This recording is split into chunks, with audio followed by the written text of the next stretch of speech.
Hello. Egunon, buenos días, good morning. Welcome, everyone, to the European Creative Industries Summit, best known in Europe as the EFIS.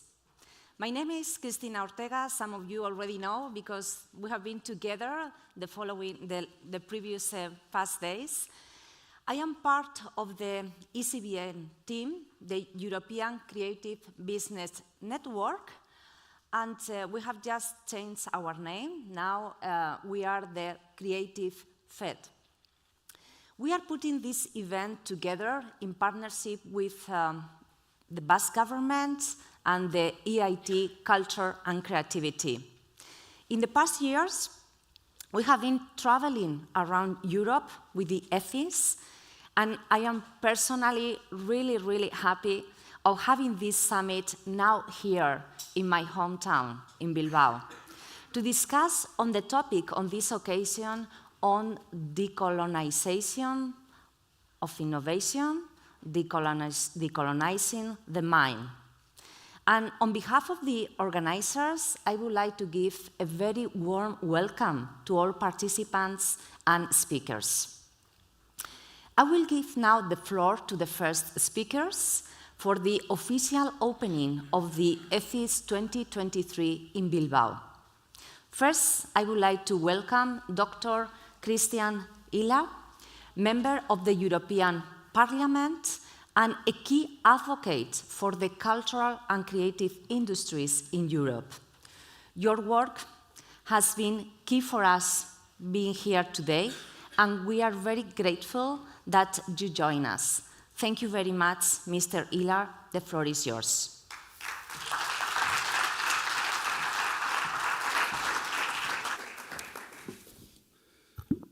So, ladies and gentlemen, dear Mr. Zupiria, dear Mr. Orciandiano, dear Bernd, dear Gerin, ladies and gentlemen, and a lot of faces I know from the past, which I can't sum up with names, but I feel welcomed by friends, and I would like really to appreciate what you had been doing over the last years. I think it's the third gathering I'm joining, and I'm always amazed how the sector and also individually people had been contributing to the endeavor we are going to go through in the next year. For long years, the ISAS had been a regular event. I think if you look back a little bit where we started or where you started, it's amazing where we go and where we are at that moment. And it's a decisive moment in time. I think it's the very phase where you're no longer in the phase of organizing, structuring your work, defining workload, defining topics as you had been doing, choosing a topic for today.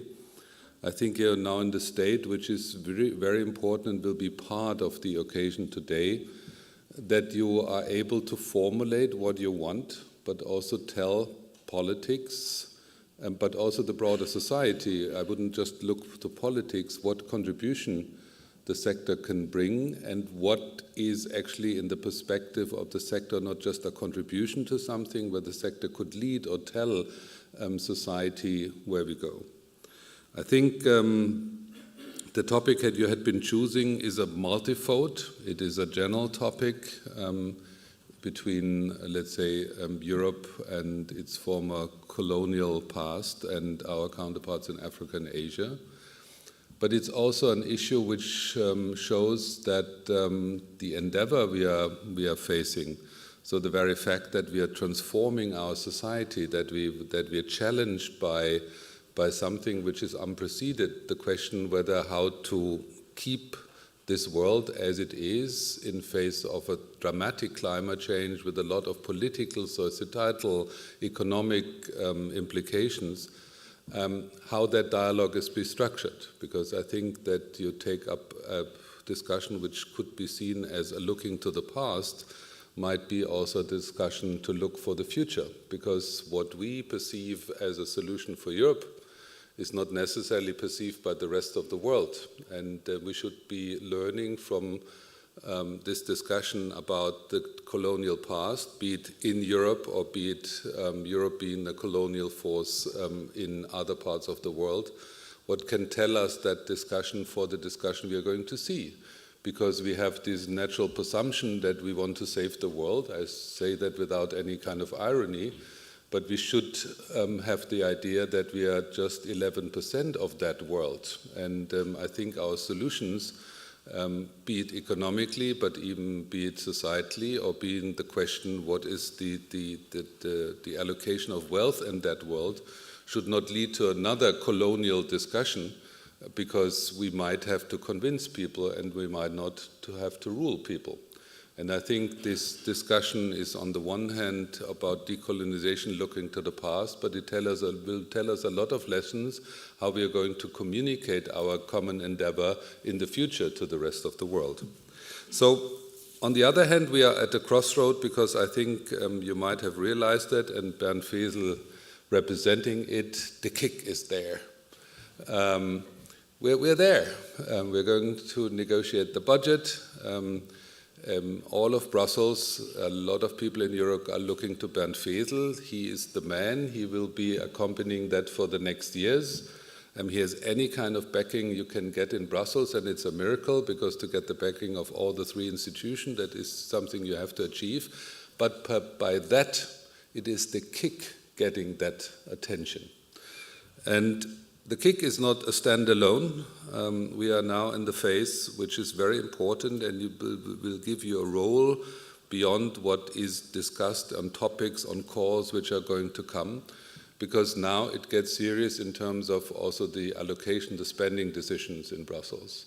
We had been allocating 2.3 billion euro for the first time in history to the research program. You know that there are other means of funding, the Creative Europe program and other means. So for the first time, this sector is going to have budgetary backing which is unprecedented before. Is that good news? Yes, obviously. I mean, it had been a long journey. But on the other hand, now it is interesting that you have to get out of the role of the one. I said that sometimes ironically, although I don't get much applause for that, but you have to get out of the role of the intellectual superiority of the victim. You had been underfinanced, sometimes not, I would say, politically appreciated enough, but that's over now. But don't expect that politics can tell you what you're going to do. And I think it's good that we are not going to do that, given the intellectual capacities of politicians. You shouldn't count on that. So the role you're getting in now is simply the Commission is now going to allocate the bulk of the money for 25 to 27. That is decided practically this year and then the first half of the next year. So Brussels is working on a strategic paper for a solid agenda for the creative industry, a research agenda, an innovation agenda, also backing up other activities. As I said in many speeches before, we don't expect you just to contribute. We don't expect you just an economic factor or whatever, a contributing force. It is that we want you to discuss the state of our society, the perspective of our societies. We're going to back you up in hating us. I mean, don't kill us, but we also want to foster critical discussions. We don't want to get you in a situation that you're just an economic, we have taken into economic interest in the sector. But on the other hand, yes, the sector is statistically, economically growing. It is the part of the economy in Europe which is growing the most in these years. All the crises, financial crisis, political crisis, the Ukraine war, this is the sector which is constantly growing, which is really amazing compared to the pharmaceutical industry or the automotive industry. You are the sector which has the biggest growth rate, is employing the most people under 30 in Europe. So in a way, yes, you are also, you might not see that individually, because you might say I have a small company or I'm always fighting for a budget for my project, but in real terms that we do know you are the growing factor of the European economy. So What is the idea? The Commission quoted in their concept paper, the strategic paper should provide evidence on gaps, on research gaps, on gaps for the sector, best practices, emerging trends. It should provide policy recommendations and foster a regular policy dialogue between researchers, the sector and policymakers at all levels. And I think it's important to understand that in these days, in the last half year, we are writing the agenda, at least the European agenda for the upcoming years. So I would like to reassure you the discussions, but also your ability to define what the sector needs, but where we go, is of utmost importance. Because, I mean, there is money, yes, but without an agenda, the money might be not spent effectively. The third aspect, and then I'm going to end, is what is the regulatory framework? And you will see that a lot of you, or a lot of the sector, is now affected by that. So that the triggers are set. You have an eco-design directive. You have a textile directive. You're going to see a plastic waste regulation. You're going to see a waste packaging regulation. So what does that mean is, I mean, the sector, or a lot of these sectors, have to transform.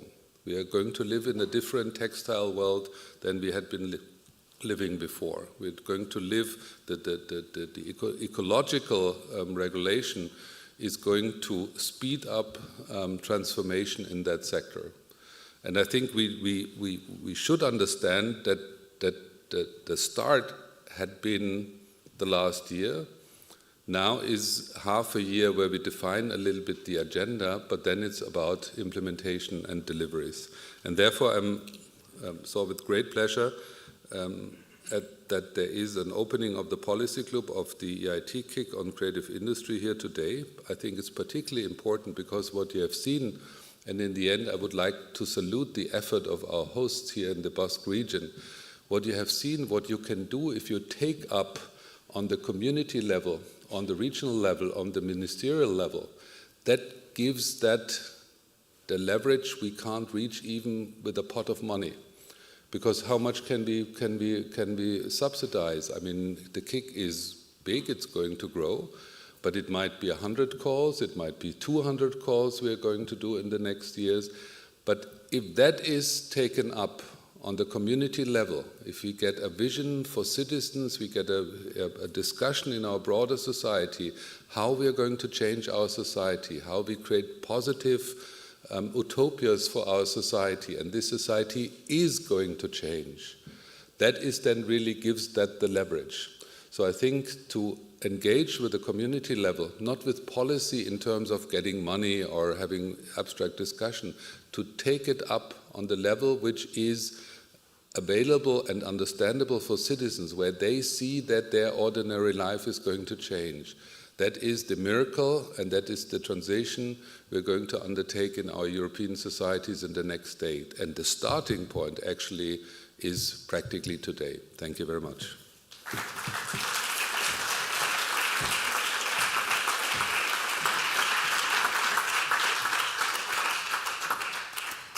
Thank you very much, Mr. Ila, for this great presentation. I think that with this clear presentation of the situation of the sector provides the audience with a context for the dialogue and debate that we are going to have in the following hours. Now it's the time for the Minister of Culture and Language Policy of the Basque Government, Mr. Bingen Zubiria. The floor is yours.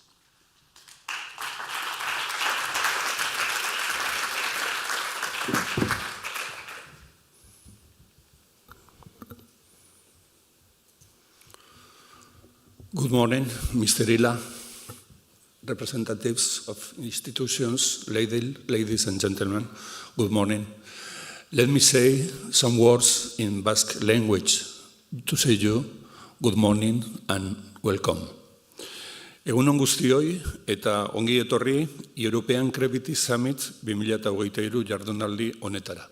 Plazer handia da jardunaldi hau Bilboko udalarekin, Creative Fest eta EIT culture and creativityrekin batera antolatzea.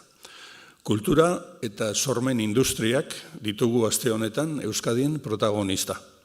Asteazken eta ostegunean kontrast konferentzia izan dugu, kultura eta sormen sektoreetako berrikuntzari buruz hausnartzeko.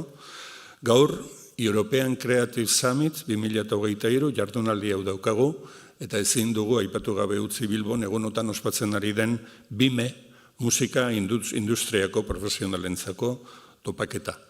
Foro ezberdinak dira, hausnarketarako, eremu ezberdinak, kultura eta sormen industrietan sinergiak lortzeko.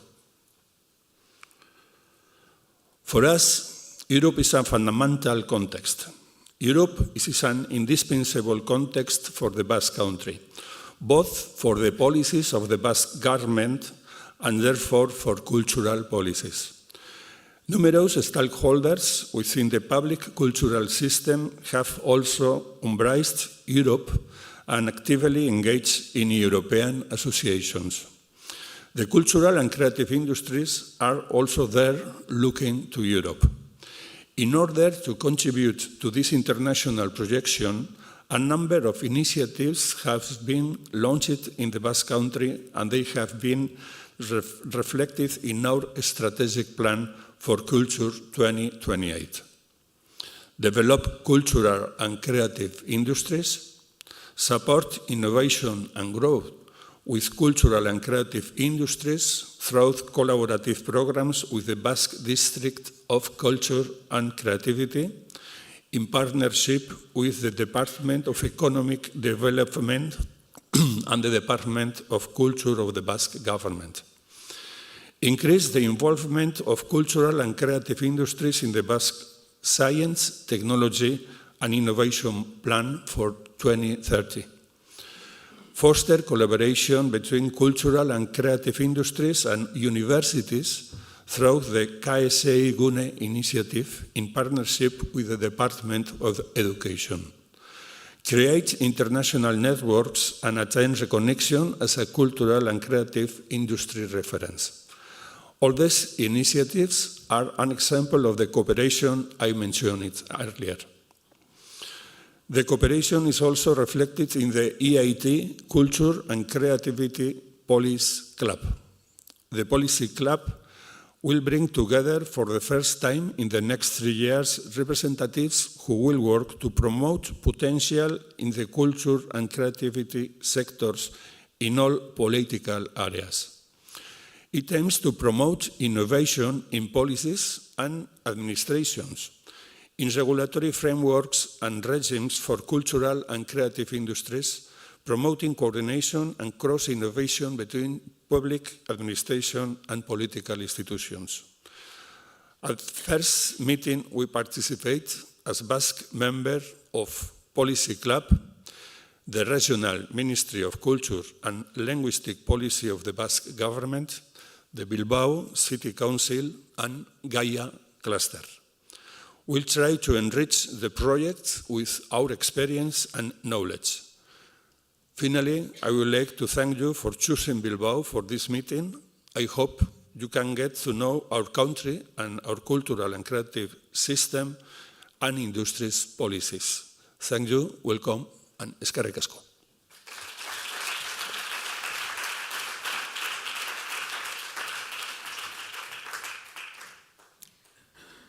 Thank you very much, Mr. Zubiria, for providing us with this context at regional level. Very helpful. Now we will move to our city, to our municipality. And we are grateful to have here today to Mr. Xavier Ochandiano.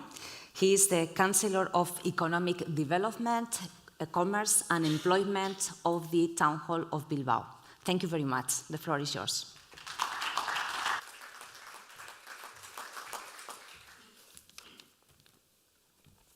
Dr. Ila, Sailburu, Mr. Fessel, ladies and gentlemen, first of all, as our minister, I would like to say a few words in Basque, just to express my gratitude.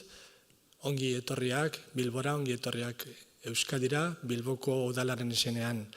Well, I have to admit that today my responsibility is quite easy, and with your permission, I am here on behalf of our mayor, Mr. Juan María Burto, just to express my gratitude for choosing Bilbao and Basque Country to develop and to organize this extraordinary event. And on my side, I would like to share with you two reflections. On one side, to me, a really relevant reflection that you can see that my responsibility, my current responsibility at the City Council is the economic development. So I'm not the Councillor of Culture. And I think that it's nice because honestly, it's really relevant to really work in a very horizontal way. Otherwise, it shouldn't be possible to transform our cities, our countries, our territories. So my colleague, and we have another Ila in the room, he is the Director of Culture of the City Council, and he knows really well, and it's important to work really in a horizontal way. And another thing, I really would like to thank Mr. Bingen Zubiria, our minister and friend, because I think that in the Basque Country we have a really interesting examples of working also at multi-level governance. So sometimes, and now it's really popular to talk about cities, everywhere we are talking about cities. I represent here the city of Bilbao, and it's really relevant, but it's not possible to work really in deep changes without working together, especially in our case, with our government, without the Basque government. And I really grateful to the Basque government to help Bilbao, San Sebastian, Vitoria, three capitals of the Basque Country, and other cities to work really close, not depending on the department. So I really like to insist on this point. And just to finish my short contribution to this opening, without that, it's impossible to understand the extraordinary transformation of the city of the last 40 years. I'm 47 now. But it's mandatory, or it should be mandatory, to work on this way and to introduce creativity for the next 40 years. So we need to talk about the next future. And we are facing really complicated moment with different challenges, the digital technological challenge, the energetic environmental challenge, and in particularly in the Basque Country, the demographic and social challenge. And creativity in a cross way should contribute, and I am sure that it will contribute to try to give solutions. So, to finish, I know that you have come here to work. I will be with you just for 1 hour around, but please also try to enjoy the city, and really thank you very much.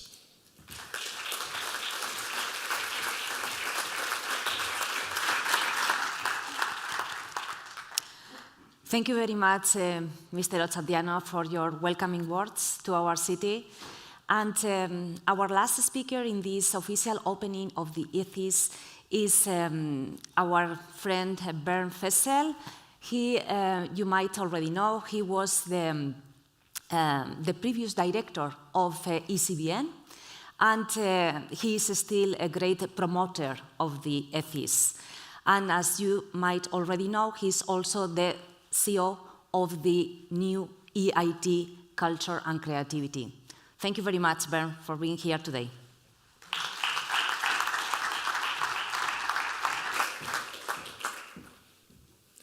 Yeah, thank you, and a warm welcome from the EIT Culture and Creativity. Dear Minister, dear Councillor, dear Member of the European Parliament, we see already multi-level governance sitting right here. And we are really honored and proud that the KIC can be on this plate and join. Now, what is a KIC? You might have heard it already, but again, just to phrase it, it's a knowledge and innovation community. That means we bring together businesses, researchers, educators, artists, and public administrations to support innovation in the culture creative industries. Now, you will ask yourself, what is innovation in the culture creative industries? Is it the TV which is invented as an electronic part, or is it rather the content within the TV, or is it both? And obviously, is it a venue like this?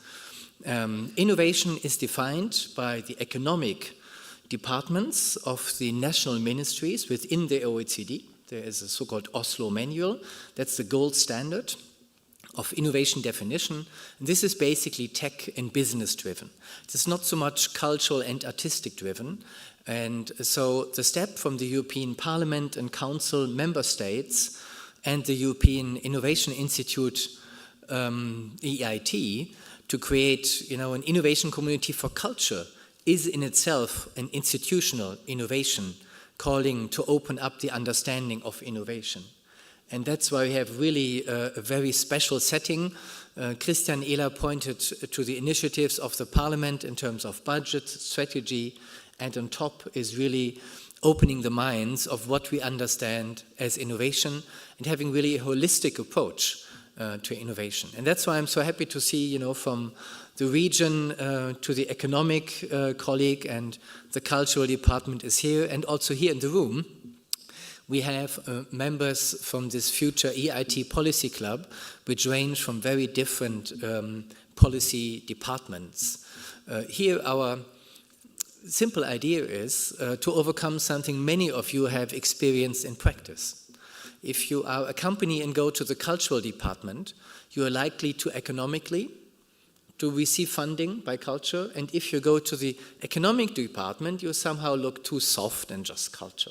Is that really a business if you write a script, like J.K. Rowling and just text? Between those two stools, our sector is often positioned, and we want to overcome this. And in fact, I have to admit that this goes back to an inspiration Christian Ehler had in the European Parliament, or the European Parliament as an instrument has, but Christian used it, the approach to combine different committees of Parliament across the very different competences to an intergroup, where they work together from the different angles and regulation perspectives, culture, industry, to bring together one sector. So for us here as the EIT Culture and Creativity, it's a great honor to open up and to have our inauguration event for this policy club, especially here in Bilbao, at a city and region which was so innovative with having the Guggenheim Museum at its time. And of course, we know today the Guggenheim Museum looks like mainstream, having signature buildings in cities. Even Dubai understood by now that's a good idea, but basically this is the old innovation model. It works perfectly today still, but what would be in 20 years from now, what would be the Guggenheim Museum of the future in Bilbao?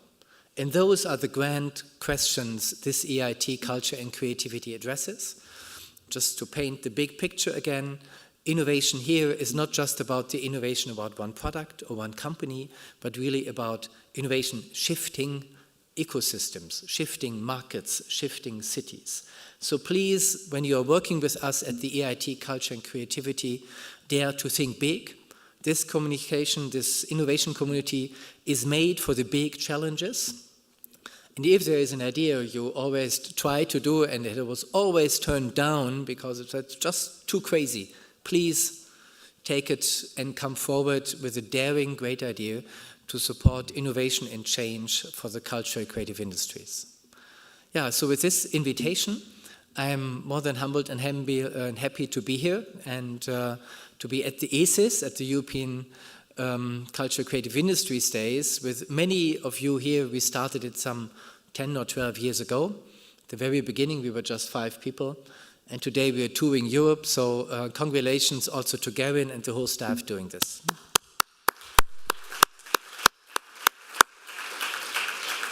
Yeah. Thank you so much. Thank you so much. Bye-bye.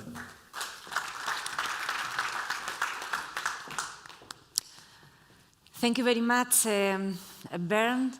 And before we leave, let me ask the present Managing Director of Creative Fed, Mr. Gerin Trottenberger, to give some words for you. Thank you. Very much. I hope I don't make a fool of myself. Scarigasco. Oh, okay, hard learned. No, thank you for inviting us. So, I mean, when there came a call, 1 year ago, we sat together with Joaquin and then with Josean, and they said, yeah, you have to come. I think the decision was easy, actually, because we see that the Basque Country and Bilbao is an example on its own. We have members in 130 different regions and cities in Europe, but this region and this city is exceptional. Yeah? You have a strategic agenda which really outlines most of the other regions in Europe. Yeah? You have interesting venues, interesting events, and for us then it was very easy to say, yes, we want to come. I mean, sure, thank you again. We have a big topic today, and Christian Ehler, I understood the little criticism in your words. I mean, of course, we are not here to bring a new Eurocentristic way of thinking and try to teach the world how you should decolonize yourself. No, for me, it's more like that we look in the past, of course. We have to look in the past, what happened, but to learn from it and to look in the future. So, I mean, it's decolonizing for me. It's about how we change the way we think, how we change the way we work, and how we want to have a future life, so to say. But for this, we have to acknowledge in a certain way, that our ideas are built on the shoulders of our ancestors. Our wealth is built on the blood, sweat, and tears of slaves in mines, in factories, and in cotton fields, so to say. We have to acknowledge that our wealth, our prosperity is built on the slave trade, and the slavery built the Industrial Revolution. The Industrial Revolution built the cities we live in today, and in the cities it grew the industrial workers, and this fueled the cities and the systems, so to say, we are now living in. So the cities are our playground for the creative industries or for the creative class, so to say. And we have to see, that what scholars say, the way we live today, how we work, the creative industries is working, is a role model for tomorrow's work, for how we're gonna organize our work life, our life in as such.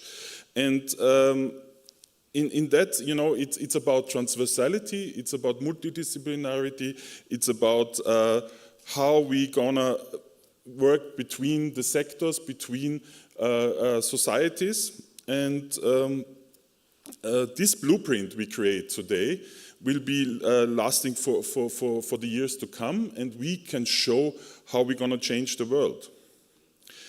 So, I mean, it's really interesting. I mean, as Bernd said, I mean, 10 years ago we were 5 people, or a little bit more than 10 years it was, but 5 people sat together and said, okay, we have a disadvantage in the creative industries. All the money goes somewhere else.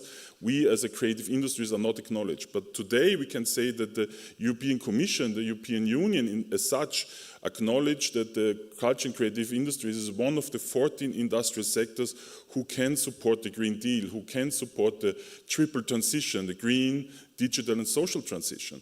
And if we want to create a better world, and I think all in the room understand that it's time to act. It's time to act, to change the way we think, to change the way we work, and change the way we are. So I'm a designer by profession, and the first thing you learn is how to think out of the box or leave your comfort zone, or how you can, step outside the system and look from above or exterior to the system to analyze, to create something really new. And I think this is our chance that we start this conversation today, how we're gonna step out and look at our existing system, how we can decolonize innovation, how we can decolonize imagination, how can we decolonize creativity, how can we change value chains, and how we can change the way we work. So my question to you is, when if not now, where if not here, and who not but not we? So we are here to change, and we want to make a better world. And today, and as Bernd and Christian said, we have to start today. So thank you.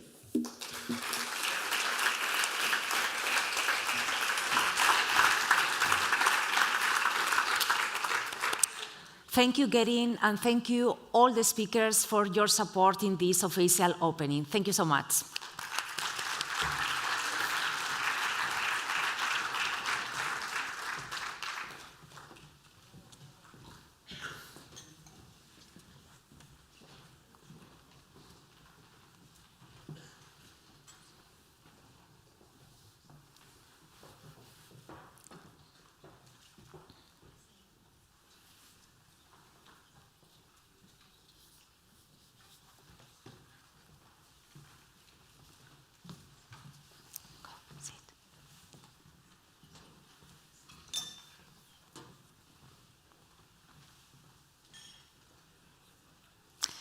As I mentioned before, the ETHIS Bilbao will focus on the topic decolonizing innovation, decolonizing the mind. It will raise questions about how we acknowledge and utilize innovation, particularly in the urgent context of transforming our planet towards environmentally friendly, digital, and also societal challenges. We aim to emphasize the importance of recognizing the value of traditional and local knowledge systems, heritage, and crafts in the fight for a green transition. The summit also aims to highlight the need of decolonizing innovation, which can promote more inclusive and equitable approaches to technology development by fostering diverse and inclusive approaches to creativity and innovation.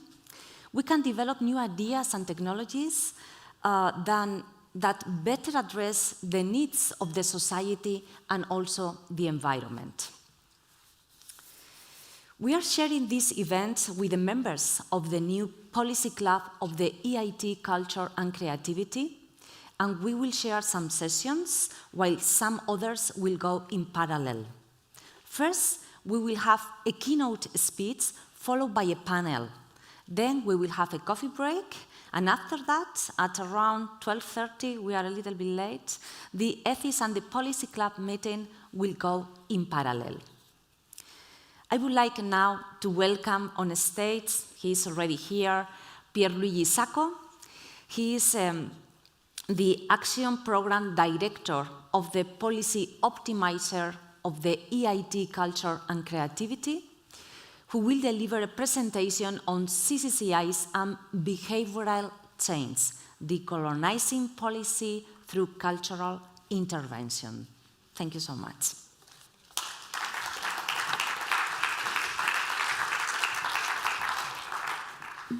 Thanks so much, Cristina. It's a real pleasure to have a chance to share with you some reflections in such a crucial moment, as it was already emphasized. I think that we have, at this moment, an incredible opportunity to promote a new understanding of the role of culture in society and in the economy. This is, of course, one of the main goals of the KIC, as Bernd already pointed out. But to do this, we have to understand, in some sense, what was the frame, the mind frame, that led us to associating our own understanding of cultural agency, especially in the West, to a certain notion of colonization. Because, of course, to decolonize, we have to understand decolonize what? And in particular, what were the processes that led to this specific condition? Of course, as was already said, not everything was bad. In some sense, as I'll briefly explain, we have had a crucial moment in the history of European culture that has created a model that we have exported worldwide, with colonization actually. But the point is that this model is now completely outdated. So it's important to understand how. It's important to understand how this changes the notion of artistic agency, and what are the opportunities that are opening up, and how decolonization is not just an act of justice. It's really the only possible way to make way for the innovation that we need, not only technological, but also social. So first of all, the basic question that we have to ask is why culture is so important for humans. This is something that we tend to overlook. We take it for granted because, say, of course, culture, but also we tend to think that, and still this is a deeply ingrained mentality, that culture is about the free time of people. This couldn't be more misleading. The point is that what we are learning, and increasingly so, especially in the last decades, of not only social science, but also neuroscience and biological research, is that culture is fundamental for human survival. The reason why humans are so craving for culture is that literally it helps us to live better and longer. We have data that show this very clearly. When we account for all possible confounding factors like level of education, income, of course, geography, and so on, we know that constant exposure to cultural stimuli equals more or less 2.5 years of extra life expectancy, literally. Culture exposure makes us live longer. Of course, also better, and we have lots of evidence also about this, but the point is, why? Because we enjoy a better time when we have some leisure time? No, not only about that. There are many different reasons why this is the case, but there are three key functions where culture really proves indispensable. And overlooking this really means literally overlooking serious opportunities for development and value creation also outside the cultural realm. And these three dimensions are prediction, regulation, and purpose. Very briefly, prediction. What we know is basically that the whole biological and psychological organization of humans is related to one aspect that is today becoming mainstream in the neuroscience paradigm. The idea of predictive coding. What do we mean by this? The main function of our brain is not to think, is to keep us alive.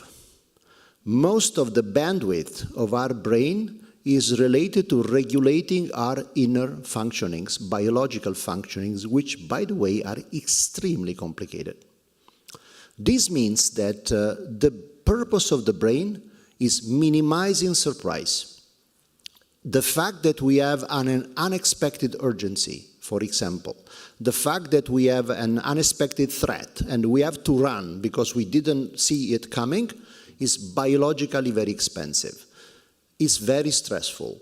The more the brain has to deal with unexpected contingencies that are stressing, the more we pay this biologically. So the brain is literally designed and optimized to minimize surprise. But how can you minimize surprise? Well, the only possible way is becoming good at predicting. And how do you become good at predicting? Well, there are, of course, many different ways to do so, but it may surprise you that the best strategy that the brain has to become good at predicting is using moments of, let's say, low-risk situations to imagine possibilities, simulate what happens, and learning from this. What is the human activity that enables humans to do this? You guess it, culture. And we have very clear examples in this regard. Think of stories. Why are humans so craving for fiction? If you think of it, it's absurd. We are literally losing sleep because we are desperate about the possibility that Harry Potter dies. I mean, come on, Harry Potter does not exist. So why? Why should we be so concerned? If a story really keeps us in, we are literally stopping, eating, sleeping, doing whatever just to finish and to know what is happening. And the really interesting thing is that one could say, okay, let's be practical. Let's go immediately to the last episode, see how it happens, and you're free in some sense. Everything is solved. No, of course, we do not want spoilers. Why? Why do we want to go for the full story development? For a very simple reason. Stories are simulations of social worlds. Our capacity to understand what happens in the minds of other people and what happens in complex social environments, the ability to do this is fundamentally related to stories. This is the reason why stories are a universal cultural feature. There is not a single society in which stories are not important, and there is not a single society in which people are not craving for stories. Do you think that this is limited to stories? No. Think, for example, of music. What kind of music is entertaining for us? The music that is complex enough to keep us engaged, but not too complex to be completely, overcoming our capacity to engage with it. This really has to do with the fact that our predictive brain plays with music. So when we listen to a melody, we literally play with what happens immediately next. And if this is surprising enough, this is entertaining. If this is too surprising and lacking structure, we get pissed off and we basically abandon this. If it is too easy to predict, we get bored. And this is the reason why pop songs repeated 100 times at some point become annoying. So everything that has to do with our cultural experience relates to this idea. Culture is an extremely powerful instrument to hone our predictive brain. In a situation that is low stake, it's a situation in which if you get wrong, nothing happens. You do not get killed if you, for example, take the wrong decision in simulating a fictional story. But you have an enormous payoff from learning from that. A second very, very important function is emotional regulation, and more generally, cognitive regulation. So culture is extremely important in this regard. Look at what happened during the pandemic. People listening to music were absolutely more able to cope with the stress of the pandemic, because literally we know that we have a very complex biological response when we listen to music. For example, we have a response that is related to pain reduction. We know, for example, from clinical trials that when you are in a post-operative condition, post-surgical condition, and you are listening to music, you ask for less painkillers. And the really simple reason is that part of these painkillers arrive naturally through endorphins by listening to music. Why this complex mechanism? If these complex mechanisms are there and are biological, this means that clearly we are dealing with something that has a strong adaptive value. Otherwise, nature would have not programmed us for that. So this is really very little to do with the idea that culture is just leisure for free time. And not to speak of purpose, of course, because when we speak in terms of purpose, our purpose is inevitably related to a symbolic condition that is literally built from cultural bricks. So these are just examples. But the point is, these examples have been a common resource, a common asset of humans for hundreds of thousands of years. For most of this period, culture has been a communal activity, a situation in which the specialized roles that today we are celebrating also with the cultural and creative industries, so the cultural professionals, the artists, as such, as an institution that was recognized by society, simply did not exist. Practically everybody was a cultural agent at the same time. So why at some point did we create this specialized figure of the artist, where it happened, and what are the consequences of this? The idea of artistic agency, as we know it, is a Western construct and is relatively recent.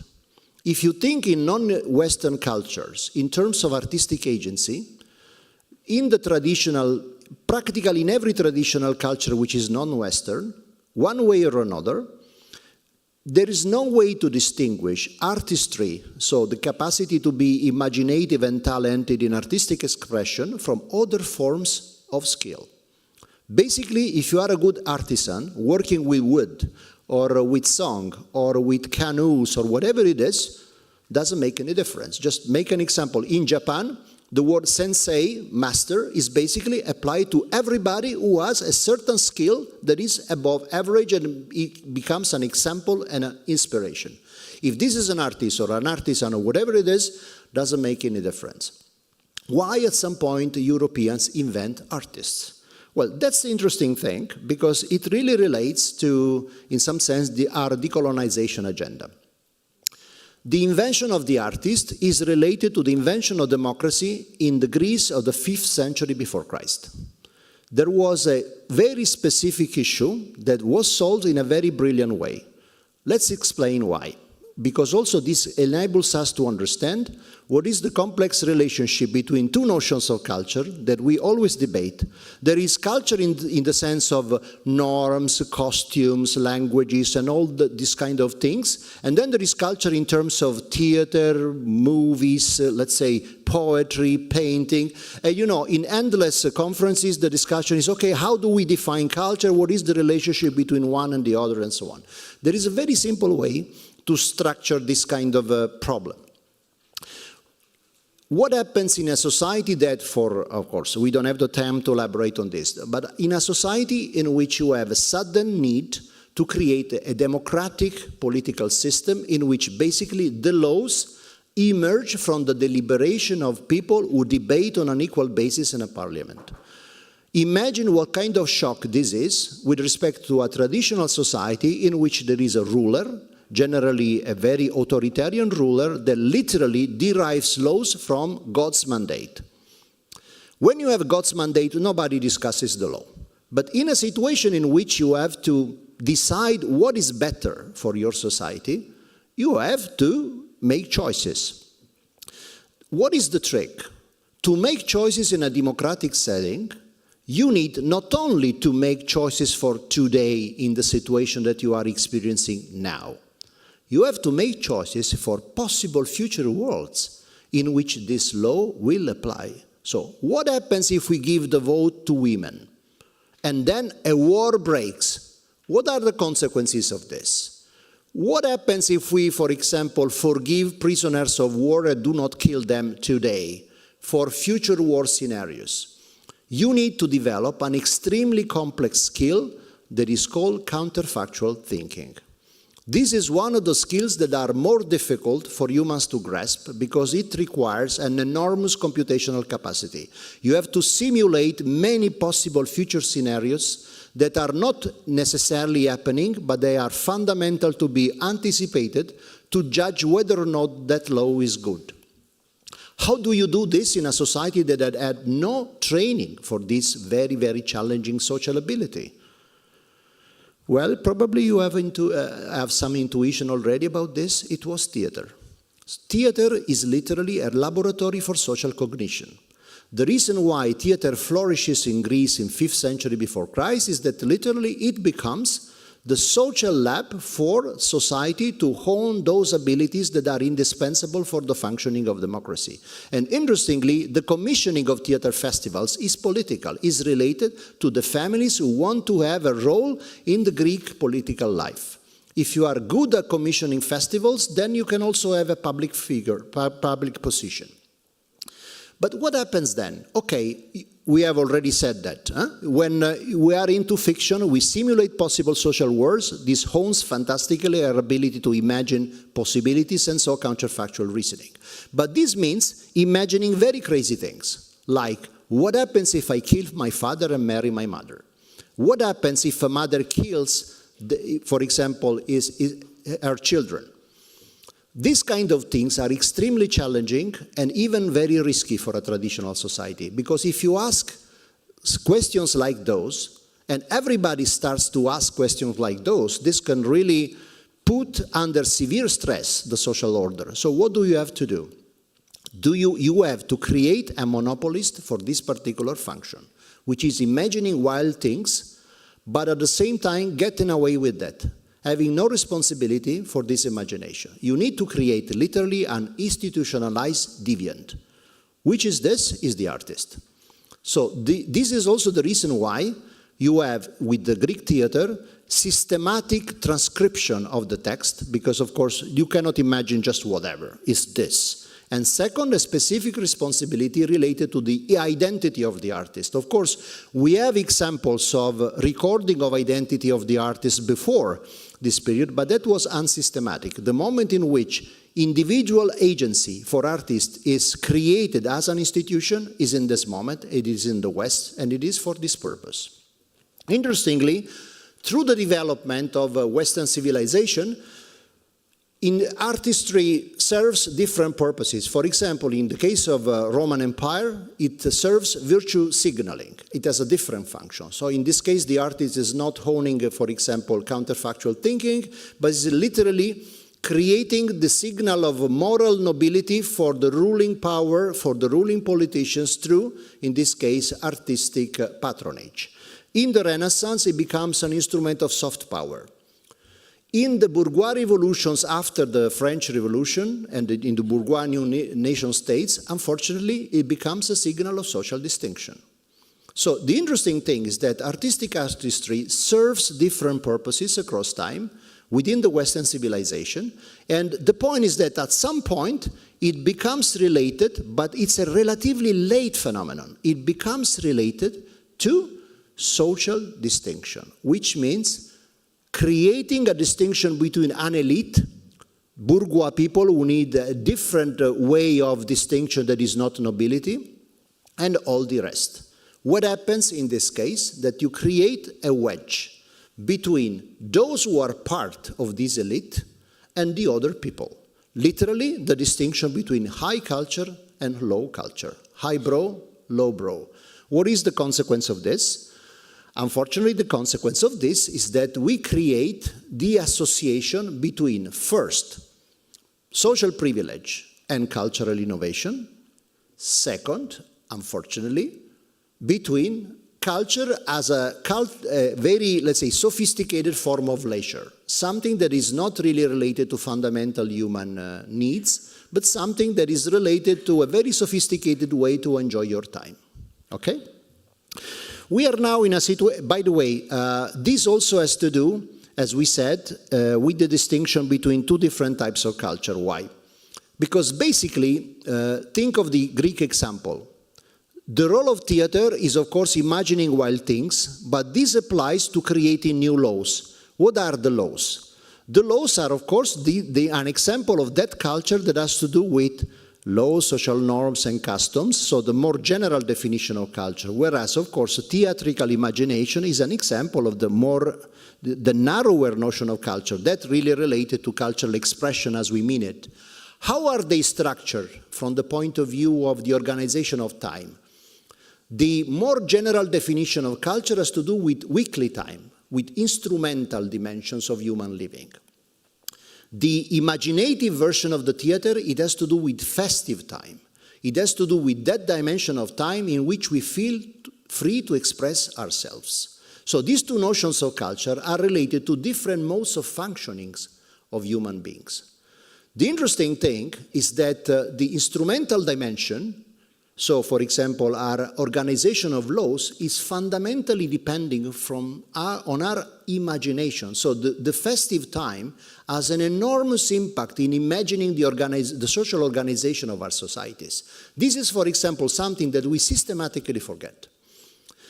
And we think that serious stuff like designing, for example, economic incentives or law enforcement systems has nothing to do with the imagination that is behind them. Literally, this is false. Okay, but what is the consequence? The consequence is that now, for a series of reasons that I cannot really elaborate on, we are living in a world in which also is a consequence of the digital revolution, but the digital revolution itself is a consequence of what happened after the Second World War, where basically we are now in a post-scarcity society in which everybody wants to tell the stories. This is part literally of our model of purpose and well-being.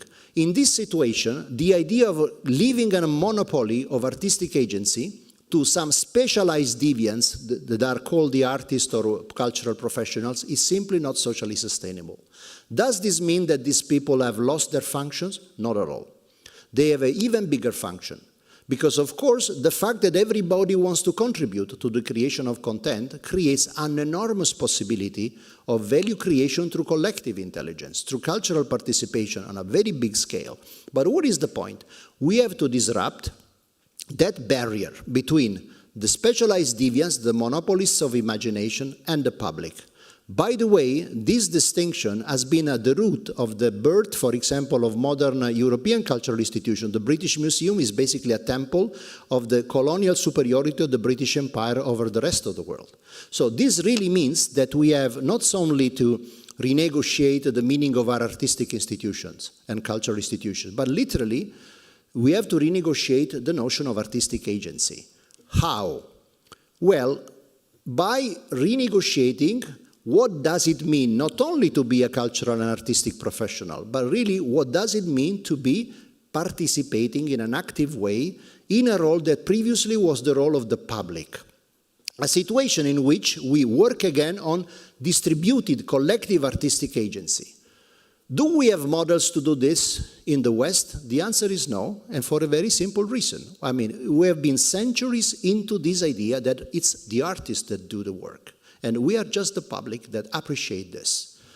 Where these kind of practices have never stopped in all the rest of the world. What we call the Global South is today the most powerful engine of innovation and inspiration for these new practices, for the very simple reason that they are absolutely up to speed to the social demands of the post-industrial organization that we are developing through this new idea of cultural agency and participation. And since time is running, I'll just make an example in this regard. We have focused on the idea that, for example, behavioral change is, of course, crucial for policy, but what kind of models of behavioral change have we developed? The mainstream model today is so-called nudging model. It's something that is related to behavioral economics and the idea that humans are basically flawed in their biological design because they have lots of cognitive biases. They can be easily fooled because of their emotions that make humans so impulsive, much more than they should. Interestingly, though, when you try to apply this kind of paradigm to cultural interventions, what do? You create benevolent, paternalistic interventions in which, for example, you move healthy foods at eye level in supermarket shelves by nudging people into buying more healthy food like that. Literally, I know better than you who you are. You are a crazy emotional guy. You are gonna eat junk food, but I know better than you, and I put that there so that you, indisciplined child, are in a situation in which you can act for your best interest. Not surprisingly, people are not particularly fond to adopt this kind of perspective, and nudging is revealing itself extremely volatile and extremely ineffective in terms of intervention side. What is the alternative? The alternative is plain and simple cultural interventions. Why? Because when you mobilize emotion as a behavioral change resource rather than removing it, you literally are tapping into this incredible bio-behavioral machinery that nature has designed for us in thousands, hundreds of thousands of years. Examples of cultural interventions that work. We are developing in this moment in a partnership with Harvard University with my dear colleague Doris Sommer, for example, a new protocol called Pretext that literally moves from the observation of the behavior of workers in cigar factories in Cuba. These people are basically completely uncultured. They have never had a formal education. In many cases, they can't even read. But since they become extremely able to fold the leaves, the tobacco leaves, to make these wonderful cigars, they have lots of time to engage their mind in other activities. What do they do typically? They hire radio speakers or professional actors to read aloud masterpieces of human literature. This is the reason why there are cigar brands like Romeo and Juliet or Hemingway.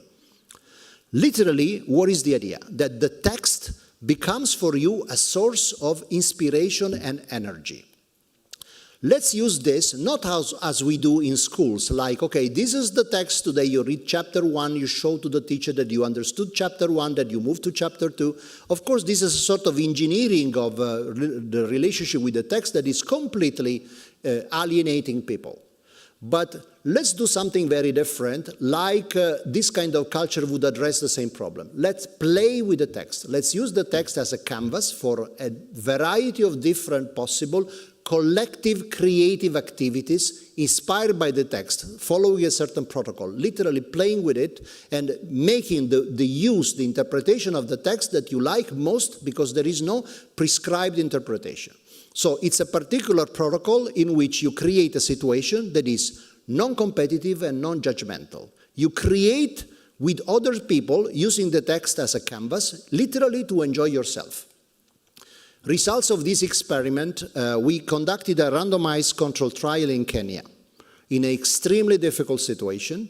That is one of the most critical neighborhoods of Nairobi, called Kibera, in which you have adolescents with serious problems of medium to severe depression symptoms. In Kenya, you have more or less one psychiatrist for 1 million inhabitants. The possibility of traditional interventions is practically unthinkable. This kind of protocol, since it taps into very natural cultural instincts that everybody has, can be taught to everybody to become a facilitator. This is exactly what we did. We trained as facilitators young adults from this particular neighborhood that had a secondary school degree, so not really specialists in any sense. And then they became facilitators for the administration of the protocol against a control that was a traditional school skills building, like reading aloud or something like this. In particular, we ran 5 sessions of this protocol, 1 hour each for 5 days, consecutive days in after school. We measure before and after psychiatrical scales of depression and anxiety. We found that after 5 days of administration, we found a statistically significant decrease of severe to medium depression symptoms and anxiety with respect to the control. That was impossible to achieve with a pharmacological intervention. To make it brief, this study is going to appear in 2 weeks' time in Lancet Clinical Health. And it's just one example of what we can do in terms of behavioral change when we tap into these incredible resources that we have as humans. So what is the point of all this? Cultural interventions can become the backbone of a future, not just cultural policy, but policy whatsoever. Because wherever cultural change is involved, there is no more powerful way to recruit human emotional and cognitive resources than cultural intervention. So this has to do with climate change interventions, for example, to ingrain a culture, for example, a circular economy mentality into people. It has to do with intercultural dialogue. It has to do with mental and physical health. It has to do with innovative thinking.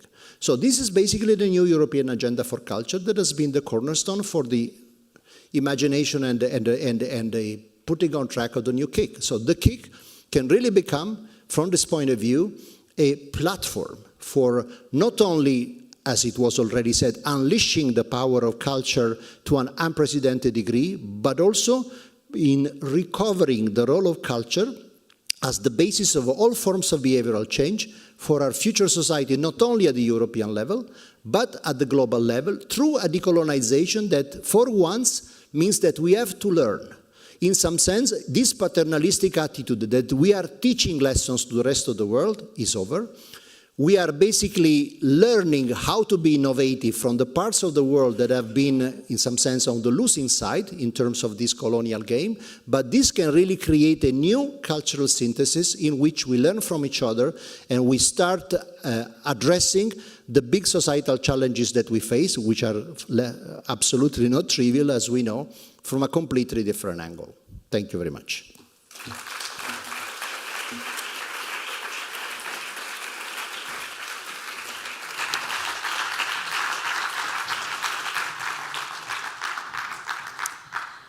Well, thank you very much, Pierluigi, for this wonderful speech.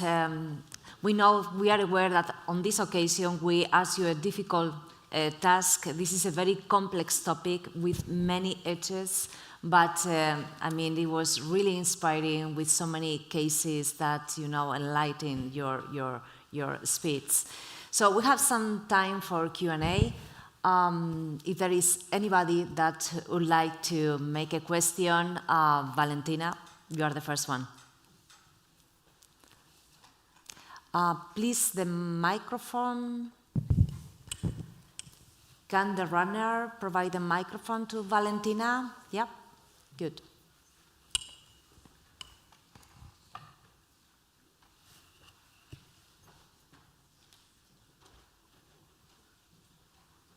It's a big place, eh? Not easy.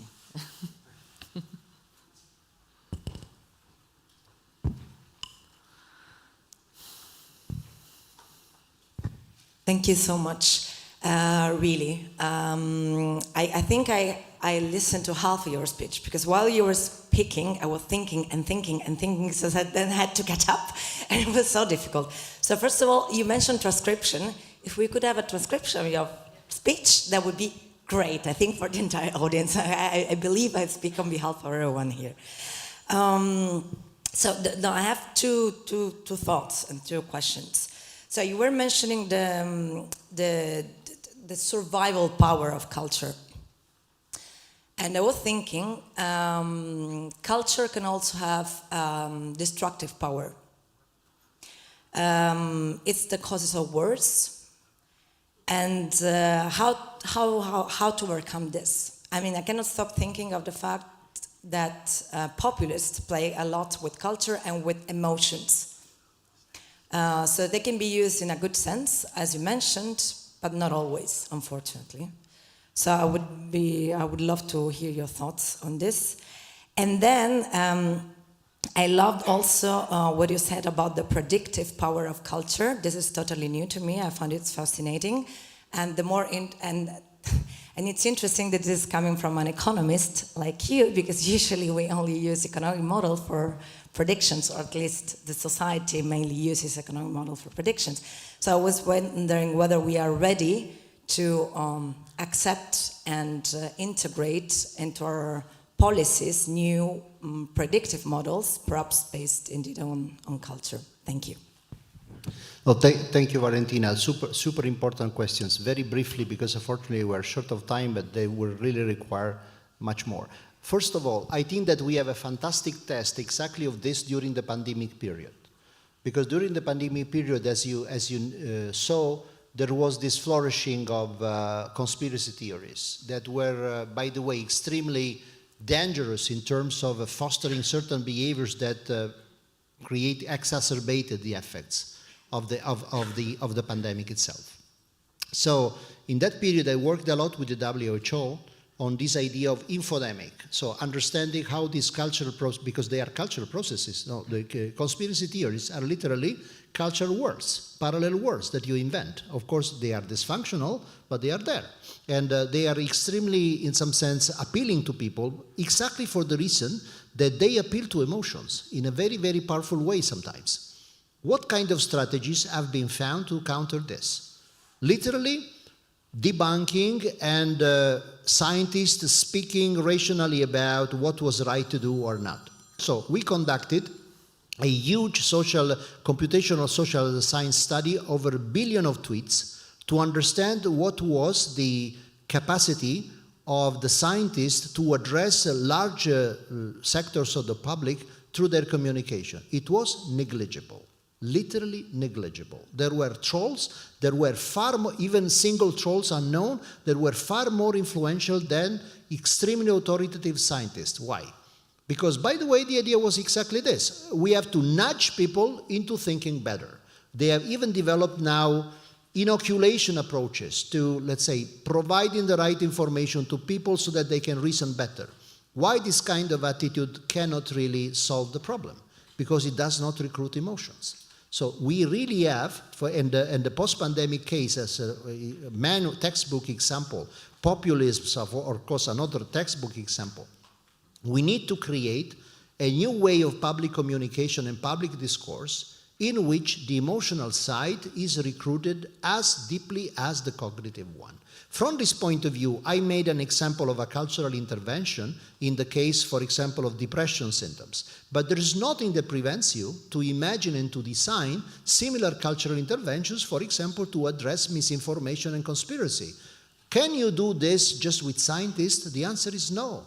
The only way to have effective cultural interventions is to recruit artists, is to recruit people who have an experience on how to work with these kind of languages. So this is an incredibly interesting, I think, example of artistic-driven research, designing cultural interventions that address specific topics. So this is one point that I think, for example, within the future work of the KIC, there is already lots of interest towards arts-based research. This is something that we can really build upon.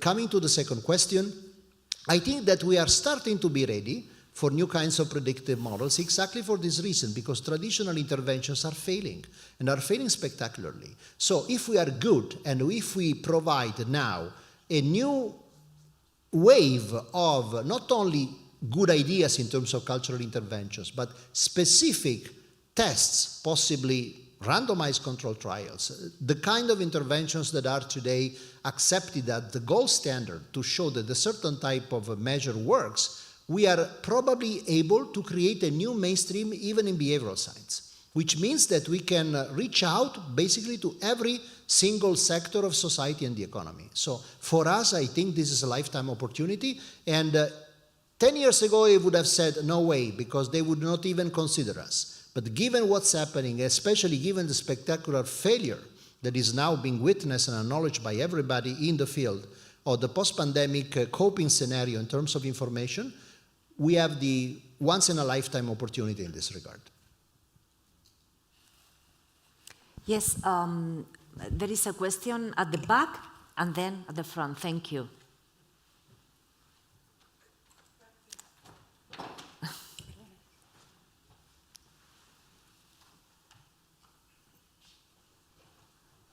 Hi, I'm Rebecca Klava from the European Games Developer Federation, and thank you also from my side on your very insightful and inspiring speech. The part I was really focused on was the idea about the monopoly of the artists, and it would be really interesting to hear a little bit more about your thoughts on ongoing cultural digital disruption, where this monopoly is now challenged by this kind of cultural participation of the citizens. In games industry, we are talking about user-generated content. On the film side, perhaps YouTubers and streamers are taking now the field. On literature, it's fun fiction is rising. And at the same time, like new AI-powered tools are empowering people to actually taking over the monopoly of the skills that were linked to the arts before, and they just can create in really amazing content really easily now. So how do you see this transformation changing the landscape? As you said, in the Western culture we are used to this kind of artistic monopoly, but now in our culture that is truly challenged, and what kind of future do you see for us on that side? Thank you. Wonderful question. Well, clearly, I mean, I'm not saying that there was anything bad in this monopoly for artists. In a specific period and circumstance, this served an extremely important function. For example, the fact that culture was related to innovation is completely related to this idea. Individual artistic agency and the driver of prestige in the artistic and cultural field has been the big motivational pull to have a wave of innovative culture and creative ideas. But now, social impact is becoming more important because originality per se is no longer becoming an interesting criterion. Because, by the way, it's extremely difficult to be original today. If you see what's been happening in the last 20 years, I mean, no really original idea came out for the simple reason that, I mean, basically we explored most of the possibilities that language allows. But the really interesting point is that these new forms of distributed agency are extremely creative and fruitful from this point of view, and truly original solutions now cannot emerge any longer from a single mind, but literally from this interplay of different minds, like in science. I mean, it's very difficult today to have a truly profound scientific innovation just by one mind. It's literally the work of dozens of people or hundreds of people working on an idea. Artificial intelligence in this regard is not a threat at all.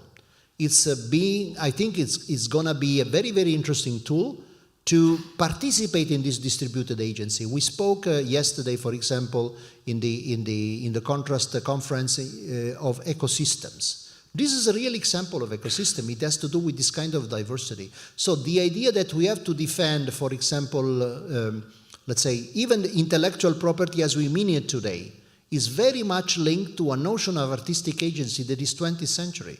Of course, we need to preserve the livelihood of artists because, as we say, I mean, they have an enormous role in the future society. But the way in which this role is deployed is very, very different. And this also means that the sustainability strategies will probably also be very different. So from this point of view, I think that we have seen nothing yet, because most of what we have seen in the deployment of digital technology has been just, let's say, a refurbishing of models that come from the traditional cultural and creative industry of the 20th century. So artificial intelligence is clearly accelerating this transition. I'm very curious to see what happens. And if you understand that, the notion of agency has changed, there is nothing to worry about from this point of view, because we are losing nothing. We are just exploring more possibilities. We know already that individual agency is probably not the gold standard. So the fact that we have an artificial intelligence that is mingling, let's say, different contents in ways that human minds could not, probably is opening very, very interesting possibilities. If they are boring and stupid, we will probably dismiss them. So what is the problem? I'm from the global south. We are from India. And my question to you, culture is very much related fundamentally to family values. When the Western family values are declining, how do you see the culture being retained? Because in Global South, we have a very, very strong family values. Thank you. Very, very important question. You know, of course, cultural transmission happens in all kinds of human societies. Societies that are more family-oriented, societies which family models are changing. Of course, it happens in different ways. What is in some sense to be discarded is this idea that we decide in the West what is the best possible way to create and to disseminate culture. This has been really the true, let's say, poison legacy of colonialism in the cultural field. We make the rules. For example, the Western cultural industry makes the rules. What we are witnessing today is, for example, is the emergence of new incredible cultural and creative hubs which are non-Western, which play by different rules. I love to make one of the examples that I know better, like South Korea, that's really developed an alternative model. But sadly now that we are seeing literally the hijacking of the South Korean creative model by, for example, Netflix and Disney and so on, opening big studios there, they are literally normalizing this model. I don't have the time to elaborate on that it was very different and, by the way, very much centered on this idea of family values. So it's very important, if we really want to decolonize this field, we also need to give a fair chance to these different voices and perspectives to develop a truly alternative model. I don't think this can be stopped. Even if in this moment there can be a normalization, for example, the South Korean case, there are so many countries emerging in the field like India, like Indonesia, Vietnam, many others that are Turkey, that are doing very, very interesting things. So, the future will be multicultural and multipolar from the point of view of, let's say, the distribution of, creative leadership. But at the moment, we are still in this very, very delicate transition. And I totally agree that, there can be paradigm in which things that Europe would not be considered as crucial, like, for example, the role of family values in cultural transmission in other parts of the world, are quintessential. And we have to recognize this, and especially to make space for this. So in this regard, the KIC will also have a role of cultural diplomacy, creating bridges and creating spaces for cross-contamination between Europe and the rest of the world. That's the practical way to decolonize, literally creating opportunities for different ways of thought. Well, the debate...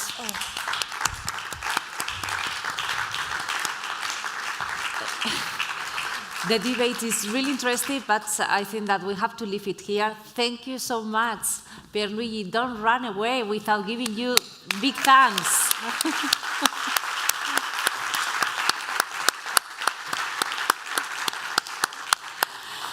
And now I would like to give the floor to Gerin, and he will moderate the next panel. Thank you so much. Take your seats. So I would like to call on stage Jazz Laundry from the Creative Bureaucracy Festival. I've got a present for you later. Hosian from the Ministry, Department of Culture and Language Policy. Jenny Kornbacher, Head of Cross-Innovation from Hamburg Kreativwirtschaft, but now working at the region of Skåne. And Anja Zorko, Head of Center for Creativity, Ljubljana, Slovenia, and Arthur Legal, Director of TAA. So, welcome on the stage. I think we start with Charles. Well, there we are. I'll start. Okay. Yeah, I mean, I've been thinking about freeing the mind for quite a while. I want to free my own mind. Whether I'm succeeding is a completely different question. But when I initially thought of the creative city idea in the late 80s, the key sentence, I suppose, was how do you create the conditions for people to think, plan, and act with imagination? And therefore, I was thinking, how do you create the enabling conditions where people can first, and what you require first, initially I thought you need creativity. I thought, no.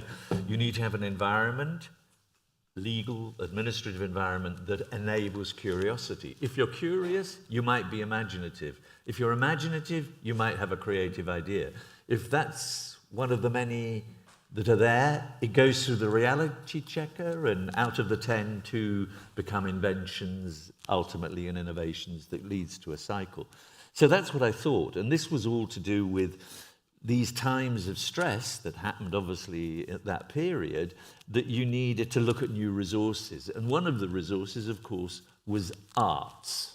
Arts in the traditional way, culture in the broader way, you know, think of Glasgow and places like that. And one of the things about that is that, of course, that's not the only thing, but what I felt over the while was that you had to embed that particular thinking, which is about imagination and futures and all of this sort of thing, into every segment of administrations. So I was always a bit felt a bit awkward when you're over here in the environmental department and someone thinks, okay, that's not for us, and so on. But anyway, why is this now so urgent? And the question I'm asking myself today is, how urgent is urgent? And we all know the answer. It's very urgent. And why is that? Because we know that our economic order and way of life is materially expansive, socially divisive, and environmentally hostile. So I kept on thinking, or had been thinking, what triggers change? And in the COVID period, I was reading all this stuff all the time, and everything was about change, systemic change, and all of that. And I kept on thinking, bugger all is really changing in reality, you know, at a deeper level, you know, that's my impression. Now, of course, we realize when you think about triggers, what could they be? COVID, a crisis is a trigger. But what happened so often in COVID, there were lots of innovations and administrative innovations and legal innovations. But in fact, after a while, people just went back to the old normal because they saw this as the exotic destination, which you could sort of feel comfortable back in and so on. So then I thought, okay, perhaps it's urgency.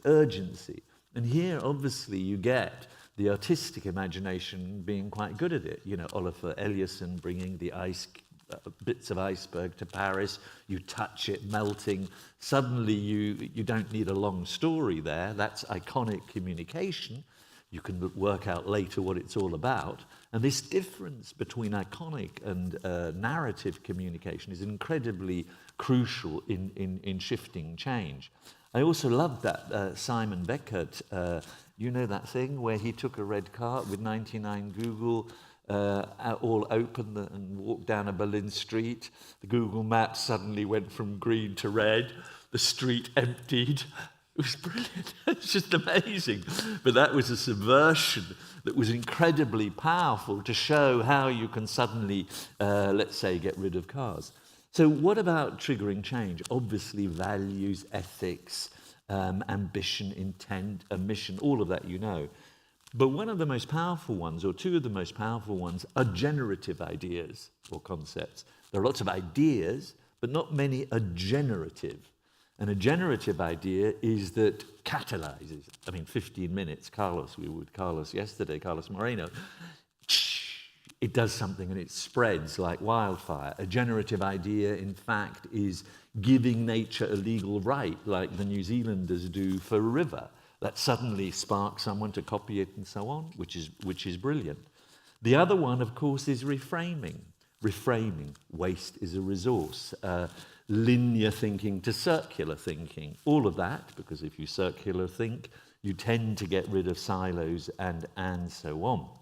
Now, all of that actually requires, and this you did this brilliantly, Pierluigi, it requires a a story, a narrative. But the key thing about the sketch, the story, a narrative, and it's not immediately a story, it's often first a sort of sketch, it's a bit vague, is that it should feel for the listener compelling and relate to their inner desires, these deeper things, which are down here, in here, up here, which then gives them agency to act. So they feel, I am a maker, shaper, co-creator.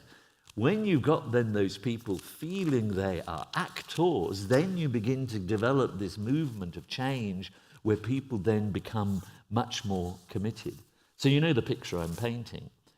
Now, the reason I said yes to coming here today was because you had the word unlearning in the thing, because that's my big thing at the moment.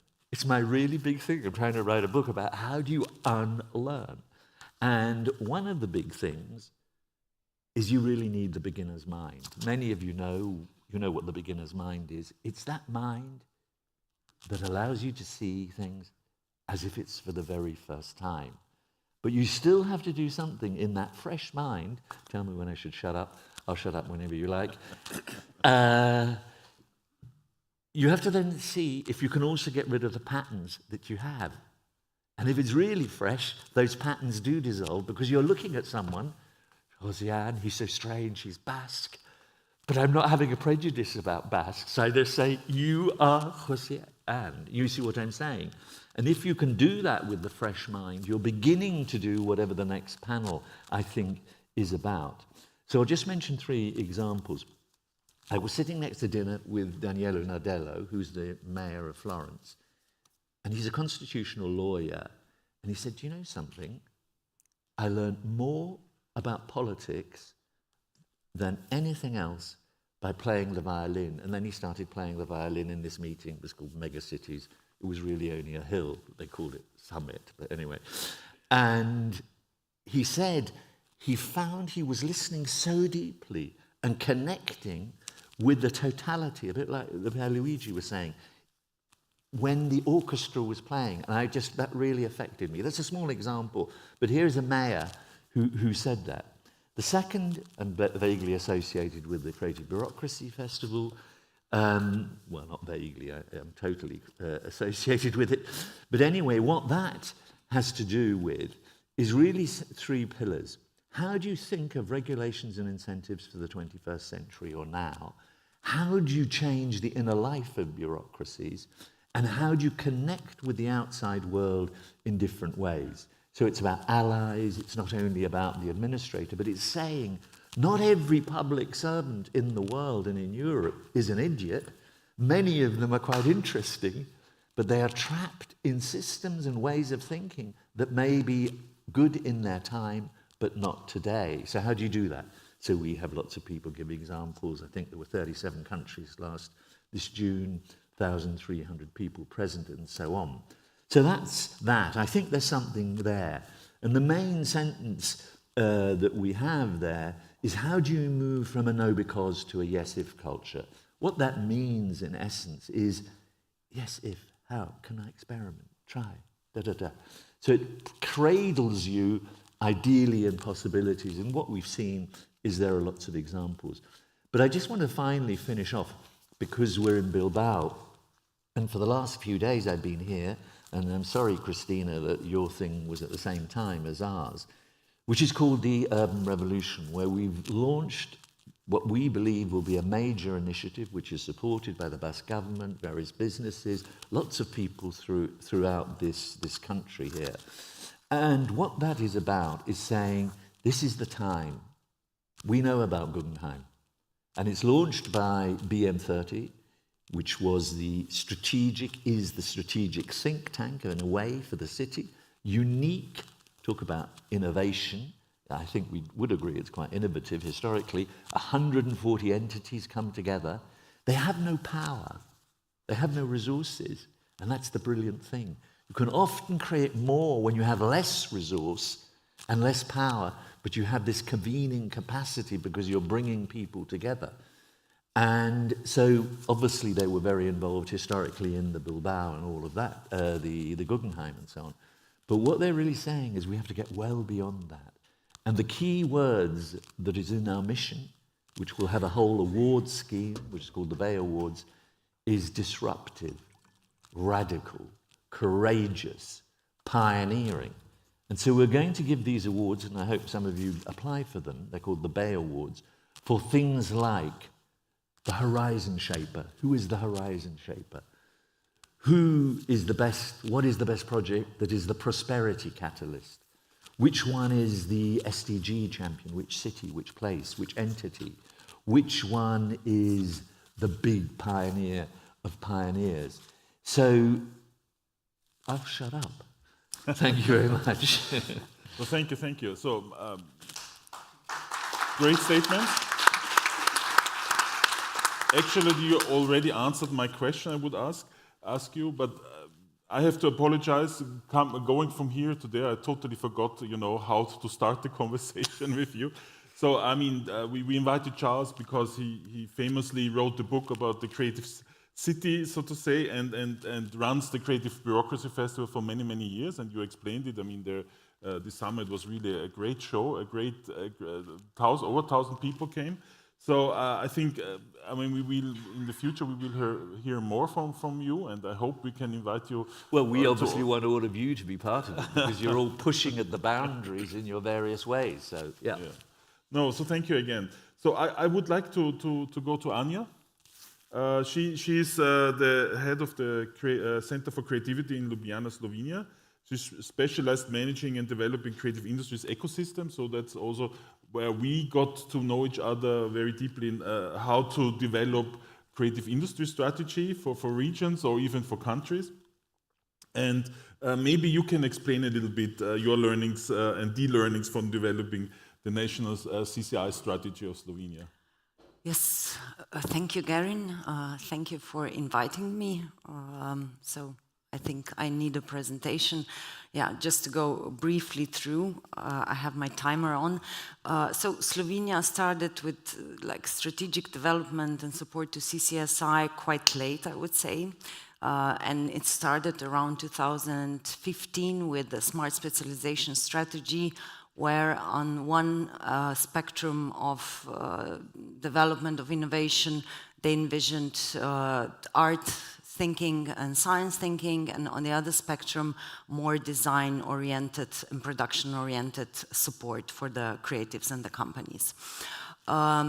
So in 2017-2022, Slovenia allocated 11 million euros from the Ministry of Culture cohesion funding to the development of the organization that would somehow support and bridge the gap between culture and creative sectors and economy.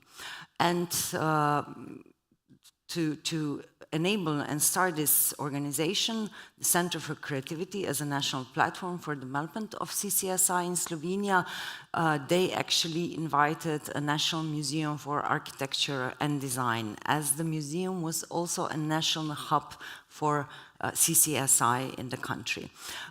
Because it was not, or it's not like a classical museum, but it's also acting as ambassador and a laboratory for new ideas.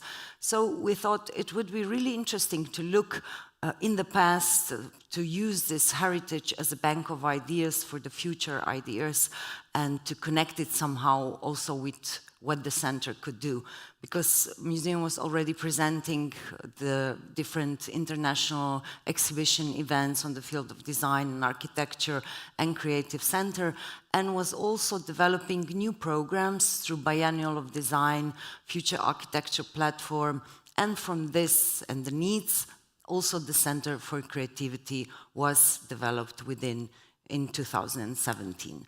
So we envision this center as an interdisciplinary platform that would support creative sector and link it with entrepreneurship and other sectors, and would somehow provide the development of projects and services, products on the intersection of art, culture, experiment, and economy. Projects that have business potentials but can also solve social problems, contribute to social progress and prosperity, which was at the time something new in the understanding of what this sector can do.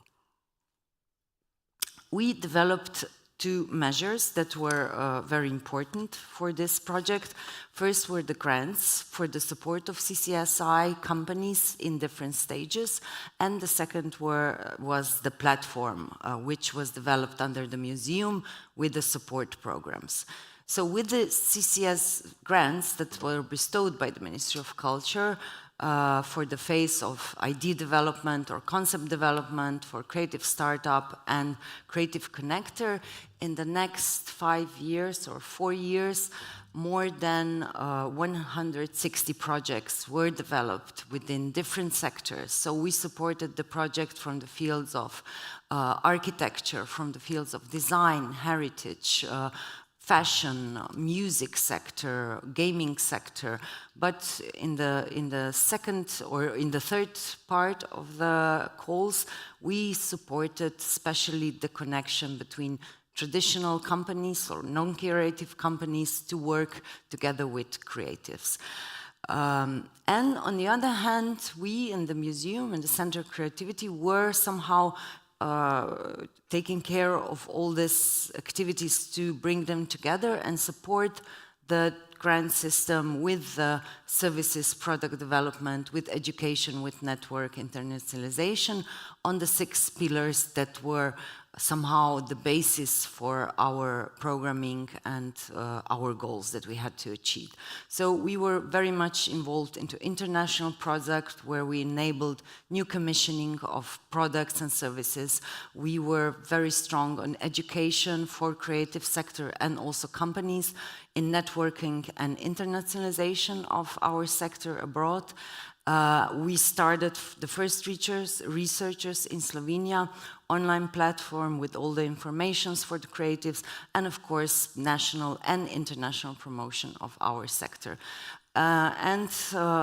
Because the sector was vivid also before the Center for Creativity, we invited the creative hubs from Slovenia to join the network, to give the ideas which we co-produced with quite substantial amount of money, and we developed the programs together for specific subsectors that we were not able to cover ourselves. So successful programs were developed within those 3 years. As said, educational programs were really successful, and you could see the need of Slovenian creatives for this kind of specific knowledge that was not only business-oriented, but also creative-oriented. We developed the brand of Made in Slovenia, presented it on different international fairs, events, and and we also engaged in many international platforms and projects so that we enable our creatives to go outside, to connect with abroad, and as said, we commission a lot of projects, a lot of services with our open calls. We also developed a platform for contemporary crafts and design, which is an international platform for research and connection of designers and craftsmen. We developed Biennial of Design as an international platform for new approaches in design. And we were strong on research because this research were actually the first data on the development of this sector in Slovenia. And it enabled us to develop the center and the CCSI in Slovenia further. The results were quite amazing. We were surprised, also our partners, with lots of involved companies, partners, with lots of developed projects and services, developed international partnerships, national partnerships with companies or business sector. But for us, the most inspiring were the stories of creatives that scaled up from maybe 2 companies to 14 or 20 and are now getting revenue of 2 million for fashion industry, which is quite a lot in a small country. We also got in the selection for the European Enterprise Promotion Awards, which was won by the Basque Culinary Center at the end, but we were happy to be there. And what the main important thing was that we somehow really supported the development of the sector. But on the other hand, the ministry also supported other projects, as said, networks of centers for research, arts and culture on the spectrum of experiment, art thinking, and which are also continuing in the next period and are also we are working together. Along that, Slovenia is also developing, through the Ministry of Economic, the program called Competence Center for Design Management, in which companies, traditional companies that want to work with design and designers are involved, and the project is very successful. And as said, what we managed to do is that the Center for Creativity and the CCSI support will develop in the next cohesion period as a national platform. Before we were just a platform, now we became a national platform, acknowledged also by other industries and ministries. And we are working now to develop the measures that we presented to how to develop and support the strategy in Slovenia, with the aim for the next cohesion period to develop a national agency for support of CCI, which would bestow the grants and develop support program and act as an intermediary with the different sectors. So, shortly.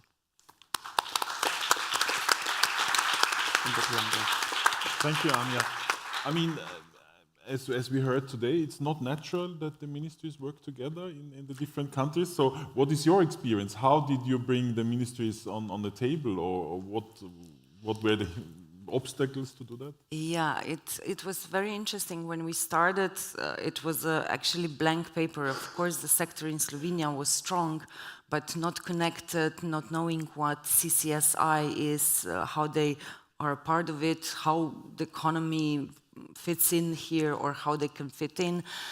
So actually we had to deal with a lot of mistrust from different ministries, because they lack the knowledge of CCSI sector. We didn't have any data when we started, so it was really difficult to explain to the Ministry of Economics why this sector is important. It was difficult to explain to the Ministry of Cohesion what this sector brings to the table, and it took us a few years of presenting cases, inviting them to events like this, like events in Vienna, EIT, to show them what we do, to present the research that showed the impact of the sector in Slovenia, and then slowly starting to build trust. They recognize us as a national body that is really interested not in specific interest or sector, but really takes care of the development of the ecosystem. So now they're slowly approaching us, and we are developing small programs together.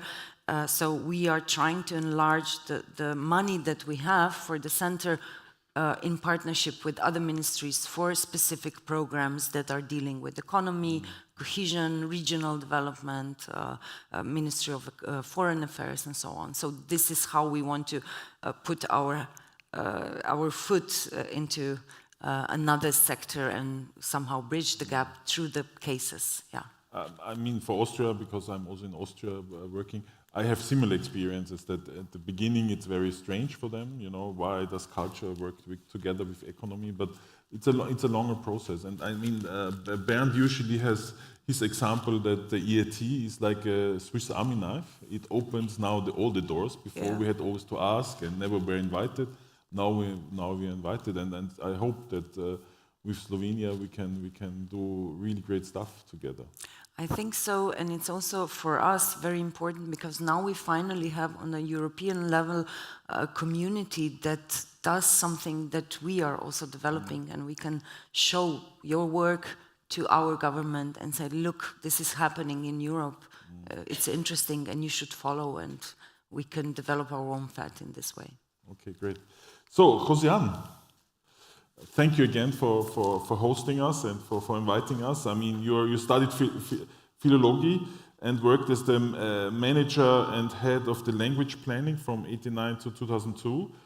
You developed the cultural policies for the Basque Cultural Plan, and he works as a policy researcher in the field and of definition of culture and creative industries policies for the Basque country. So, I mean, maybe you can explain a little bit this, how ministries, or how this system works, you know, how you approach, you know, from your ministry to create, you know, this interesting culture and creative strategy.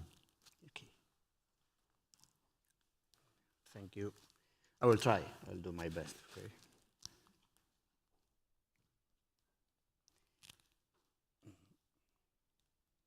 Okay, this is what I have been working in the last years. And you have here RIS3 Creative Euskadi Steering Group, Euskadi Creativa. And the subject is about how to manage complexity from other point of view. This is a multi-level governance model, and the key is how they are evolving in our case. So it's a very specific case that I am going to try to describe. This is the RIS3 strategy in the Basque Country. As you can see, we have the big priorities that are smart industry, you have also the health, you have also the energy, and in this small scale, you can see Euskadi Creative, also with the three transitions. So, till now, it's something that is happening in Europe, and we go back this way. What has been this evolution, and how we are dealing with this complexity? RIS3 Creative Euskadi Steering Group is the group where the orientations and the strategies in the Basque Country towards the CCIs and in the innovation are shared. So, 2016, we began with two groups, culture and creativity. Don't do it. Don't do it. Don't do it. Because we learned from this. Because the strategies must be common. So, from here, we went to one only group. But this group, the nature, when this group begins to work with more than 60 people, is the legitimization of the space. We want to share a space where cultural, creative issues will be analyzed, and also from the economic point of view. So, in this legitimating first group, there was the complexity. We have different, as you can see there, different departments of the Basque Country, of the Basque government.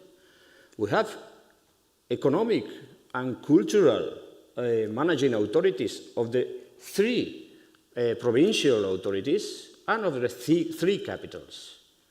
And after, we have the representation of the sectors also. And after, we have the representation of some agents of the knowledge system, technological centers, universities, etc., etc. So, we have been evolving, and we have been evolving because we need more effectivity to be more efficient.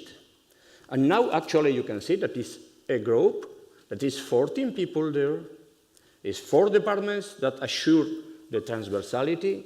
After, we have the representation of the public administrations that, in some cases, they are rotating. So they are rotating means that 3 provincial authorities, one of them in the economic area is there and coordinates with the other. And the same for the sectorial representation. They change. We have a period of 3 years, and all of them, they are going by this way. Also, this group has a supporting group where these organizations, they put the people that they think that it's adequate. So the participation is because they want to be there. And after, finally, we have a very small unit of 3 people with a budget that is going with the projects. So now, actually, we are functioning in this way.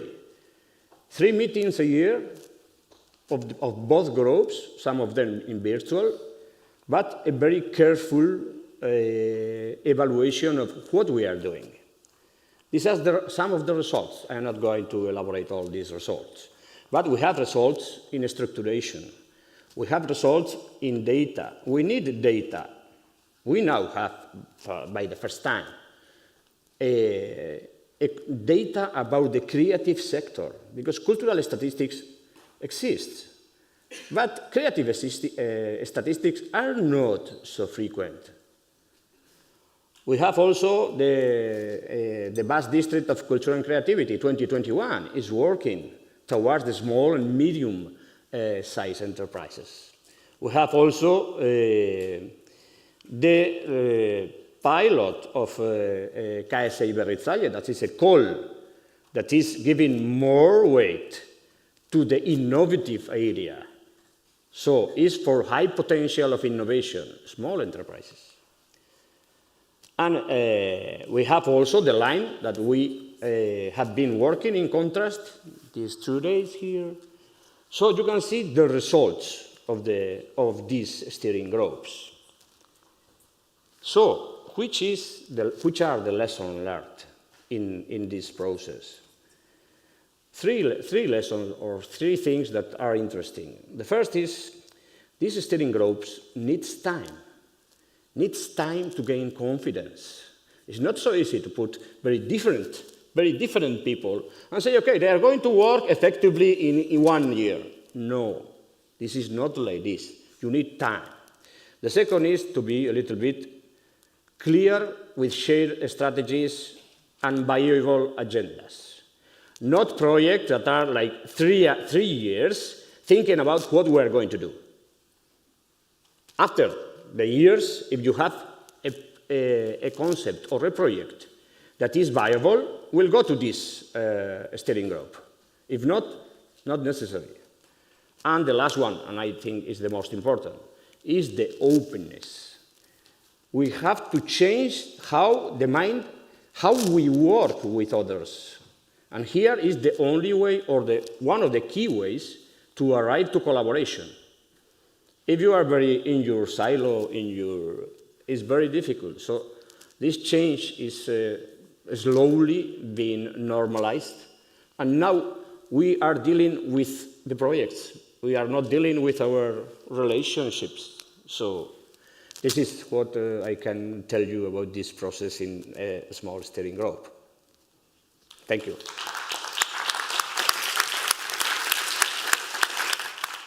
So, I mean, this is, I think it's a remarkable summary you made. I mean, time you need the right people, you have to give them, the space and the place.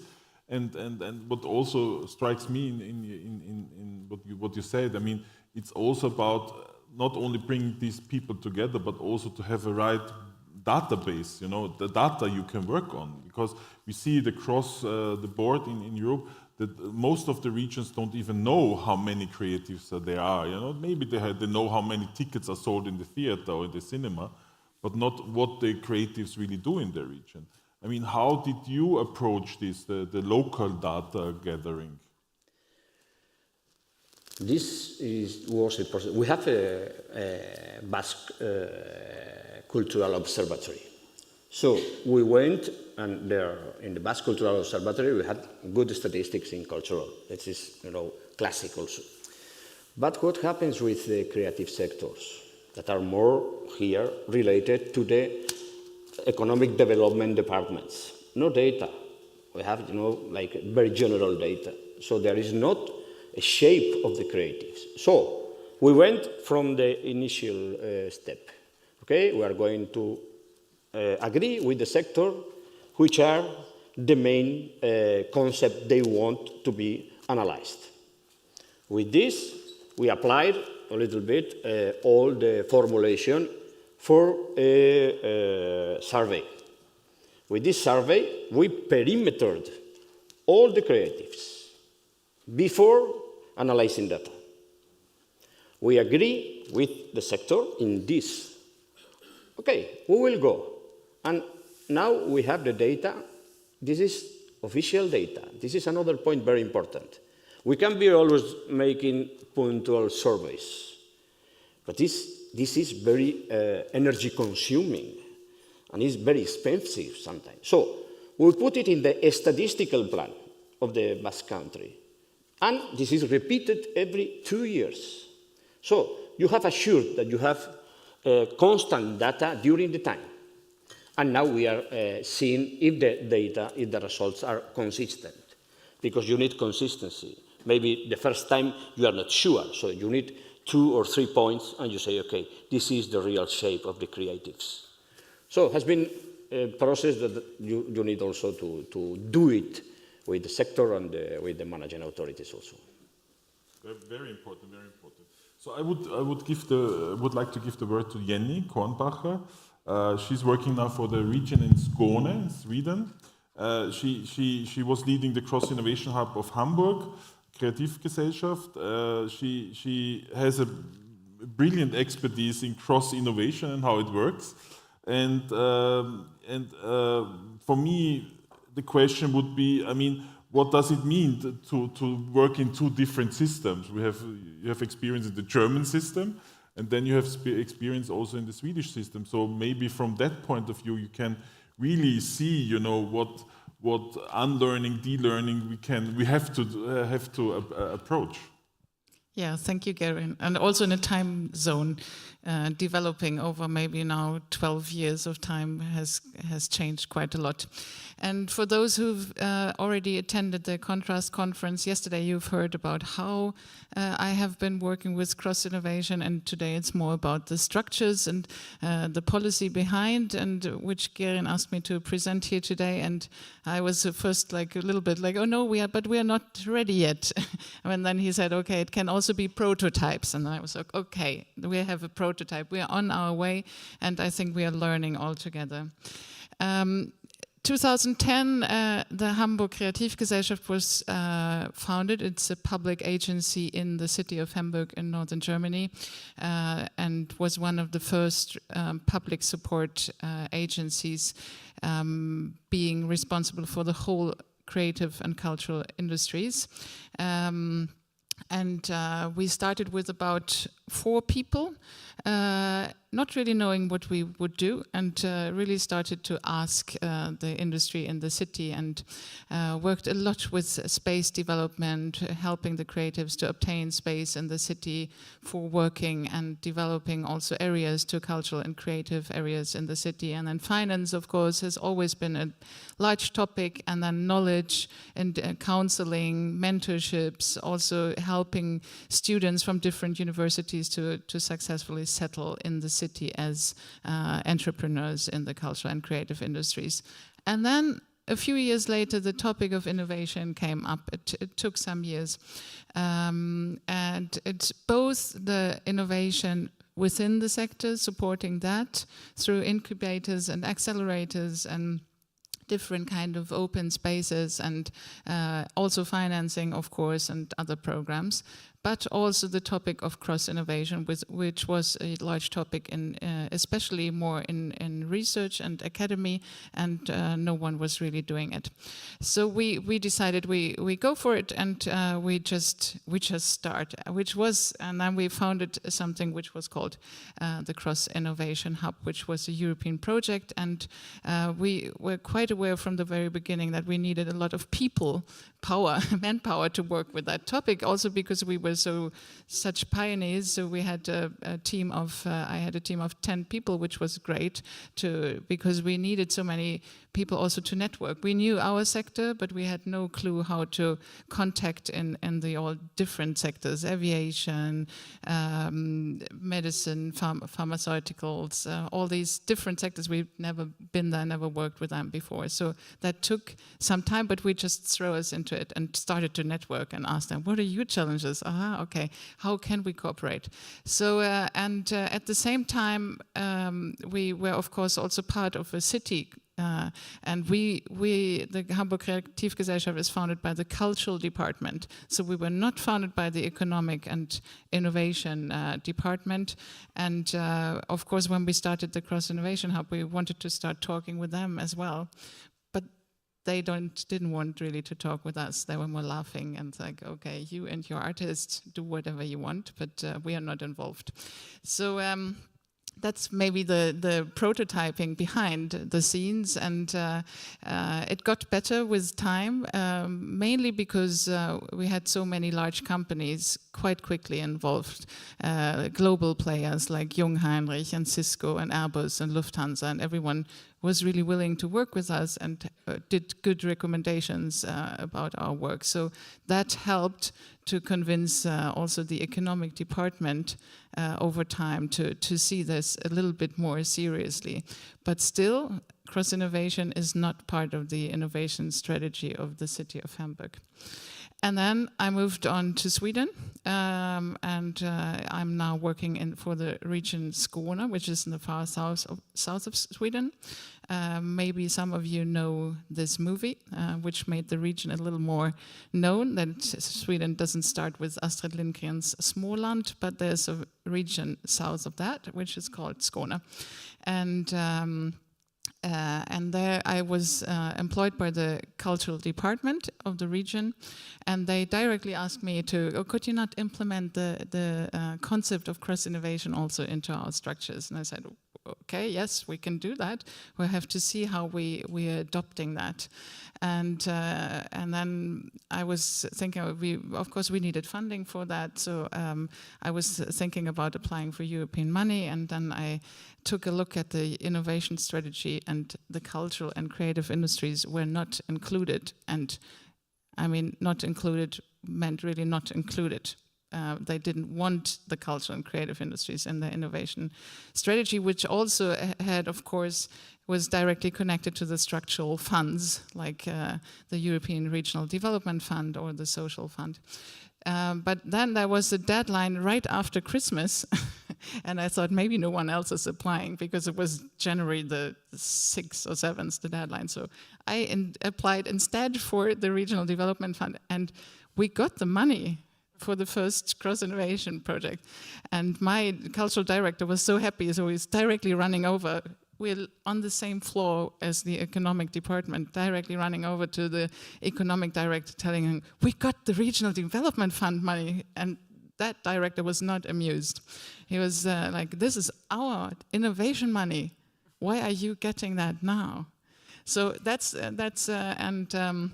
also since then, that's already 1.5 years ago now, has happened some different things, and they also saw that we are seriously working with innovation and involving a lot of different companies in the region. And now we got some more money, actually, from the Regional Development Fund, doing a larger approach together with the region Blekinge, which is also a southern Swedish region, our neighbor region, a larger project of cross-innovation in the south of Sweden. But I can still say the culture and creative industries are still not included in the innovation strategy. So there's still some work to do behind the scenes. So we're in a prototyping phase.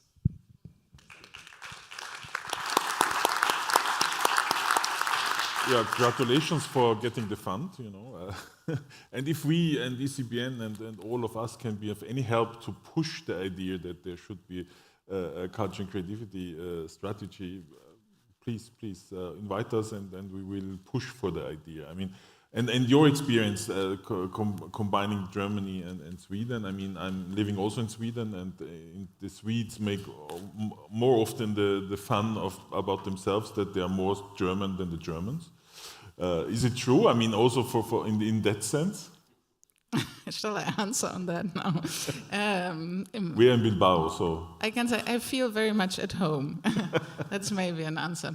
Yes, but and of course there are differences when you think about having a large city with almost 2 million people in Hamburg, and there are a lot of large companies, and then you have a area like Skåne, which is also a lot of rural areas, and smaller cities, also a lot of different companies, but more small and medium enterprises, which often don't have innovation budgets. So it's in that sense also different. And then what I mentioned in the beginning, over time, has changed quite a lot in the concept of cross-innovation. In the beginning, we often had one company from the non-creative sector, and then we had different companies and experts from the cultural and creative sector, more helping them to, if I stereotype it now, to develop a new product. And time has changed quite a lot, and now it's a lot more about sustainability, and as soon as we have that topic, we don't have one company involved. It's a lot of different stakeholders, and often different private stakeholders and different public stakeholders as well, because they're also needed in sustainability processes. And next week I'm starting for the first time a cross-innovation processes where 5 different faculties of the University of Lund are involved. And I always did that cross-innovation a little bit like an alternative to the research innovation processes to be faster and more effective. Now I'm working together with the university. So it's always learning and seeing what comes out of it. That's the nice thing about the creative industries. It's always a new stuff coming along. So I would like to give the floor to Arthur Legal, Director of KAA. He's a researcher and strategic advisor, experienced in culture policies, creative industries, and on international level. Researcher, of course, expert in mapping, evaluation, data collection, and this was interesting. I learned from for his biography, he connects sports and CCI. So, of course, you will explain a little bit your work, but maybe you can also elaborate on how you match sports and culture and creative industries. I will try. Thanks a lot. Thanks a lot for the invite, and really a pleasure to meet with so many familiar faces and also new ones. I just want to say a few things. I'll go quite quickly in terms of what we do, because what I want to explain is rather how we do it. But we work a bit all over Europe and internationally, and we work a lot on advising cities, regions, commission, EU institutions on how to design creative policies for the cultural and creative industries. So we've done that a lot. And I think when you initially contacted me about the topic of decolonization, I was really pondering on how this sort of new concept can also be interpreted in light of what we have done in the past as a company, and how we can actually extract some learning points from all the things we've done, all the experiences we've had. And I think there is an important thing to say first, is that, well, we all know that culture matters. We all know that we should take a main stage, but that has a bearing in terms of implications, in terms of responsibilities towards society. So we cannot simply develop policies for the sector, but we should develop policies with the sector so that it then sort of nurtures a meaningful dialogue for society as a whole. So with let's say, with a greater role comes also greater responsibilities. And that's something that is really important. We heard earlier colleagues saying that we should save the world. Well, actually, that's kind of what we asked for. So now we have many more policies. We spend lots of years advocating for culture to get more funding, for culture to be involved in regional policies, in innovation policies, in entrepreneurship. Well, we have largely achieved that today, which is great. But now we need to deliver also on the other side of things, which is, okay, well, we said we could change the world, so now we need to do it. And one of the things, when we talk about decolonization, of course, we work on many other topics, but I think here it's important really to see how culture can actually be a catalyst for dialogue, not just the outcome, the results of the conversation between policymakers, but also really stir and inspire new conversations. And the truth is that has already happened to some extent, but I think this is still very limited. What we are seeing clearly is that when it comes to policies, and especially policies for the cultural and creative industries, we have a kind of participative turn. We're not just policymakers sitting in a room sometimes with consultants and deciding this is what we should do. We are doing that together. However, that together is still a bit limited. It reflects existing structures, existing power structures. We are reflecting that in the way we design, let's say, participatory processes. And that's something really important.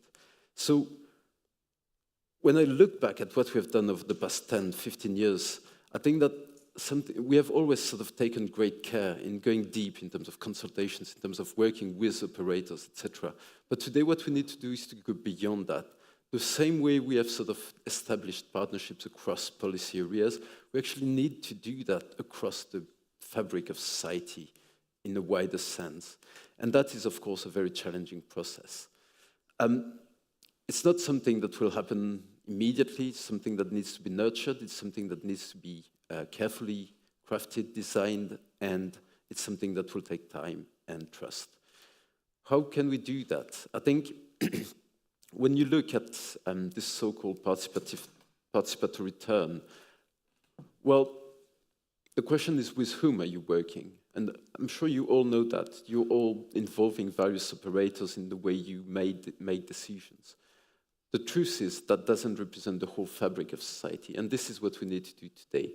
So what it means is that we need to go deeper in the partnership across sectors. It means we need to go deeper with organizations working in social affairs. It means we need to go deeper towards the educational infrastructure of our cities, regions, and countries. This is a new thing in a way, because we are saying that culture should address societal challenges. Now we need to do that, and we are really at the beginning of it. But if I look back at some examples I've seen in the past, I think we are actually somehow already there in some cases.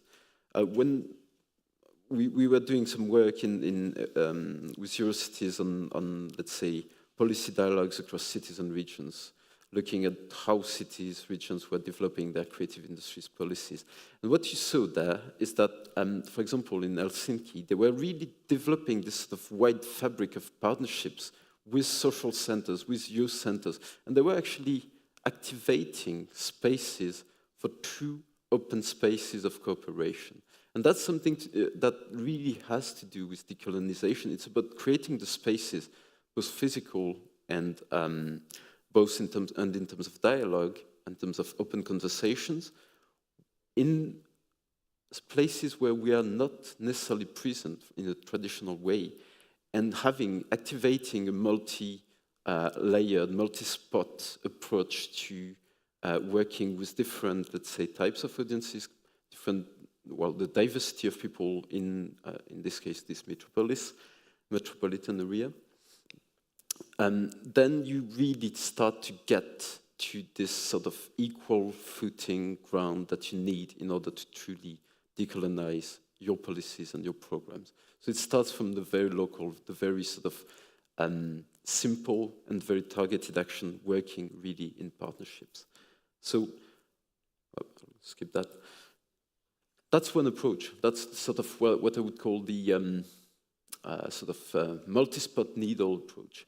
But then you've got also other ways of doing things. And I'm going to take the example of Birmingham, but it's not the only place where they've done that, where they were really thinking of how can we open up the doors to our cultural institutions, and how can we sort of really establish a dialogue with what we call the known audiences sometimes, the people who are not coming, the people that we don't, whatever we do, we are not reaching out to them.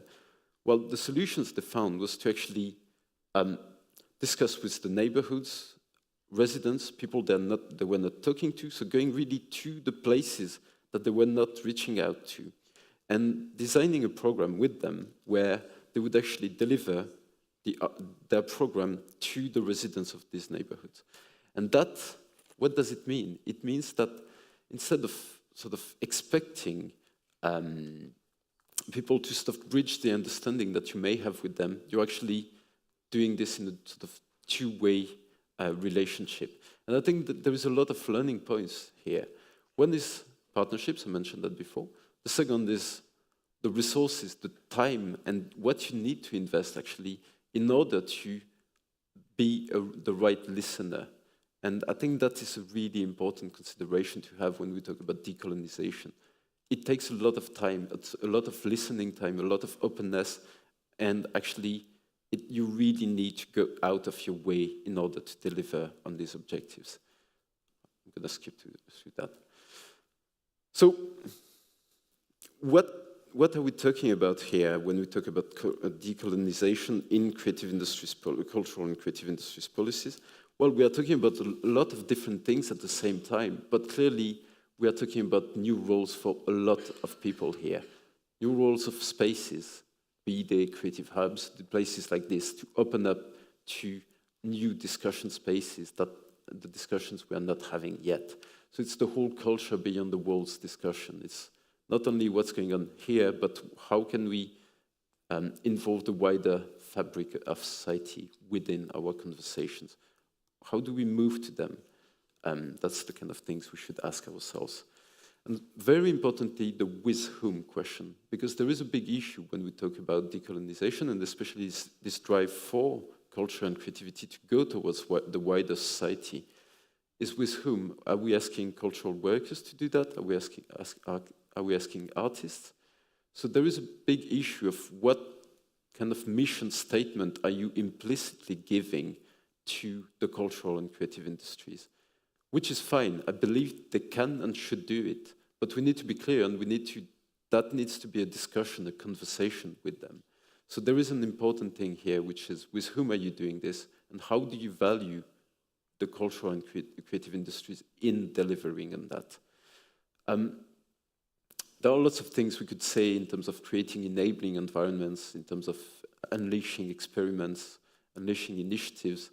But what I want to say really is that we need the partnerships, we need the time, we need the trust, and we probably need the facilitation as well, be it in terms of people facilitating or in terms of actual spaces that facilitate the encounters between the different groups that should be involved in the decolonization perspective. That's what I wanted to say here. I think I won't make it too long. Thanks a lot. Thank you. So I just was reminded that time is out, actually. So, I mean, all the panelists will be also in the breaks for you. So if you have questions, please then approach them in the break. We are now splitting the audience, so to say, because some of you are delegates to the Policy Club or Policy Forum. So on the way out, of course, you can have a coffee and the bio break, and I would say 10 minutes. You should be in the other room, and the others are coming back, and we will go on with the program. So thank you very much for coming. Thank you for being on the stage, and see you later.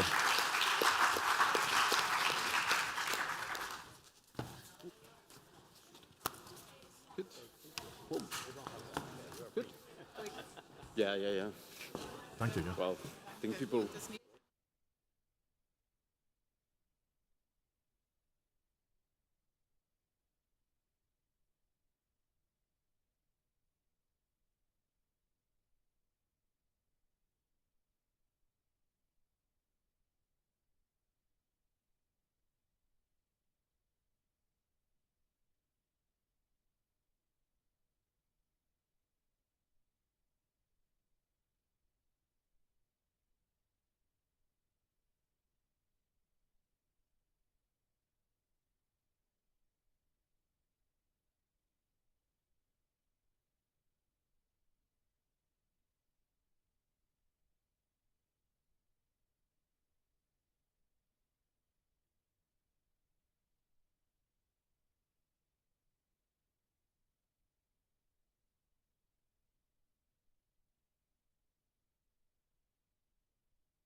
So, I'm going to try to time myself, but if you Hi. see me going over...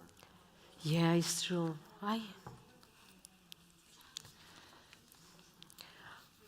Okay, kaixo guztioi. Hi everyone.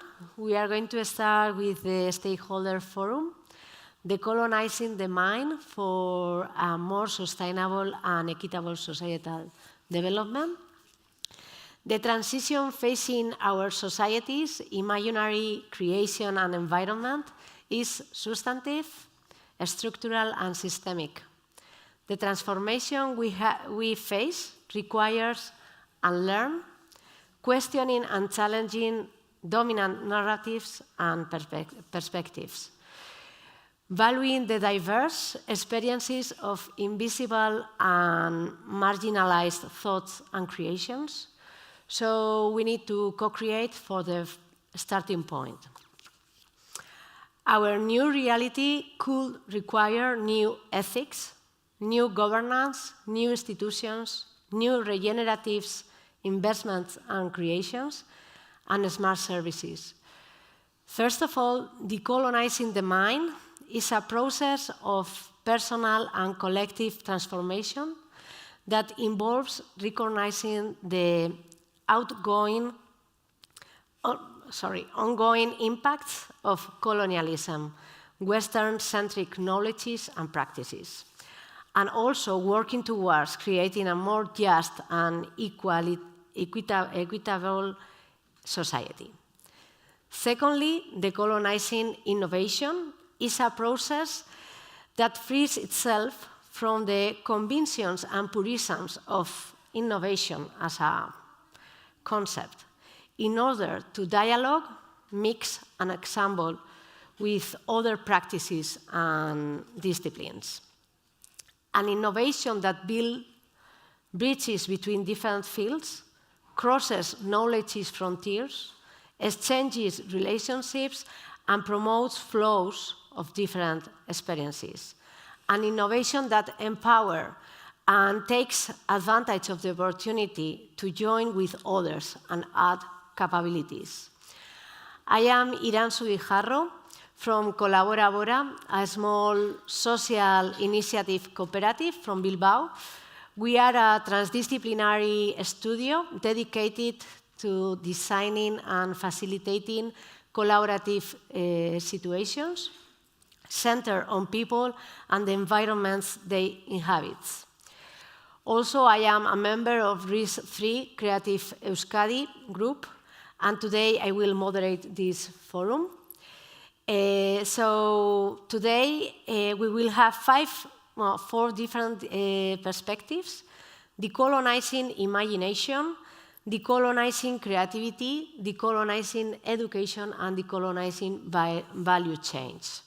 Each speaker will have 15 minutes for his or her presentation, and at the end, when everyone has finished, there will be 15 minutes for the questions.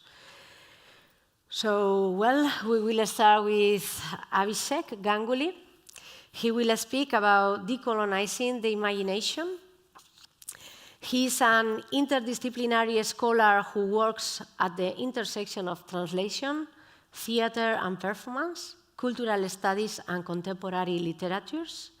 He's working on decolonizing the imagination as an associate professor and chair of literary arts and studies at Rhode Island School of Design. So go ahead, Abhishek. Thank you. Iranzu, I'm just going to stand up, if that's okay. Hello, everybody. It's great to be here. Thank you for inviting me. I'm going to time, but if I go over, please tell me. So, yeah, I'm just going to, start with a little bit, sharing a little bit about a project that a colleague and I have been involved with in the Art and Design Institution where I teach, which is the Rhode Island School of Design. It's not, I'm a teacher of literature and the humanities for a living, but it's not every day that, we get to come and talk about these things at a policy kind of forum. So I'm really thrilled to have the opportunity, because I do believe that the humanities should have a seat at the table. So we'll come to that in the course of my presentation. So I'm just going to start by... Is it working? So the kind of, a little bit of the background of this initiative called Decolonizing the Imagination. It's a big topic, it's complicated, it's many-sided, it's ongoing. We were invited to facilitate a peer-to-peer teaching initiative at our college, and which we designed as a forum kind of by experts for experts to respond to what we perceived as the enduring provincialism of dominant historical and theoretical perspectives in art and design education generally, but also at our college. So it was designed as a kind of pedagogical curricular intervention, but it took on a larger life. So what we did is we offered a series of seminars, which kind of started in 2020 and then went on. And we designed them as a kind of intellectual intervention, as opposed to, we thought it is much more meaningful and sustained than doing like a workshop or a training session. And we would meet every week. There would be a set of readings, etc. It was voluntary, but people joined. Museum curators, gallerists, archivists, librarians, and of course faculty. And our aim was to kind of examine efforts at decolonization from multiple ideological standpoints. So, post-colonialism, anti-colonialism, the body of thought called decoloniality, all of that. So the nature of the intervention we designed kind of took on a few large questions. The first one had to do with the idea that decolonization has had a long history and a vast geography. So what does it mean to decolonize now and here? If you're talking about ex-colonies of Europe gaining political independence, then there was a whole wave, as we know, in the kind of mid-1940s after the end of the Second World War, when large parts of South Asia and Southeast Asia gained independence, and then there was another second round of that in the 1960s. So if decolonization, lowercase small d, has been a continuous process, then what is it that we are doing by paying attention to it all over again now? Of course, it tells us that it's not done, if it is ever done. And then the second big question was, what actions could a Western art and design school, or an archive, or a museum, or a gallery, or a university take, or industries, creative industries in this case, take to dislocate itself as a key site that has historically benefited from colonialism, indigenous genocide, settler colonialism, and the transatlantic slave trade. So this was the kind of the big thing, right? What can these institutions do? I work within one of these institutions. I was trained among many institutions, one of these. And then the next thing was, given that we're all complicit in these processes, and the last kind of big question was, what are the limits and problems and possibilities of current calls to decolonize by and through these institutions that continue to engage in the production, consecration, institutionalization, and circulation of hegemonic knowledges? All of this to highlight the fact that we are all complicit in this. If we are a part of these institutions, there is no clear space from outside from where this work can be done. So a quick kind of, how did we come up with the idea of the imagination? Decolonizing the mind, which is in the title of the forum, is, as probably many of you know, comes from Ngugi wa Thiong'o, the very well-known Kenyan writer and activist's work, which was published in 1986. He was concerned about the politics of language, specifically in African literature, the choice to write in the colonizer's language, English or French, or an African language. And then the second kind of point of departure for us, and this is very specific to the context in which I work, one of the contexts in which I work, which is the Americas, the North America, is the work by Eve Tuck and Kay Wen Yang, who caution about what they call the metaphorization of decolonization, right? In a very famous essay which is called Decolonization is Not a Metaphor. And what happens when something like decolonizing is adopted too easily by advocacy in institutions as well as in scholarship and creative practice, right? So that's the call for that. And within, again, the North America's context, they explicitly articulate decolonization as a demand for land back from the position of the native indigenous communities. So yes, there is land acknowledgement, but if that is performative, then we follow through with the question of land back. So this is, again, a very specific context. Imagination, for us, undercuts, but also forms and animates creativity, empathy, ethics. In order to, if we are to save a world, and it's not without its problem, then we have to be able to imagine the world that we are planning to save. And I have, it's not an uncomplicated thing to save anything. But the call to think about decolonizing the imagination is how we moved from Gugi's work on literature via Tak and Wong to talk about art, design, and innovation. So then, the kind of quick segue, and I'm happy to talk more about these things if we have a time for Q&A. And this is my kind of own. I feel very strongly about this as a scholar and a teacher of humanities.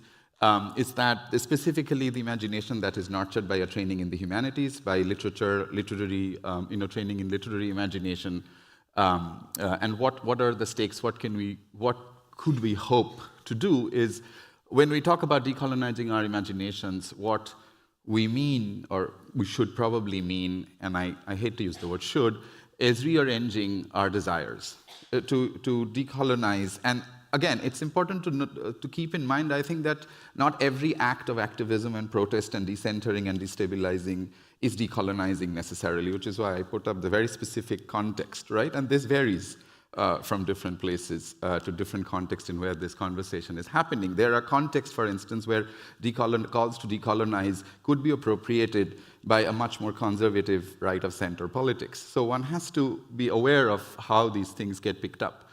So to decolonize our imagination in this case with a lowercase d, a small d, would be to will things differently, to want to have things come into the world differently, right?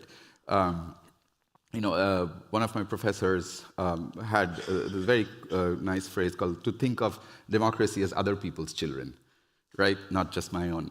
So, and then the second thing is to think about short-term problem solving, which, let's say, the dominant ideas of design and art education produce, and these are lovely young people I work with, as opposed to long-term problem solvers that I would say an infusion and a training in the humanities, literary humanities can bring about. The idea that, the humanities taught well, the humanities do things slowly. There's no guarantee of success. It is not just, data is important, but the humanities is not just predictive, it's not just computational, it's also prefigurates, right? It's completely made up, but we're moved by that. We believe in these made up things and they move us. So that is the kind of training of an imagination that, as Gayatri Spivak talks about, the slow, uncoercive rearrangement of desires. It has to be necessarily uncoercive, right? And the teaching of, if taught well, maybe this could happen. So no guarantee of success. That's the, if we could supplement data with the idea that the humanities or literature offers us the experience of working with knowledge that is unverifiable, right? The question of how do you work with something, a quantity of knowledge that is unverifiable? So I think if the data question could be supplemented by this, then we will arrive, at maybe an imagination that could be more desirable. And so kind of, I'm close to time, so I'll wrap up. A kind of quick recap. What methodologies may lead to the shaping of critical, dissident, and inclusive pedagogies was our starting point. As I said, it was a teaching curricular intervention. And from there, we moved to how do we decolonize knowing and doing, as well as the methodologies and practices by which they are produced and disseminated, right?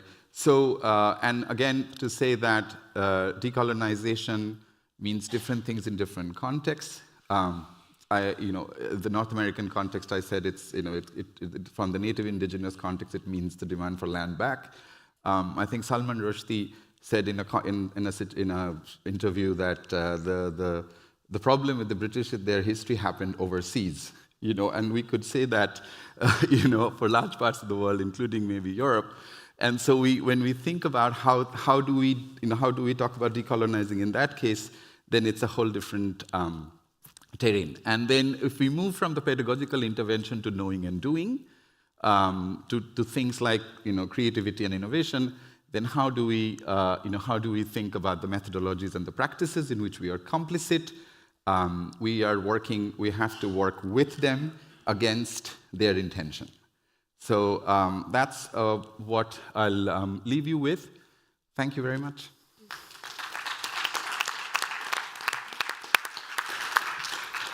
Thank you, Abhishek. So now we are going to listen to Liva Sturmana from Creativity Lab Latvia. She will speak about decolonizing the creativity, so go ahead. Thank you.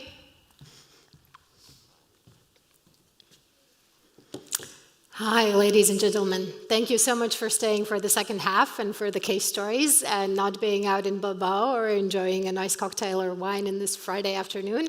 My name is Liva Sturmana, and after a more maybe theoretical view of the aspect, I'm here to give you some case stories, and the case story actually of Latvia. I represent a private NGO that's called Creativity Lab, so we have a very fortunate name in that regard. And yeah, I'm here to tell you today about the story of Latvia and what we do in the creative industries. Because, let's go further, we have had the very fortune and blessing of actually being in 4 countries in the past 2 weeks to really attend the European Culture and Creativity Days and really see both the differences and similarities of all these kicks that are about to emerge.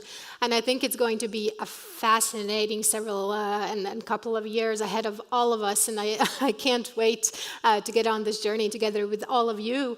And I think it will immense a lot of changes for the better towards really creative industry and culture collaboration within Europe as well as abroad. And I just have to pinpoint the fact that cheers to the organizers, because this is the most international of the EIT events in the sense that we really get participants from all over the world. And then having lunch and dinner with my Estonian and Finnish colleagues, I understand that Baltic Sea region, it's really our backyard, and we have so much to learn from the world and so much to offer at the same time. The clicker is kind of slower than I am, but let's go towards the topic of the conversation. And Pierluigi Sacco, for the second day, gave us an enlightening speech in theory, and I couldn't agree more. And especially when it comes to creativity, it's about changing the way we think, because you can never say that people haven't been creative since day one and since the dawn of civilization, in whether really making fire, getting water, building cities, building civilization, or inventing the printing machine. So creativity has always been there. It's an innate and natural thing, and really both emotion as well as skill that we possess. So let's go forward on that. Latvia, one of the 3 Baltic states, one of the Baltic Nordic region, really one of the countries that tries to bring also creativity and culture to the forefront. We are only 1.9 million. You have cities here and all over the world that have inhabitants much more in each city than we have in the whole country, but we try to take it and use it to our advantage, because any politician or even the president of the country is 2 handshakes away. So we have to really use it to our advantage if we really want to see some good change towards the better as well. But we are a part of both NATO, OECD, and the European Union, so we really are a participant in the multinational collaboration. And our new country brand actually goes towards the saying United in Missions, because you might have heard about this Baltic Way that happened in 1989 when 3 countries and individuals across all of the 3 countries stood hand in hand in protesting what happened with the Soviet Union, and that led to the fall of the Soviet Union. Now, the second image is of just this summer in July when we had our Song and Dance Festival, in which several thousand of people really come together to sing, dance, and showcase the best that our culture has. And the most recent one, of course, United in Missions in helping Ukraine, because Latvia is actually, per GDP, one of the most supportive countries in the EU towards Ukraine as well. Initiative Radi. I'm here to tell you about the project that we have been organizing since 2017. And Initiative Radi, actually this is a funny word because in Latvian it is both create as well as relative. So this is a playing with words, and this is an initiative that was actually launched in 2010 by the Ministry of Culture together with the British Council. And they really wanted to see a platform or a project towards the enhancing of cultural and creative industries within Latvia. And so in 2010, it started out as more than 100 events throughout all of Latvia. But when we came in 2017, we saw that while it is very fantastic to really see more than 100 events throughout Latvia, envisioning and celebrating the creativity of people, we really wanted to come more and boil down to maybe several events that we actually organize in a design thinking-led methodology and really work with a target audience that we want to see positive change in. And what we started to do is having these tourism missions in small cities and for the development of local tourism as well as sustainable tourism, and what are they about and what do they offer both local inhabitants as well as tourists to really see this change. And then of course COVID hit a few years later, and then we had to think of something else, how to really tell the story of the creative industries, and that's when we created the online academy. So there are about 30 very good videos, actually, from people also that have been speaking here for the past 3 days, as well as Ragnar Seal, Tony Atwood, Christina Fleming, Tony Fleming as well. And these are the topics in which we have tried to bring both the success stories as well as experience that we have in creative technologies, creative cities, success stories, inspiring stories, sustainability, and design thinking. So this is really a valuable tool to really get down once you're home and have maybe are retrospecting what you heard in Bilbao.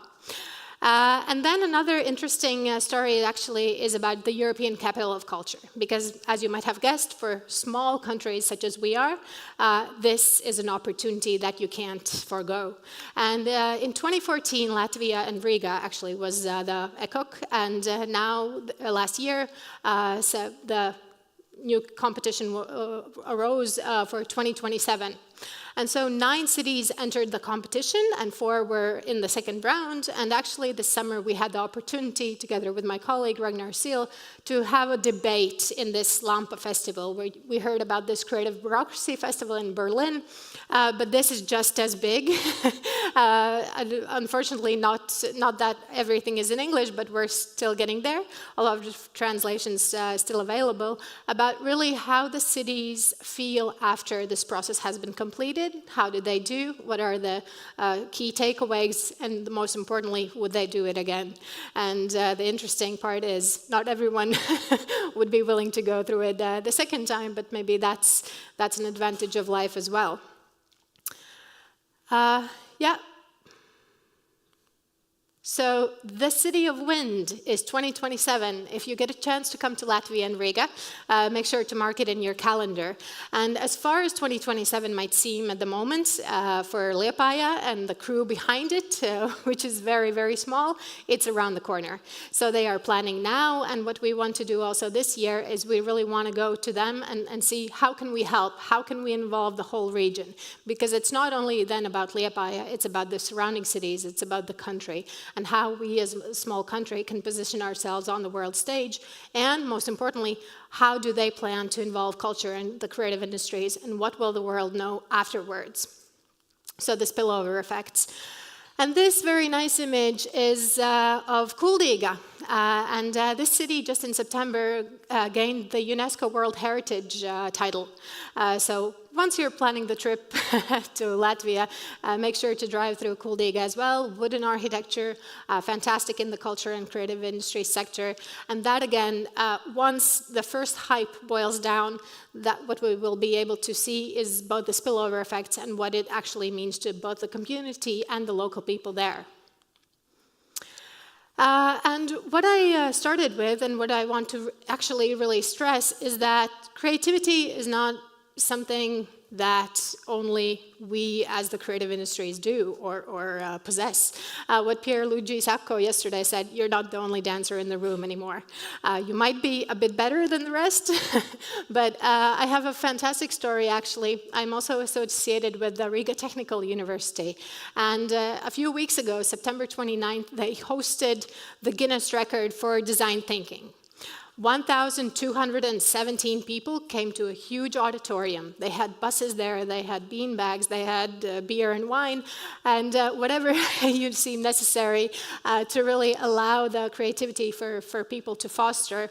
And it's still, of course, in the review process for the Guinness record, but we're quite certain that they will handle it and really receive the title. And this young gentleman here, he won the 1,000 euros award, as well as he submitted 120 ideas just sitting there. So there was an open platform, and I think this is the best example actually of creativity that is innate in us that we can foster. And now, just a few examples also of maybe companies that envision and enlighten creativity and that you can sense actually and visit in the Louvre. Because Grow Glass, they make anti-reflective glass. And it's guarding the Mona Lisa. This is actually made in Latvia. So this is a fantastic also image of both creativity that is within companies as well as in individuals. And Game Changer Audio is making guitar pedals, and they have been doing that for several years now. And Rammstein is using them, and Rolling Stones. So if you see them and you see these very nice pedals, well, they're Game Changer Audio, and they come from Latvia. Pretty two famous men. They are also born in the territory of Latvia. So what a small country like us, what we have to do is we have to be proud of our talents. Mark Rothko, there is a painting of him done just by in Guggenheim. So I think this is what we have to hold on to, what we have to tell the world. We have to remind of our maybe past, but we also have to see where it leads us in the future. As well as a bit of a past, as well as the future and current situation, Anatols Lapinš actually was a designer for Porsche, a very successful one, and really collaborated in that. And Aerodium, you're actually going to hear even more about them. Mission Impossible, where Tom Cruise is flying, he's actually flying in this Latvian man-made tunnel, wind tunnel. And they were also there for the London Olympics, as well as many other events, and there is going to happen something very, very secret in San Francisco in autumn, so hang on for that. After some theory, I hope I envisioned some really success and case stories, and now you have a vision of Latvia, where we come from and what we do. But in the essence, what I tried to show is that creativity is innate in all of us, and I'm super proud to say that it also lives on in institutions in Riga and Latvia, in government, in municipalities, in seniors, and in the way we do things. So what we're trying to do is catch that train, somehow build upon it, and to have everyone on for the ride. Thanks so much. Thank you, Liva. After the creativity, we are going to listen to David Crombie from HKU University of the Arts Utrecht. He's the project coordinator of Cyanotypes project, and he will speak about decolonizing education. Yeah, go ahead, let's go. Hello, can you hear me? Yeah. You can hear me? Okay, yeah. Super. Well, thank you very much for inviting me here today. I'm going to talk a little bit about project that we're working on, funded by the Commission. A little bit of context. The other bit of context is I've set this for 10 minutes, so lunch will be sooner than you think. Pierluigi Sacco this morning talked about the predictive part of models, one kind or another. We know that a model contains conditions of change. So within any model, for whatever it is, there are parameters. And built into the model is some difference in these parameters, and hence its predictive or not power. We are in a position now where the conditions of change themselves have changed, and we all know this. Secondly, we are all social animals, and we cannot escape this condition of social plurality. There's a very famous, he used to be called the living Darwin. Sadly, he's now a dead Darwin. Edward Wilson, who died last year, an evolutionary biologist, and he wrote a book called On the Origins of Creativity. And it is a plea to the arts and humanities to step up. What we heard earlier, and at a time when we know this is necessary, there is a huge demand for our input, but we're not always very good at making it clear what we can offer in different contexts. And it's not surprising, because we have to navigate with Paleolithic emotions, medieval institutions, a lot of you know where they are, and in the middle we have godlike technology. Now, none of us really understand that context. This technological change in which we are immersed has completely changed our emotions, expectations, and expressions, and that includes the idea of creativity. And we're inside these huge accidental technological megastructures. We have technology which is context-aware, but we don't have people who are context-aware. That's part of the challenge for learning. This is a report that came out just before the summer from the European Research Unit, the JRC, which just pointed out something very simple. The transition that we're facing requires education and training systems to put a premium on adaptability. And then the second line, our education and training systems are not yet fit for the magnitude and speed of the transformations. That's a foresight report from a very good unit, just to put this context. So the conditions of change frame our agency. And we talked, I think Pierluigi Sacco mentioned artistic agency earlier. So these conditions of change determine what's possible. So the more aware we are of the context, the more we can translate this into new possibilities for action. We need to rethink how we can harness our learning structures to meet those challenges. So we have to contextualize agency. We can do this by collaborating with a wide range of innovation actors, and I know many of you are already doing this in your own sector and also in other sectors, and we can co-create, devise new hybrid skill sets, new competencies to assess, to anticipate, to tackle the complex and chaotic problems that we face. The idea being that doing it in this way, we can generate new conceptual blueprints and new pragmatic instruments. One of the things that I heard also from Pierluigi Sacco this morning was that as creatives, we are very good at the what-if question, which is kind of counterfactual reasoning. And I think actually the whole culture and creative industry has a unique thing at its core, which is it largely revolves around what's next. So we are indeed very well placed to tackle these challenges and to step up into an intermediary role. To do this, we need to build anticipation, not prediction, but anticipation into our methodological frameworks and empower creators, all the people you are there, all the people you work with, to imagine multiple futures and make whatever processes they're involved in today more sustainable, resilient, dynamic. The project that we're running at the moment is part of something called the Alliances for Innovation. The first part of that is a Pact for Skills. Some of you will know this, the Creative Pact for Skills, which is the community aspect. The second part is the Blueprint for Skills. and that's the part of the project that we're running, and it's called cyanotypes. It's named after the process. We're trying to reclaim the artistic origin of the word blueprint, because to make a blueprint, you make a cyanotype. And this was invented 1848 by a woman, one of the first female photographers, called Anna Atkins.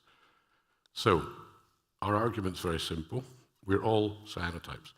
We're all works in progress, blueprints, continuously being revised and updated. The approach we're taking is not an institutional approach, but an ecosystemic approach. Because as the creative industries have been recognized now, finally, as an industrial sector, the irony being the industrial sectors are becoming ecosystems. So this needs to be understood, and we have to act in that context. So we have stakeholders from vocational education, from training, and from higher education, who have to be brought together. And you've all done this sort of community building and stakeholder mapping type exercises, I'm sure. And we have to create new curricula which are modular. And at the moment that means that can be made available in a variety of different contexts by a variety of different people to different educational levels. So it is a challenging approach because, put bluntly, universities don't normally co-create their curricula. This is quite an unusual thing. But this is what's required if we're to move forward, given the problems I mentioned earlier. We will create something called a train-the-trainer framework.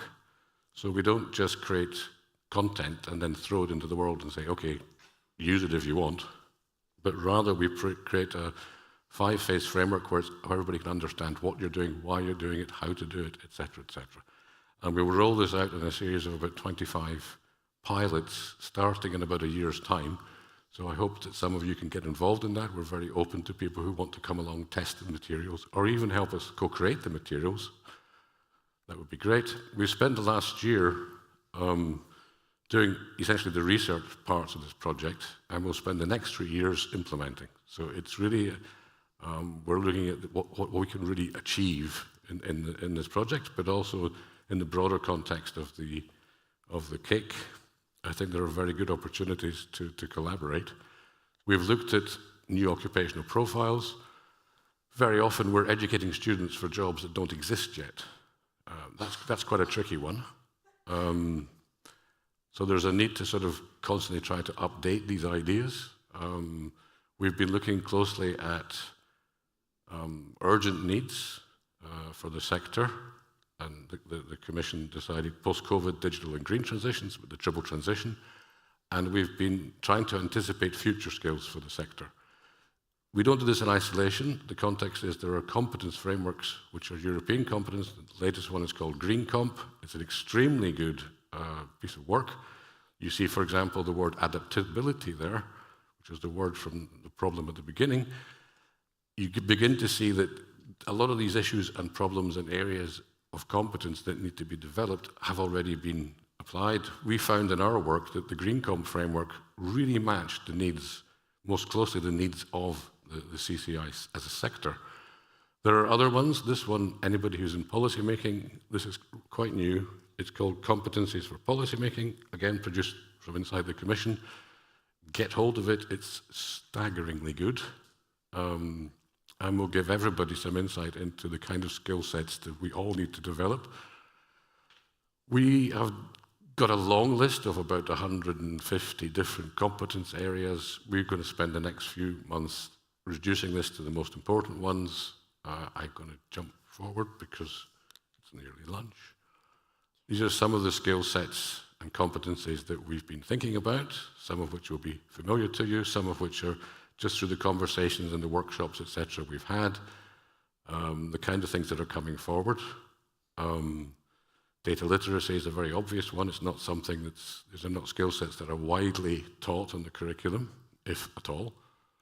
So there are many different possible competence areas that we're looking at, and we're very open to feedback on this. The key message here, the future skills are created in ecosystems that have the capacity to renew themselves. And that capacity for renewal, the capacity for the regenerative, we think is terribly important. We've focused a little bit, but I won't go into detail here, on thinking about agency, how can you identify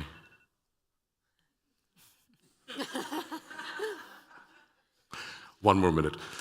How do you identify your level of skills readiness as an individual, as an organization, as an ecosystem? They're all important. You must include agency.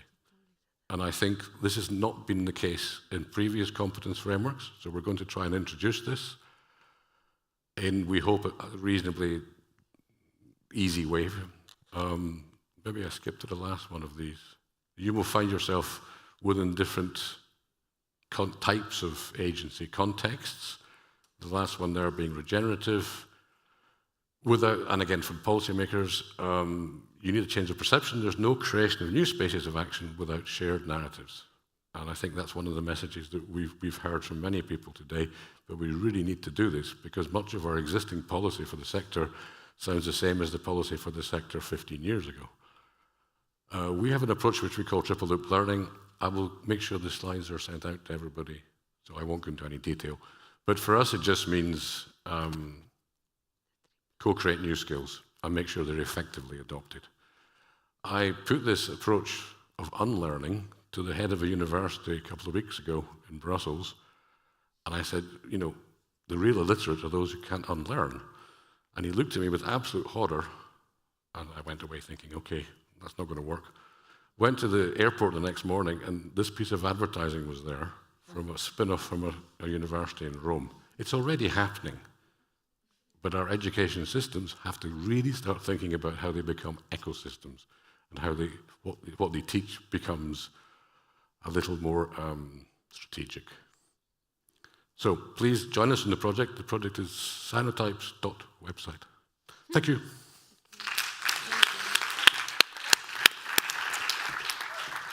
Thank you, David. So last topic for this forum will be the decolonizing value chains by Aurea Rodriguez, the EIT Culture and Creativity Co-Location Center Southwest. Yeah. So thank you very much for inviting me. It's a pleasure to be here.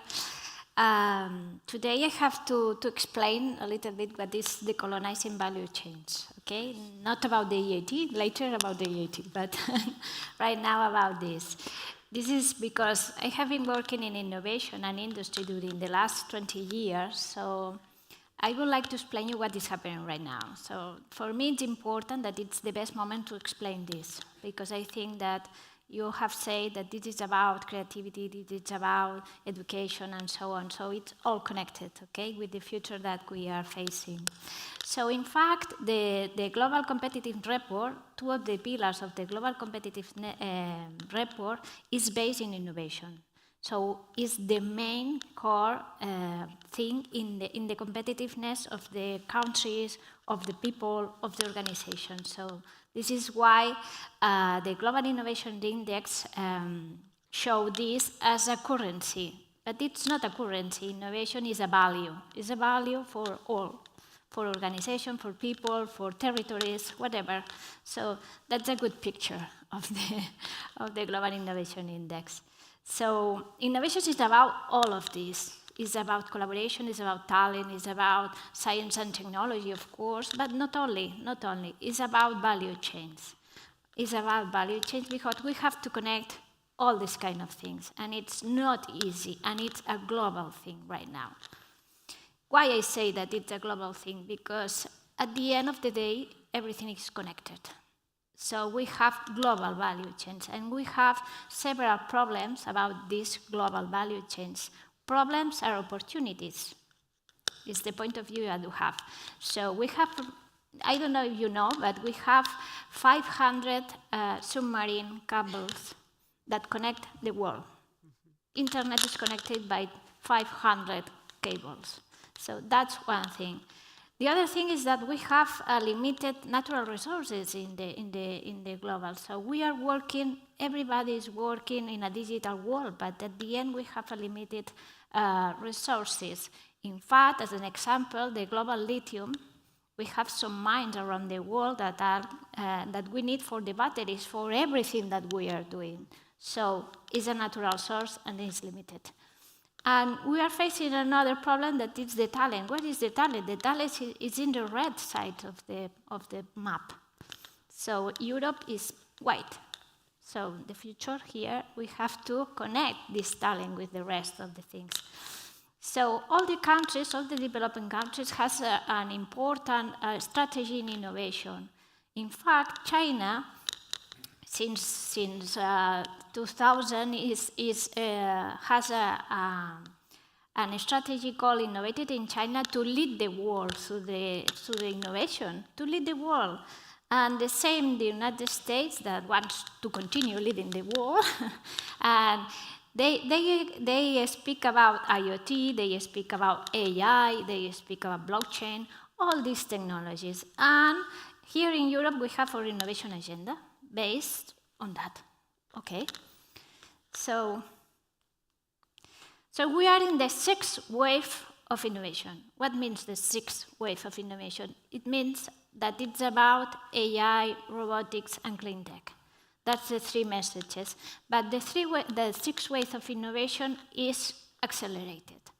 So we call the 6D chain of reaction. That means that this kind of technologies are digitalized, deceptive, disruptive, desmaterialized, demonetized, and democratized. So it's an exponential. It's exponential. You see, this goes to an exponential value chains that are consuming these natural resources and then doing this. So ChatGPT. Who knows ChatGPT?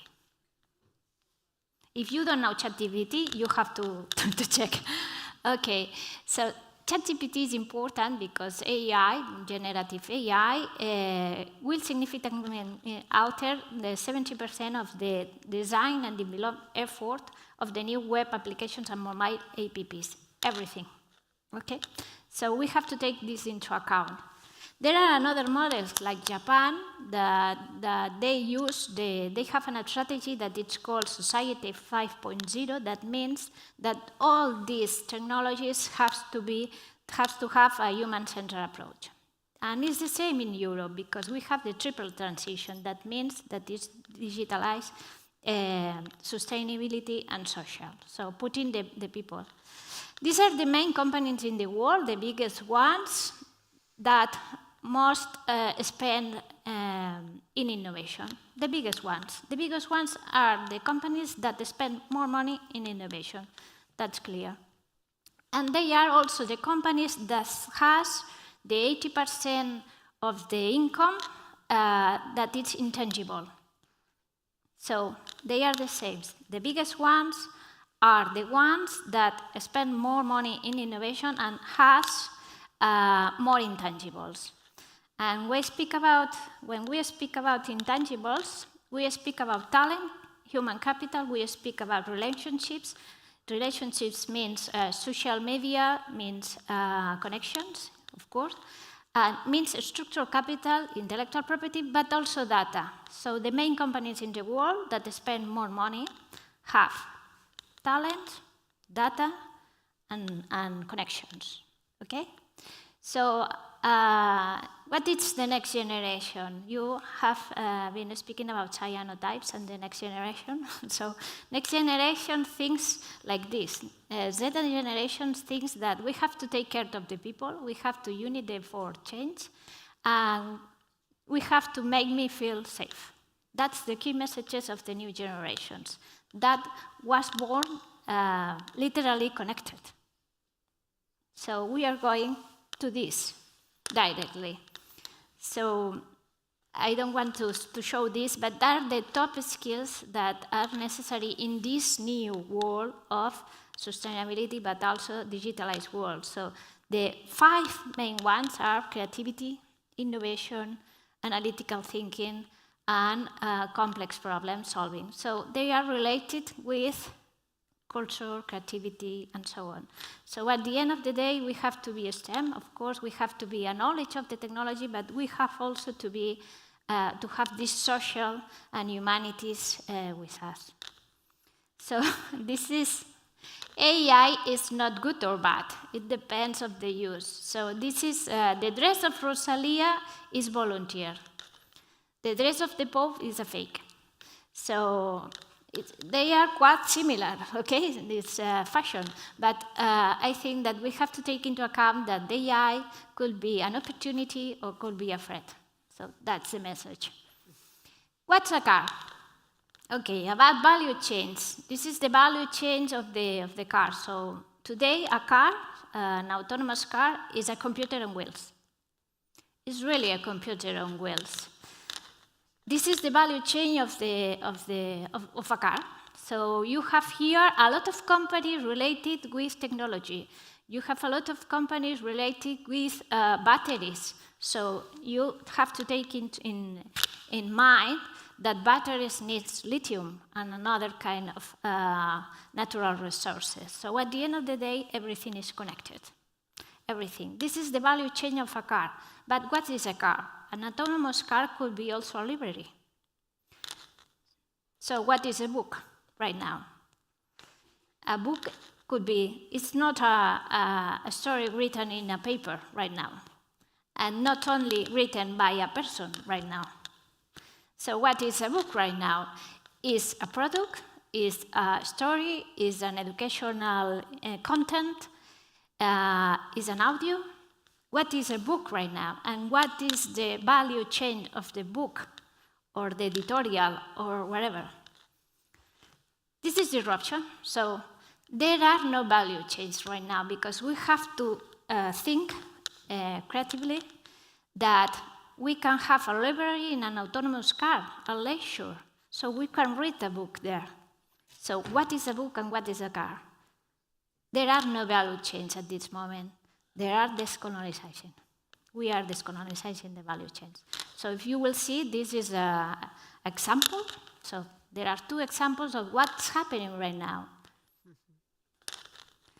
So this is the value chain of the media and entertainment industry with the main players in the world. Most of them come from the outside the media, come from technology companies and so on. And this is something that will go faster. And why not this? This is the AI value chain. So probably the AI value chain will be also the media and entertainment value chain. So everything is disrupted right now. So why not OpenAI will be a player, a main player in the media industry? And at the end of the day, we have to use for all these things, for everything that we are doing, chips. So this is the value chain of the chips, the global value chain of the chips. So at the end of the day, everything is connected, really. So everybody's fighting for this in the world, and there is a map for everything. But at the end of the day, media, auto, cultural and creative industries are connected, and are connected with this also, and with the minds, and with the people, and with the talent. So we have one and only planet. So that's the thing. So this is the picture of the industrial ecosystems in Europe, and I like it because I like the circle, because at the end, everything is connected. And 2 weeks ago, the European Commission approved the Strategic Technologies for Europe platform, that it's called STEP. So we go step by step doing these kind of things. And it says that we have to protect semiconductors, AI, and other technologies to go further. So take care of the risks, please. So this is important to have this in mind, that AI is not good, it's not bad, technologies are not good, are not bad, but how to do the things, it's good or bad at the end of the day. So this is the good news. Good news is that the consumers and the new generations think like this. They value, these brands values about innovation, trust, ethics, responsibility, and teamwork. So this is the good news, that how to do more good is a really good way of thinking. So thank you. Thank you. Okay, thank you all. Now it's your turn. You have we have 15 minutes for making some questions or some doubts that you have. So if someone wants to ask something, I think that we have some micros down there. I don't know. We can't see anything from here, but I don't know if someone wants to ask something.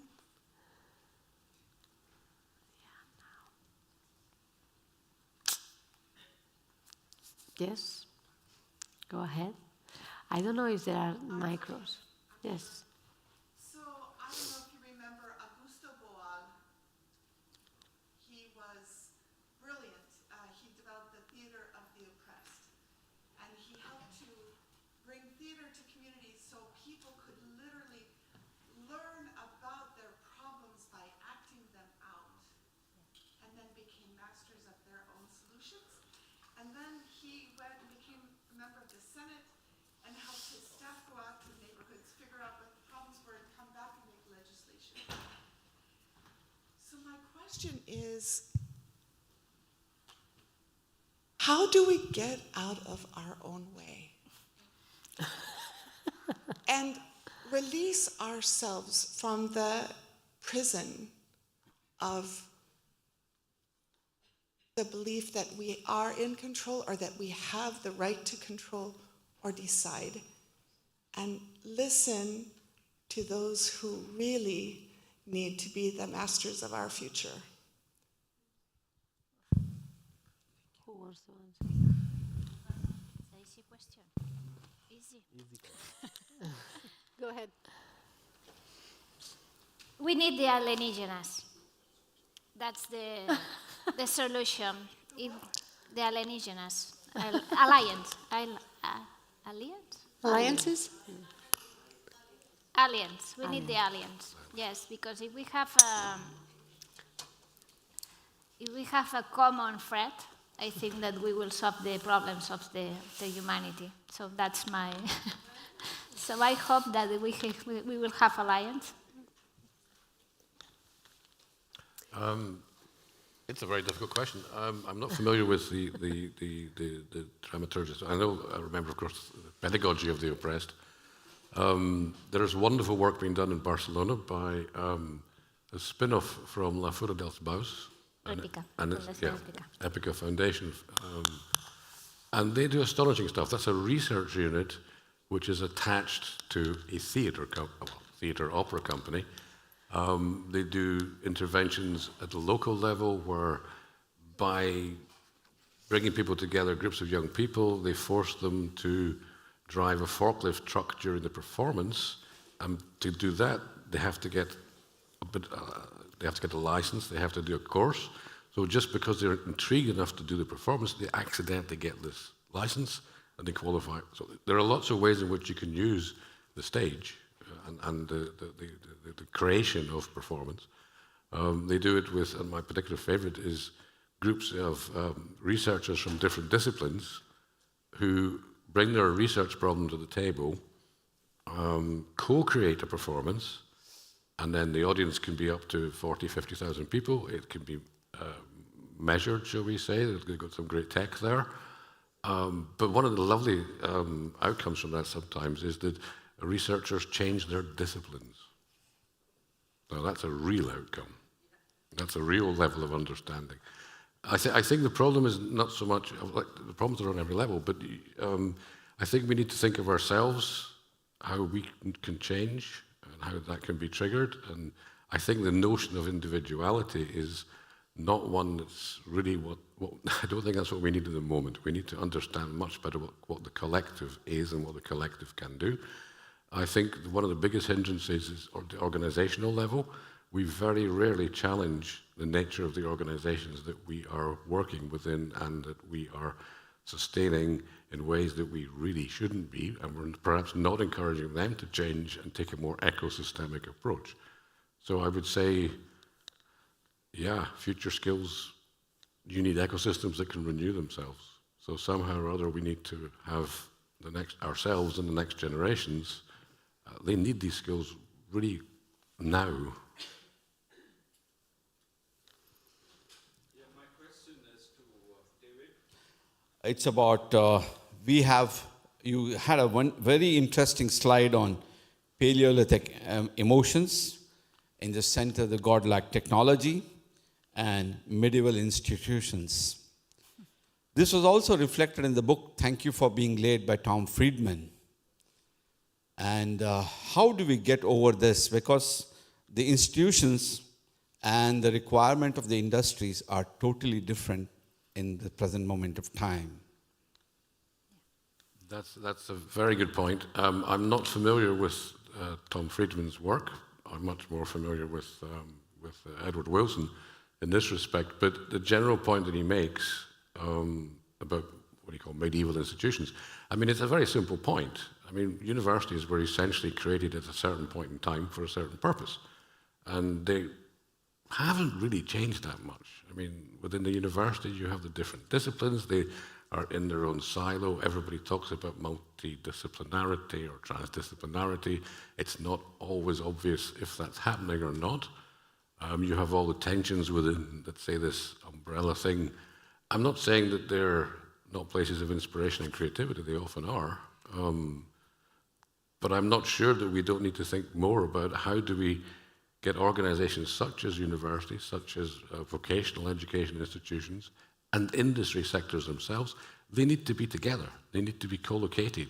You need to create ecosystems where people are co-creating, they're collaborating, they're working together, they're learning to understand the perspectives of others, they're learning to see the deficiencies within their own perspectives and perhaps their own assumptions. There may be flaws or it may be whatever. And I think that the emphasis on giving people the skills to design these ecosystems is a necessary first step. And I know lots of you have experience of this in lots of different areas, which is fantastic. But I think there's a growing need for this to happen, and also to kind of keep track of your own progress and share it with others, because there's no point in everybody making the same mistakes. I mean, one of the things that I hear all the time is from industries, you're not giving us the graduates with the skills that we need. Okay, what skills do you need? Sort of, yes.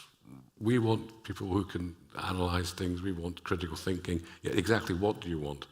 So there's still the process of defining what needs to be within these modules and be able to deliver them to anybody in any context at the level they require. It's not rocket science. It really isn't. We just have to do it.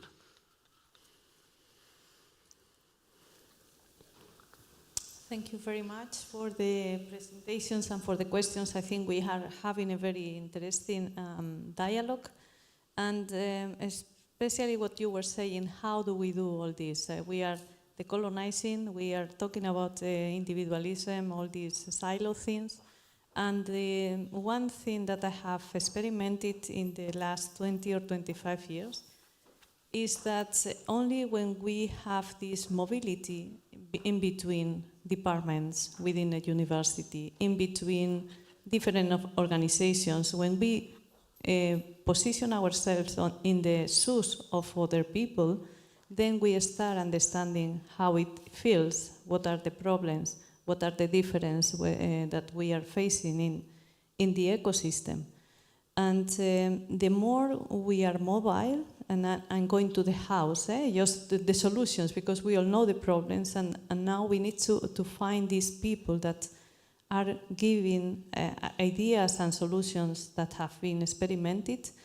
So how we make mobility within organizations so that people understand what is the problem of the human resources department or the people that are in the production or whoever it is, or in universities, what is the problem of academics or the support staff, or I mean we can say in many contexts.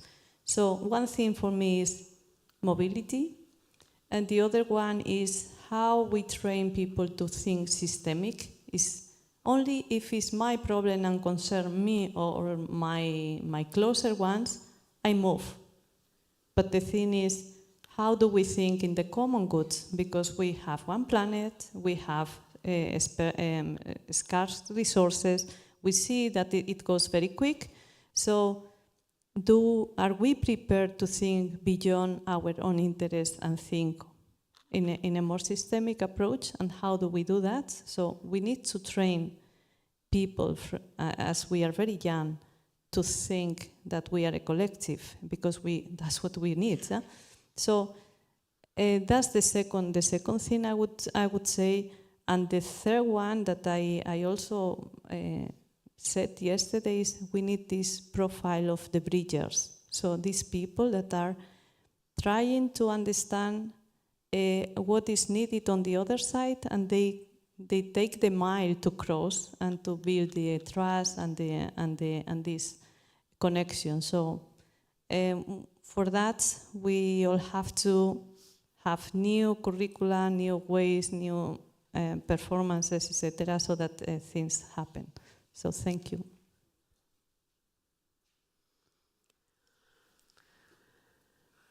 Okay, I don't know. There is another one. There is another one there. Another question.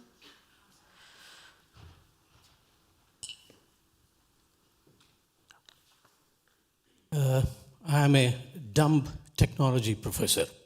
So my problem was that to relate what Professor Ganguly started on decolonization with all other topics that were discussed. Each one of them was brilliant and it was really insightful. But I'm unable to sort of synthesize them and say, what should I do next? What should I think about? I'm left with a little bit of confusion in this. We saw the beautiful technologies from Latvia, and then, of course, your work I'm also familiar because I keep looking at Utrecht University quite often. So, but I could not sort of synthesize them and say, as a faculty member from a university, what should I be thinking about? Maybe I jump in just very briefly. So, working from the technology perspective, if you look at, we have become everybody, I suppose, in the last year has become familiar with this third wave hype of artificial intelligence. It is hype, in my opinion. We've had two previous hypes. The person that invented this hype was a guy called Judea Pearl, who wrote a wonderful book called The Book of Why. And he explains, as the inventor, why it will not work. He explains this very, very clearly, and he talks about different types of reasoning, etc. What I would say is that, particularly within technology departments, there is an overriding need, for example, for AI to meet AI. So artificial intelligence has to meet artistic intelligence. Now, these two things were together at the beginning of those hype cycles. If you go back 50 years, you'll find the same thing was together.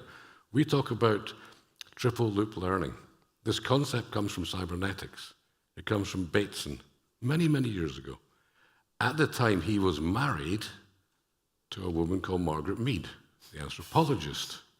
Together, they came up with this idea of triple loop learning. And that's part of the reason that I really like it, is because it's a marriage and a merger of these two things. We need art schools in the middle of technical universities. Wherever you're creating algorithms, co-create your algorithms with people from the humanities and from the arts. Your algorithms will be completely different. If you encourage creative, non-linear, asymmetrical thinkers to co-create with you, you will get outputs which are creative, non-linear, and asymmetric. You'll get very different types of technologies that come from it, and they will not all be wedded to some very old ideologies. Sorry. I just had a thank you for the question. I'm tempted to tell you, you said you're confused. It's like confusion can be productive, so just stay in the confusion for a little bit. But I was just, again, following up on what David was saying, I think one of the things we did with the year-long course, let's say, with our colleagues is, we had colleagues in graphic design or industrial design or architecture who took the course, so to say. We were facilitating. And, we were sharing readings, we were trying to lead discussions. Some we might have read, somebody else. And we were very clear about, I don't know enough about your work to tell you how you can do things differently. but I can facilitate something. So we're very clear about that, here is a set of things to think about, read, take that, go back to your research, your classroom, your students, your colleagues, and, do the work. And I could facilitate, but it has to be done because everybody is an expert in their field. So I'd say seek out collaborators, alliances, solidarities, and doing that sincerely. It has happened to me. Be prepared to be challenged. Be prepared to be challenged fundamentally sometimes about disciplinary assumptions about fields, and not shy away, and then being open to that, and really kind of rethinking some of the ways we do, because as Tony Fry says, design is too important to be left to designers. I think we can say that about everybody. The problems we are talking about need collaboration. I was doing a spiel for the humanities because we are often missing from these tables, and I think we have things to offer. So I guess seek collaborators, seek them out, work with them, be challenged, not give up. Learn, be open to that. Those are those are things that I do, so I'm just kind of sharing them with you. But thank you.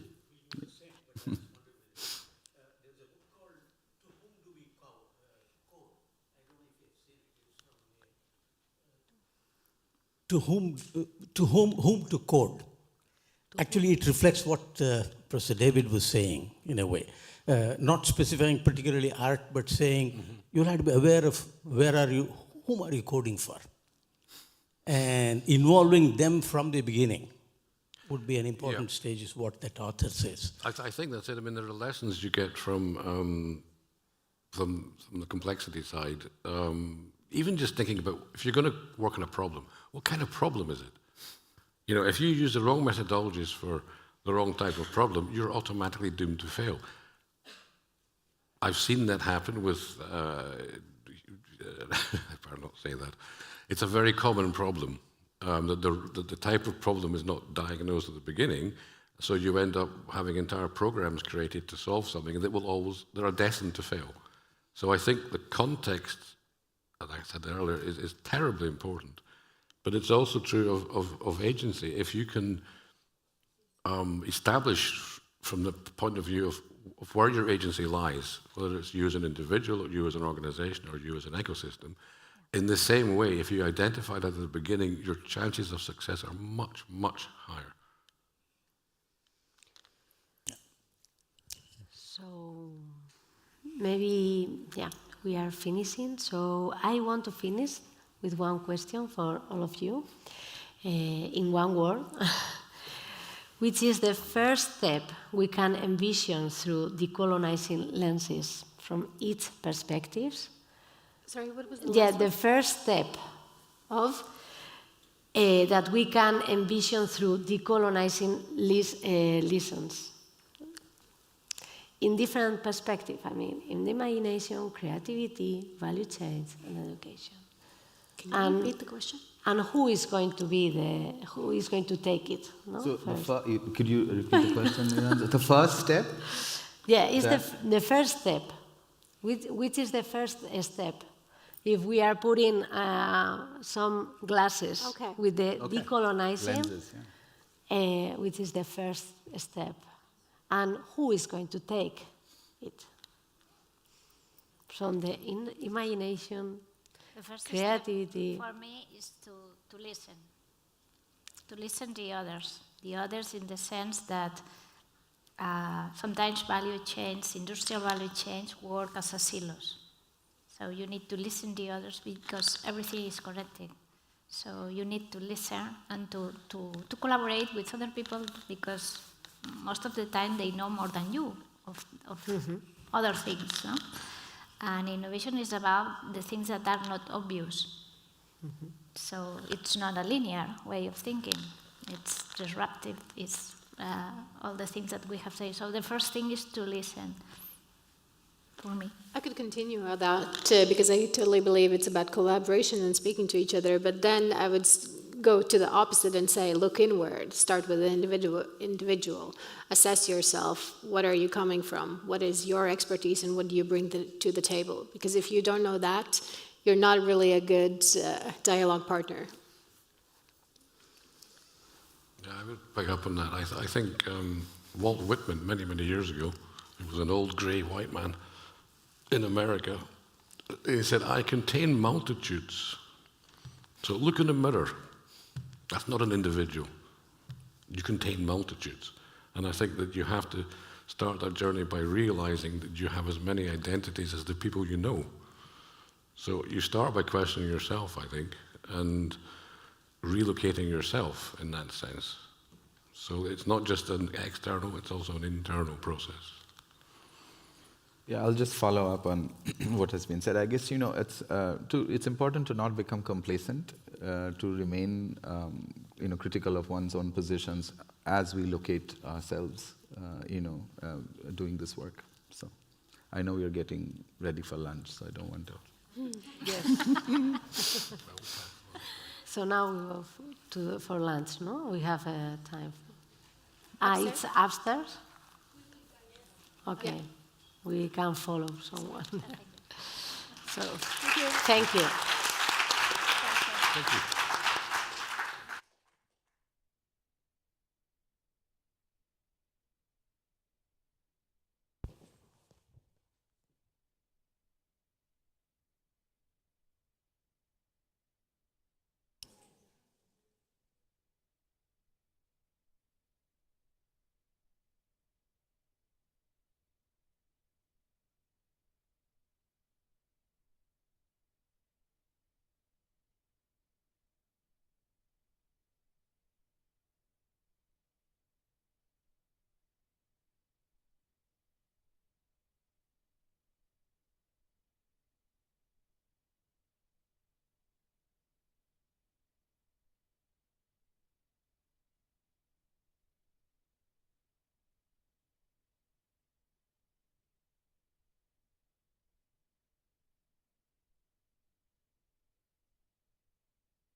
German. You must know.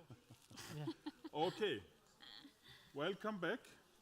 It seems we lost some people on the way here, either to siesta or to the rooftop. But still, we're having a program we have to fulfill, and of course, because you came extra for that, so we go on with the program. The next part of the program would be that we present, or that you are presenting, the EIT Culture and Creativity a little bit more in detail, because the whole day we talked a lot about EIT, but not in the deep sense. So basically, Bernd Fesel, the CEO of the EIT Culture and Creativity, and Aurea, she's the interim managing director of the local CLC, co-location center. And yes, the floor is yours. Thank you so much. So I hope you're all awake now after this great sun bath up on the rooftop. And thanks again for having us and this great lunch break. So this EIT Culture and Creativity started in 2019 at March 19th. At that time, the European Parliament met for a special session to present and vote on the next funding programs for the next years. And just the night before, the member states had negotiated that they agree to start this innovation community. And Christian Ehler and Tajani, who was the president of the European Parliament, were on stage and smiling away and totally happy, and we didn't really understand why. We were a group like, I don't know, 50 or 60 in the audience, and then they broke the news. There will be not only the cluster 2, the 2.3 billion euros for research in creative industries, but there will be also an innovation community. And driving back from Brussels to Cologne, in the car I called my very long, how do you say this, colleague, partner in crime, fighting for the creative industries, Claudia, and said, look, here's the next big thing coming up. And since 2019, we then prepared to apply in 21, and then we applied in 2022. Oh, wow. It then went so quickly, and in June 2022, it has been then decided that we were designated and awarded to build this innovation community. And the big thing here is, it is not a project for 3 years. It's not even a project at all. It is really building a company to serve the sector and to support innovation. And how this is being built, I will tell you now. Just one step back, what is the EIT? It's the European MIT. Has been created in 2008 by Commissioner Barroso, by President Barroso at that time. And since then, they have created 8 of those innovation communities on global challenges of Europe. So it's always about an ecosystemic challenge which a company alone, a university alone, cannot solve. You need the whole ecosystem to change, to address, for example, climate change.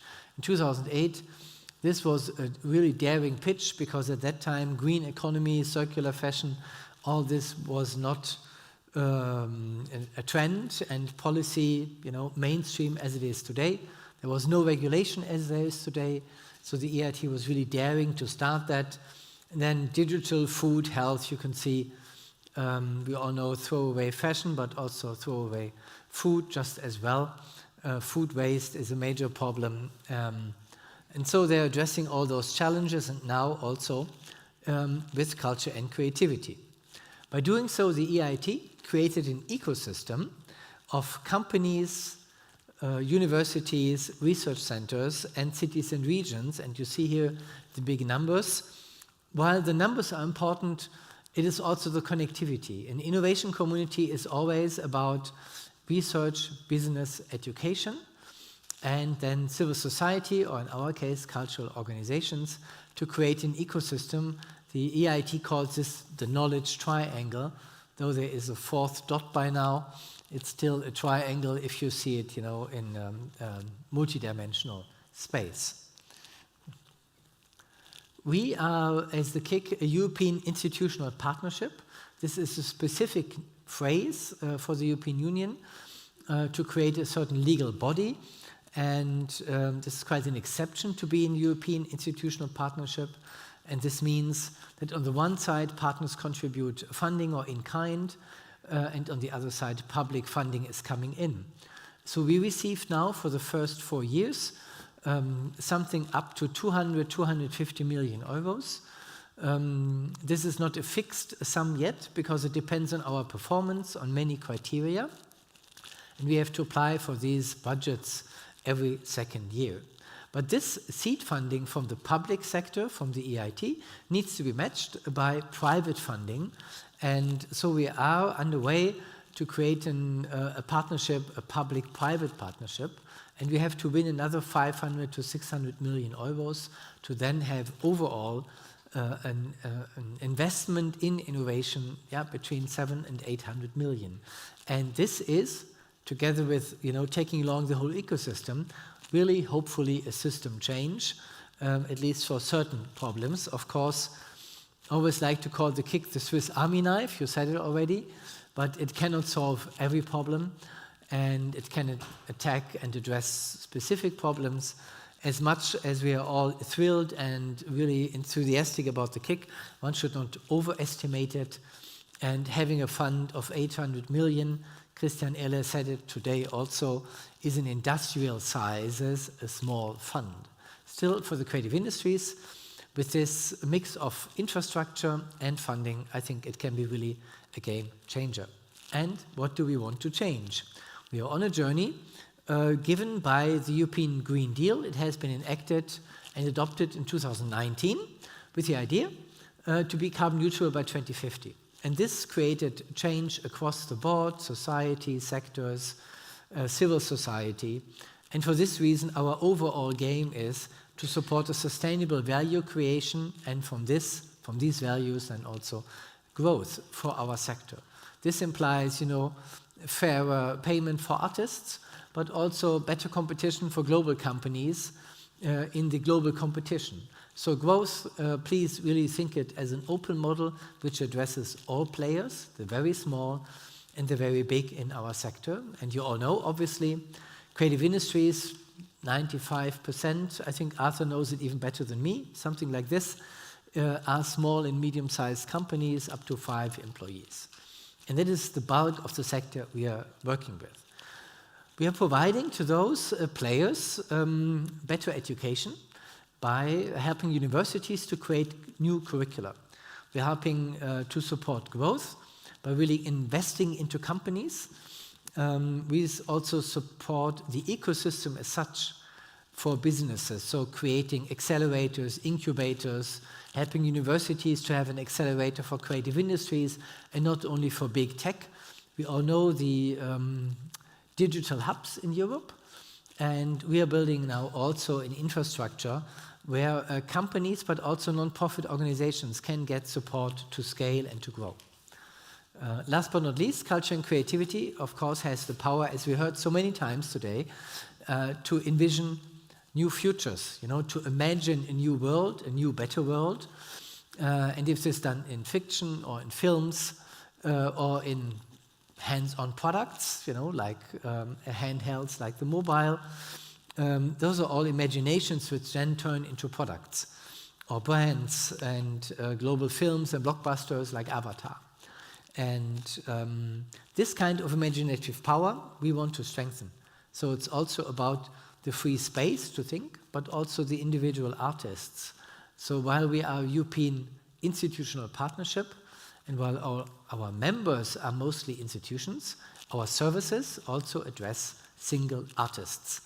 And even if they say, I don't want to grow, and even if they say, I'm not a company, we all know there is a big debate about the self-perception. Is the artist really, as a self-employed entity, a company or not? And we said, we don't care, we involve them and offer them something anyway. And last but not least, building this company also means to build a sustainable organization. At the moment, we receive, hopefully, we will pitch for this funding at the 21st of November. That's already one of those nervous dates in my calendar. We will pitch for some 50 to 70 million euros. And depending on this, we will get infrastructure costs to pay our staff, to pay the co-location centers. But in 10 years from now, we will have to pay all those overhead costs ourselves.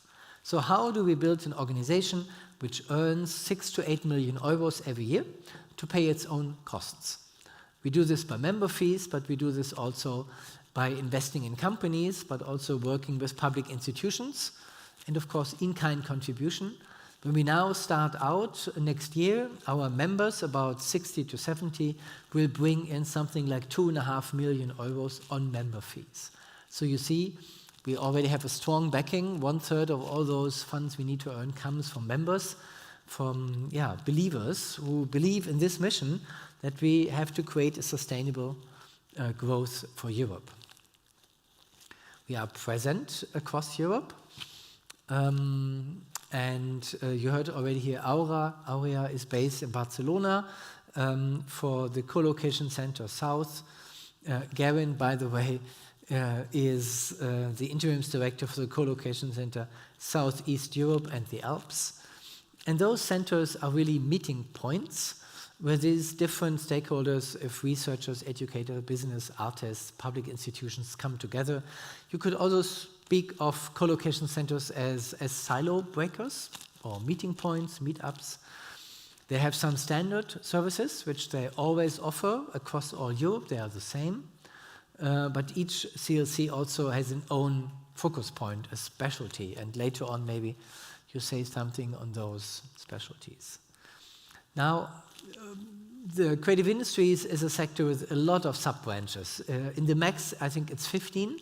I think in France is the most because fragrancy and jewelry is also part of the creative industries.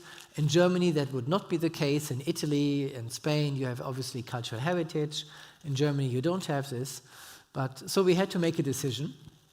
We had to support growth, especially sustainable growth. And we said we want to support it there where we have the biggest challenge, where we have the biggest pollution, where we can make the biggest change. And this is by overcoming fast fashion. This is by helping architecture and heritage. Their carbon footprint is some 37%. So it's really a shame. The whole mobility sector is much smaller, though it's much bigger in the press. So you see it's an emotional issue. But the real polluter in Europe is here, our homes. So how do we innovate them? And then it's audiovisual and gaming. This sector is really difficult to grasp. Maybe their carbon footprint is not even that high, but they don't know really because they don't have a tool to measure which is standardized across Europe. So here we have not the obligation to look into innovative tools, how to rebuild, but really first of all to measure and to have a standard. We help those different sectors, those 3 areas, by supporting new masters and degree courses. That's in the field of education. Their universities can apply, can win funding, 300,000, 200, maybe 500,000, win some funding to do new curricula, really cutting-edge curricula, which are good for jobs in 5 years, looking beyond the horizon and inventing a curricula which is not only good now, but when you finish in the coming years. And this is really a big challenge. We know with ChatGPT and likely many other emerging technologies coming up that it's quite a guess what to teach in order to be fit for the future. The second strand, innovation, is something like 5 to 10 billion euros every year, where companies can apply for innovations which really go to market. I like to call that breakthrough innovations. And that can be innovations in interface design for new media, but can be also, we have one application who is reinventing wie nennt sich das auf Deutsch? Die Klimaanlagen? The air condition. Yeah, the air condition, sorry. Reinventing air condition so that you don't need energy to cool. Because that's kind of a paradox, the hotter it gets, the more you use the air conditioning, using again energy which makes it so hot. Yeah? So you don't leave the loop. of too high energy consumption, fueling the heating of the planet. So they reinvented with very old cultural heritage techniques, cooling of buildings, which has been used 300, 400 years ago, where people had no electricity. So these are really interesting innovations which could have a huge impact. There are some 1.9 billion air conditioners on the planet. So just imagine what would happen if you could change that. Next pillar is creation, business creation. That means helping organization, non-profit organization, but also scale-ups, startups which want to go to the stock market to create their business and to grow. And here we offer companies really also to be part of their company, to be a shareholder, to be on their board. So this is not a tool of fund and forget, giving them funds for 3 years and then you don't meet any longer, but it's really a long-term partnership with those companies to help them to grow. And it's not so much about funding. Of course, 500,000 euros is a lot of funds, but in order to grow, to have partners who open doors to clients, who give good advice, who are on boards, who have 20 years of business experience, is just, I think, as much a value as the funding. And that's things we will also create. Do I still have a minute? Or? Yeah, sure. And last but not least, we support this immaterial dimension of culture. Culture is, of course, a product, but it all starts out with an intrinsic motivation. And I had my own experience in this field. I studied economics, and my parents had an art gallery, and they were showing an artist which I really liked and was a total fan. And then visiting him in his atelier, I learned that he was best friend with a philosopher I was studying with. So suddenly there was a connectivity between my studies, philosophy and economics, and the art world. And because of the passion for this artist, I followed a very different career path, going into the art world first.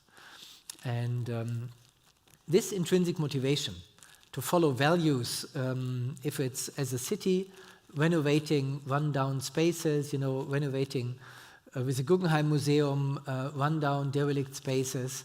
I have worked in the Ruhr where you had 100 coal mines being closed and 15,000 people losing their job, in a month. So what do you have to do for those people? And it's not only having something to eat, but also having a sense in life. So if you then close the cinema and the theater, you have, a destroyed city. And in the Ruhr, they invested in culture, some 50 million euros, and they built cinemas, festivals, and so forth. So this is our innovation in society, or social innovation.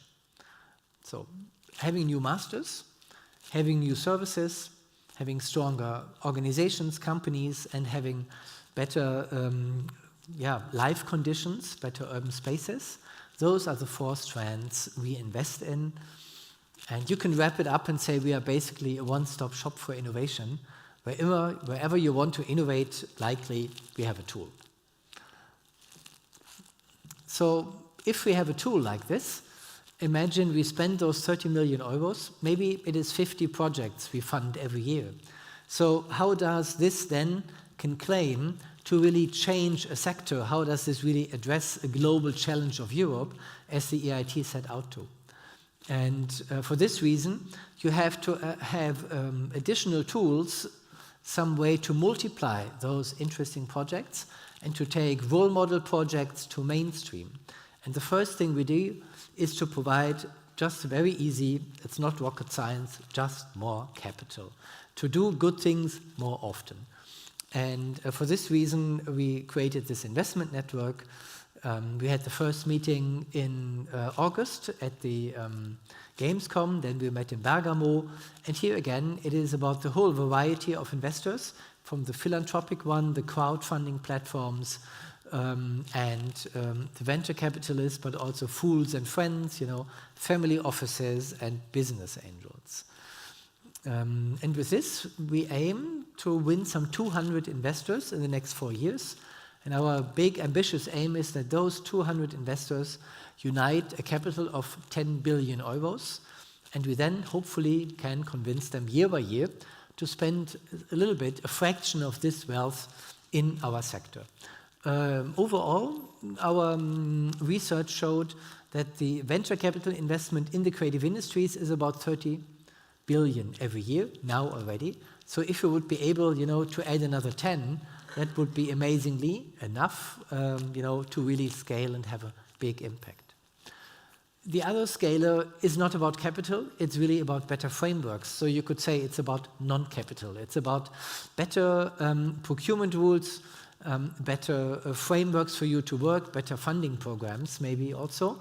But we all know that on local level and regional level, it's so important that cities are ready to work with our sectors.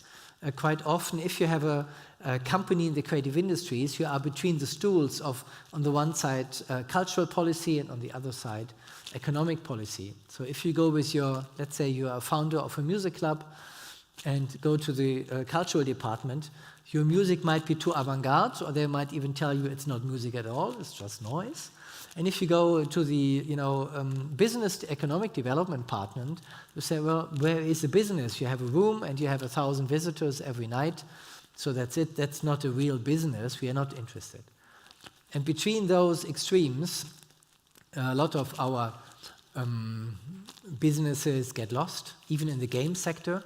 We experienced this, that an investor from Israel wanted to create startup houses for games, and cities were not interested. Yeah. So this we need to change, that those offers are really taken up. And in parallel, some 40 colleagues just meet, policymakers from regions and cities. Some of them are elected policy officials, some are vice mayors, other are administrators, so a really good mix from, I think, 15 nations.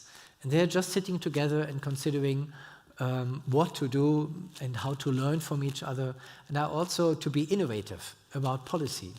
That's something, it is also an interesting experience, that policy created this innovation community and saying to the creative industries, you must be now more innovative. However, they forgot about their own role. So if policymakers are not more innovative, a lot of the innovations in our sector will not fly. And this is not only going down to copyright and Google and ChatGPT, but also to the music club I was just talking of. And last but not least, this whole idea that culture is a change maker of society, of course, is not new. I think it is very important to be humble about that, especially in a city like this. But in many cities, you find actions decades old, sometimes 100 years old, go to Florence. You see that there has been big investments in culture to drive commerce, to drive city development. So we believe we have to tell the whole story and to tell that culture is a change maker and support also those artists, researchers, businesses who are doing this already and who are not getting a funding from us, but are really part of this wider movement. And during the application phase, we had the pandemic, like you had the plug in the real renaissance, we had a disruption of our economy, you had a hopeless phase, and so we coined this idea to say there is now, just right now, a next renaissance happening, because despite the COVID crisis we all know, many sectors in the creative industries were booming, and though many other sectors were closed, the whole event business, still, they didn't give up, and today our sector is still the second or third largest in Europe, so not to be forgotten. So that's why we are now here to invite you also, when you are one of those change makers, to contribute to our storytelling of the next renaissance. We have calls out where you can send in your papers, present your projects, but we also had the great luck, really, or serendipity, that one of the most famous museums really of the world, that's ZKM, that's the Center for Media and Arts, made an exhibition, and they called it Renaissance 3.0. Now we have an exhibition going to Paris with this topic, and we will have an exhibition going to Budapest. And the mayor of Florence also said, we want to have an exhibition. We will see if it really does it. But also if there's somebody here in the room who says, let's make a Renaissance exhibition in Bilbao or in the Basque Country, please step forward and think it really openly. This can be a small exhibition in a classroom of a school. It can be part of a theater play. It doesn't have to be, the institutional big setting you're thinking of. We really like to disrupt and, reach out to those in society which are not here. We are looking at a very exclusive audience. And we would really like to reach out beyond. This is our biggest challenge. If you would ask me, what's the most difficult thing to do? Is to reach beyond the usual suspects, to people who have never heard of innovation, are not interested in culture, but use it every day. You dress every day, you see, listen to music, you see films every day, you're sitting at tables. So basically, culture and creativity is all around every day, every hour, every second. And mostly people oversee it. And that's also something we might change with this next Renaissance. So with this invitation, I close. And I hope I could get you out of the lunch break and energize you a little bit. Thank you. Okay. Yes, thank you. I mean, we see you're on your European tour. I mean, this was not the first presentation. Yeah.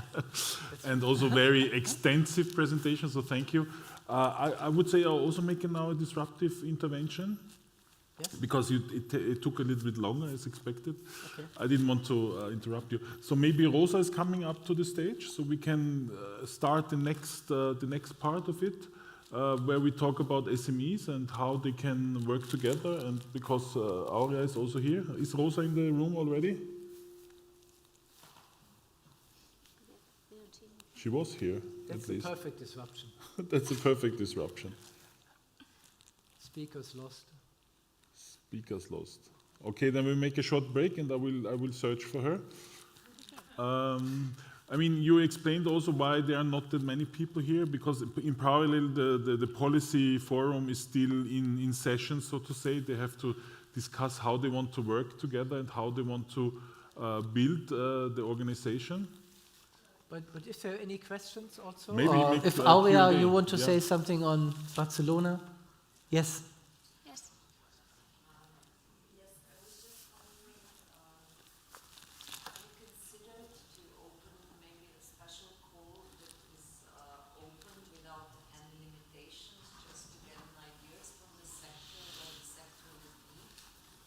Yeah. In fact, we had a little nudge like that in the first call we had in April. There was a strand which we called the white card or the wild card. You could propose any kind of innovation as long as it included, I think, at least 2 or 3 sectors. And that's it. It was really very open. And I'm really thankful for the question, because you always touch and come to this limit of this innovation paradox. If you make a call and ask for certain innovations, you're asking for what you already know and expect. But the real innovation lies behind the horizon of what you can see. But how do you invite to something which you cannot see, which you cannot describe? You can make a really open call, but then you risk, that you get 500 applications which are totally out of scope. And so we limited this, because at that time we were really still 4 or 5 people. Yeah. But in principle, you are right. The wildcard calls are really a challenge and really useful. Yeah. So Nerea, is there another question? Yeah. Okay, we have a question. Yeah. Hello. Actually, it's not a question. It's a comment. And thank you, Bernd, for your explanation about the EIT. And I want to comment something that I think that is worth mentioning. That is the example that you put about the innovation in air conditioning. And I believe that this would encourage everyone to participate in the EIT. That for sure is an international consortium, but is led by an organization based in Bilbao. And as long as we are in Bilbao, I think that it's worth mentioning. It's a grassroots initiative that is based in Zorrozaurre, that is the place that we visited yesterday in the contrast. So I hope this can encourage everyone to participate, because there are opportunities out there, and we can have like a very close example in the case that you just mentioned. So just for everyone to know. Yeah, thank you. And in fact, that's one of the interesting elements, how do we do conferences in the future where we connect on those opportunities. We have a team working on a digital participation platform, and this will also have then later on an interface in mobiles, an app, so it's easier to connect, because there are so many informations here just between us 30, 40 people, where you likely would have new opportunities, companies, or ideas to collaborate, but they all get lost, cannot be harvested, because there is not this communication tool. And I hope when we meet here next time, this is at hand, and it feeds more easily in then. Yeah, it's something like a LinkedIn Plus. We had a talk with Drupal. It's really amazing that this initiative then brings so many interesting people. In fact, Gavin, you were one of the people facilitating the connect with Florian together to Drupal. And this was, yeah, that's also for me part of the excitement, to find completely new connections and partners to tackle this. Yeah, we had in the southwest region, that it covers Spain, Portugal, and the south of France, we have relevant partners as the Basque Country, the Basque government, through Tecnalia and Gaia and so on. So they are supporting us a lot, so we have to thank you, because they have been organizing all this. And has been a collaborative effort between the different institutions, including the EIT. So we like to thank you. But the other thing is that we are working together to try to connect these projects at the end, because it's a value chain also. It's a value chain that we have here. So we are trying to connect this at a regional level, but then to connect this regional level with the rest. That's the key point in the EIT. So. I like that you speak of Europe as the West. That's fine. I mean, this is what I learned also. I mean, it's not that, you know, that EIT brings everything, you know, from Europe to the local level, but it's also like we have to bring the local level to Europe. So it's a two-way street. It's not a one-way street in that sense. And as you said, I mean, we get to know so many different talents, so many different ideas. I mean, amazing. We never had this chance before that. Yeah. So I'm now looking if they are here already. Nerea? Are they here already? Yeah. Okay. So they are waiting behind the stage. So please come here and sit with us.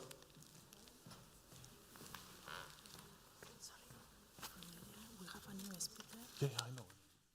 Secrecy. So please come here. We get also new people on the stage. Here's the names. So because one of the speakers got ill, and so we had to bring in some new faces, so to say. So first of all, I have to start my computer to get all the things. First of all, we want to introduce Rosa of Dolls, so to say, but that's not the real name, because in Spanish, of course, it's different.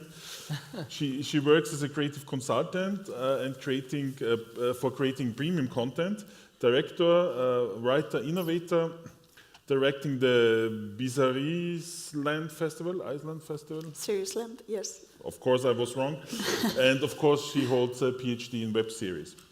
So maybe you explain a little bit your background also, and where you come from, I mean, we are now transitioning to the next part, to the round table with SMEs. So we want also to bring, you know, local SMEs together with the EIT. So please also, if you have direct questions, you can ask Aurea or Bernd, of course. Yes, hello.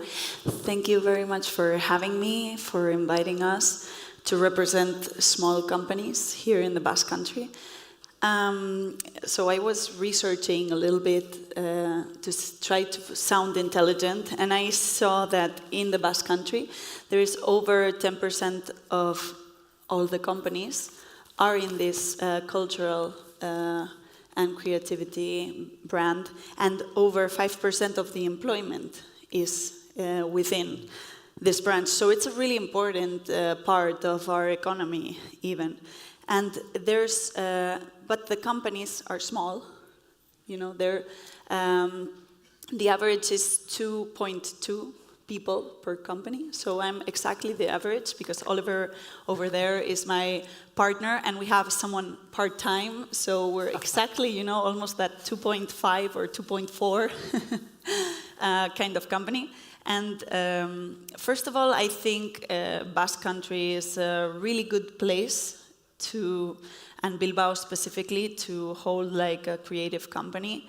I think without the help of some local entities, such as Bilbao Ekinta, such as BEAS, which is part of the Diputación de Vizcaya, which is the area, and the Basque government, they all have different entities that are promoting talent, promoting these creative companies. And without them, it would be really hard to start one. You know, because normally creatives, we have all our passion, but it's difficult to put it into a company and into numbers. So they're helping out in that way, and I think, and I applaud their work really much.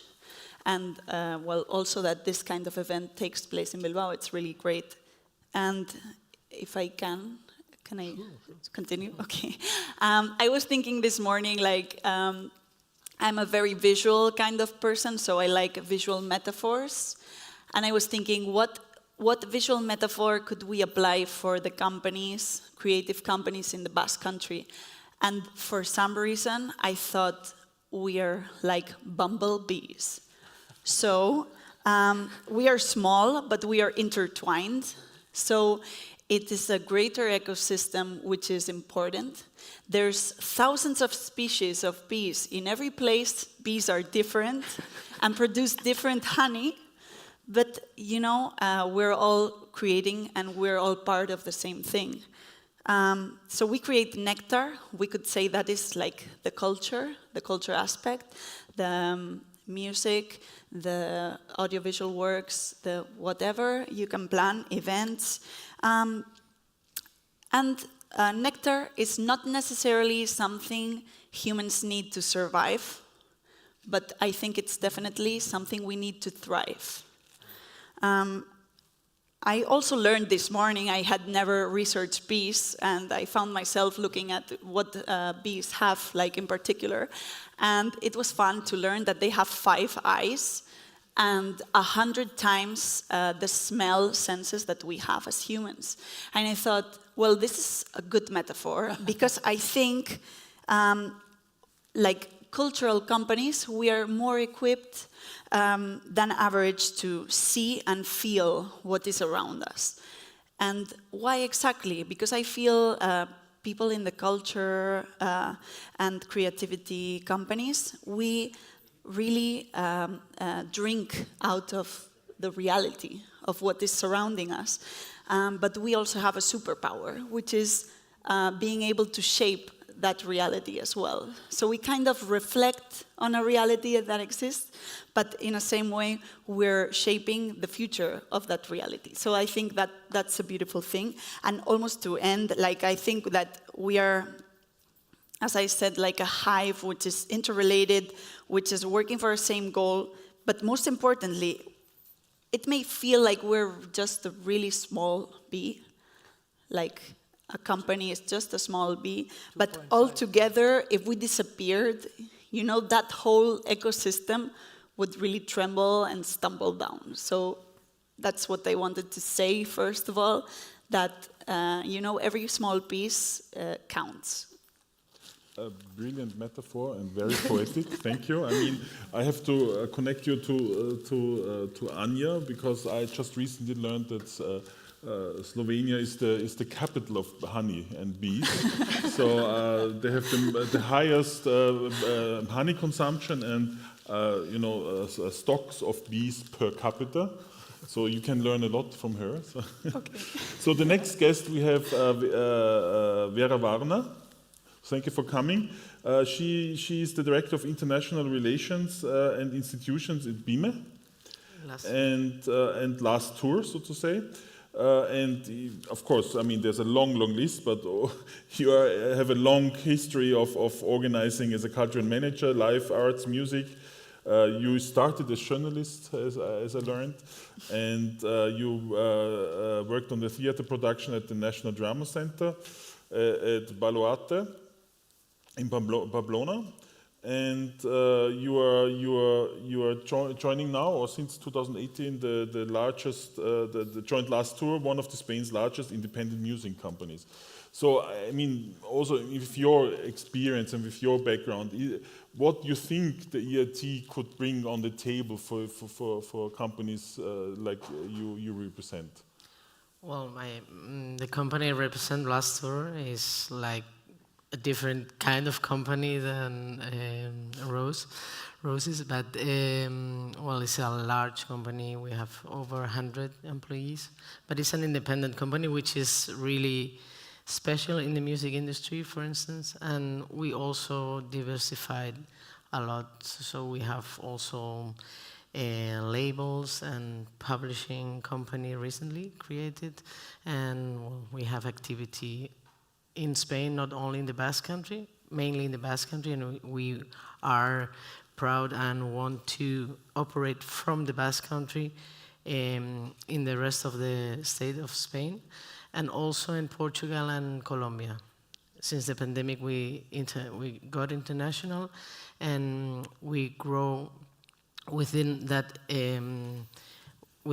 ecosystems and connecting, really. So one of our aims as a company is to build connections and interactions inside culture, so that the whole ecosystem grows and develops. So because the spirit is, if it's good for the sector, it's good for us as well. So it's not first we go first. No, the sector goes first, and then it comes to our own benefit as well. So in this spirit also, we have created projects like BIME, which I come from there right now, which is the largest conference of the Spanish-speaking world for music now. And we organized it in Bilbao since 11 years ago, and since 2022 also in Bogota. So we built that bridge really effectively. And now, if you have walked these days in Bilbao, you've seen a lot of Latin American delegates going to the concerts, and yeah, people coming from Colombia, from Argentina, from Uruguay, from Paraguay, from Mexico, from the United States, and everything, yeah. So, and also from Europe. And the thing, what you were asking, what would you ask from the EIT, is we had in BIME, at BIME we had the director for culture, creativity and sport of the European Commission, and he was telling us that the budget of the European Union for culture is 0.2. So what I think we could ask first is that we need urgently to increase the budget for culture, because it's so small, it almost makes you laugh at it. So, and I don't. I think it's 2%. No, 0.2 of the, yeah, he told you, I was surprised. Yeah. Because for culture, maybe not creativity sectors. Yeah. So, and I don't agree with you when you say that this nectar culture, you don't need that for living. I think you need culture, and you need your soul for living. So yeah, I think we are part of the soul, but also we are an industry. We are an industrial sector. So we have production. Well, with it's a different kind of production of the normal industrial production, because it has a general an added value. So yeah, this is my first expectation. I know that it isn't easy, but yeah. I mean, the interesting is that there's a large corporation or organization. We have SME on the other side, and for me, it's quite interesting to see that there is similarities, but of course, there's all other needs. I mean, probably you don't need EIT to grow and to be on the international level, but still, I see that working together could benefit for both. I mean, that's the thing. So the last speaker I want to introduce is Itzar Vindoretta. Is it correct? Sorry. Yes. Manager of the bus district of Center and Creativity. The same question to you. I mean, there is now this huge beast, EIT. I mean, with a very small budget, as we learned today from Mr. Ehler. But still, I mean, what would you expect in a dialogue or in an exchange with the EIT? Okay. Hi all, thank you for the invitation. I am Itziar Vidorreta from the Basque District of Culture and Creativity. So today I am representing the companies, the small and medium companies in the Basque Country and professionals and mainly micro enterprises in the Basque Country from the culture and creativity sector. So when we talk with them, honestly, what they are asking is for funding. But I don't think that the EIT, it is another instrument to provide us with more public funding. We have a lot of public funding, a lot of ways to access public funding. Maybe we need more to increase the budget. I don't know if it is 0.2 or it is 2 at European level, but we have quite a lot of instruments in the Basque Country, in Spain, and in Europe, and they are not using a lot of them because the bureaucracy. It is like that. Even in the last EIT, the call was again to have different partners from different European countries, and they don't have the network to access to that, and they come to entities, intermediate entities like the Basque District of Culture and Creativity to say, okay, I have an idea, so let's start to begin the project, and you have to talk with other districts in Europe to see, okay, we have a company. So maybe if goals are going to be something similar as the previous one, we could have previously some chat with other districts, creativity districts, like Basque District of Culture and Creativity, maybe through the collocation center, to know which are the needs of our companies. But I think that the new IT can bring us new opportunities to access private funding. I think really that the key is there. Every time that we are talking about private funding with the companies from the Basque District of Culture and Creativity, they are very, very interesting. And I think that when they are also involved in the project, they are also funding with their own resources and having then some private fund with low-risk ways, they are really involved. It is something that they want. They develop the project because they want to do the project because they really think that it's going to increase their competitiveness. And I think that there to have that, I don't know if it's going to, if it is a kind of a bank or I don't know how, because I am not an economist, sorry, but I think that the key in the EIT for our companies is the access to private funding because we are not providing them with this service. And the European Commission is not providing them with this service.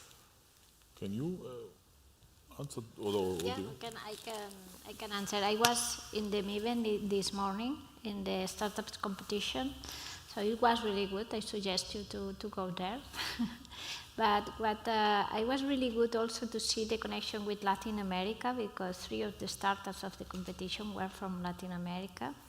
And this is a very good thing because in the EIT or collocation center that covers Spain, Portugal, and the south of France, of course, most of the companies, Latin America is a good way to go and is a natural way to connect between the two, as a market, but also as a provider. So that's something really good to have this kind of connections in the audiovisual, that it's in another way is one of the main focus in our activity. To try to push, because we have a very valuable value chain in the audiovisual, covering from the media, going to gaming, of course, including e-sports if you want it, but at the end of the day, all this value chain is really potentially growing in Spain, of course, but also in Portugal, and so we have to push together this kind of innovation corridors that are natural from here to them. The bees is a good example. I use the ants, so we are close. I mean, the interesting also to answer your question, I mean, Bernd had one slide about the Investors Club. I think this is one of the answers you're seeking for. It's not only that we look for money which can be then given to, but also we have to train the investors. You know, we have to explain to them what it means. Maybe you can elaborate on that. No? Perfectly said, and I would just add one point. What you said, this bottleneck to apply, where it says you have to apply with 2 or 3 partners, and they're missing the connections. And we see this all across Europe, that there are interesting small organizations, companies, but also non-profit initiatives, and they miss this connection. And so I think the KIC, can also help. We have those co-location centers across Europe in 6 different locations, and they really work also as landing points. Yeah? So if a small company from Bilbao says what is happening in Helsinki or in the north, you have a contact there, somebody who helps you to navigate and find partners across Europe. And so I would say the second thing we deliver besides capital and policy frameworks are those new connections, which then gives you, new opportunities, new bumblebees. Yes, I was also thinking about that, like what you just kind of answered, because I was looking at all the calls that there was for last year, and I felt there like huge projects, which is amazing to have, but maybe like some of the calls, not all of them, could also be for a bit smaller projects. And because I felt that maybe, and of course I'm the only small company here, but it's the majority of companies actually working in this field, that there's like maybe smaller funding for smaller projects as well, that it doesn't have to be necessarily like the hugest project, like a 2-year, like €1 million funding for a project, but there could be also like funding for smaller researches or innovations that are happening in the smaller companies. I think that would be maybe like at least a suggestion. Yes. The calls which we are producing and this offer for funding is always about solving a global challenge of the ecosystem. So even if the project is small, it has to address, this really global challenge. And of course, one could say, you don't need 500,000 euros to address a global challenge. Maybe you do this also with 5,000 euros. And in fact, I think in the calls we had, the minimum application was something like 15 or 10,000 euros. So small projects could have applied. But then you have a problem also as a funder. We can hand out maybe 10 projects for 500, but we cannot hand out 100 projects for 5,000. We don't have that capacity. So, in fact, with Garin and the Austrian government, we are looking into kind of a voucher scheme, which allows a more automated funding system where you can give out more easily 10,000, 15,000 on a smaller ticket size, but to many more. And then, what is a good product or company to address a global challenge for 10,000 euros? And maybe it's not even a project, maybe it's just a travel budget to go, to Beamer, to a great fair, or to go to the South By in Australia. I had that in my same company when I was an art gallerist. Some of those art fairs cost you 50,000 euros, and you pay the fare, and if you don't sell, you are bankrupt. And that's, of course, not a really attractive business model. So you rather don't do that. And there, such a small support may be also good. So to conclude this, the attractive thing of this innovation community is that we are listening to those things and can integrate that in the calls for the next year. So really making our own programs. We are a program maker. And if you join our community or join at the co-location center, there are meetings, hearings. Aurea has been doing this, and then you have a chance to feed in your idea. And if it works well, you find your idea later on as a tool where you can apply. Yeah. And digging deeper into what Itziar, she was mentioning, like private funding. I believe like there is, at least here, I know that some private funding for innovation and development, they are basically get their taxes back. Like that kind of thing is really attractive for investors because basically they're risking nothing. And that kind of regulation could bring so much money into the industrial and creativity sector without spending more than, like having some government people taking care of these things. So I think maybe, private investors are really important. Yes, we talk about that. And also if something like that could happen between kicks, because here something similar is happening at the Basque Country related with tax reduction between the CCSA and other sectors like manufacturing and so on, that maybe they are not so innovative and they pay for the innovation to the CCSA sector.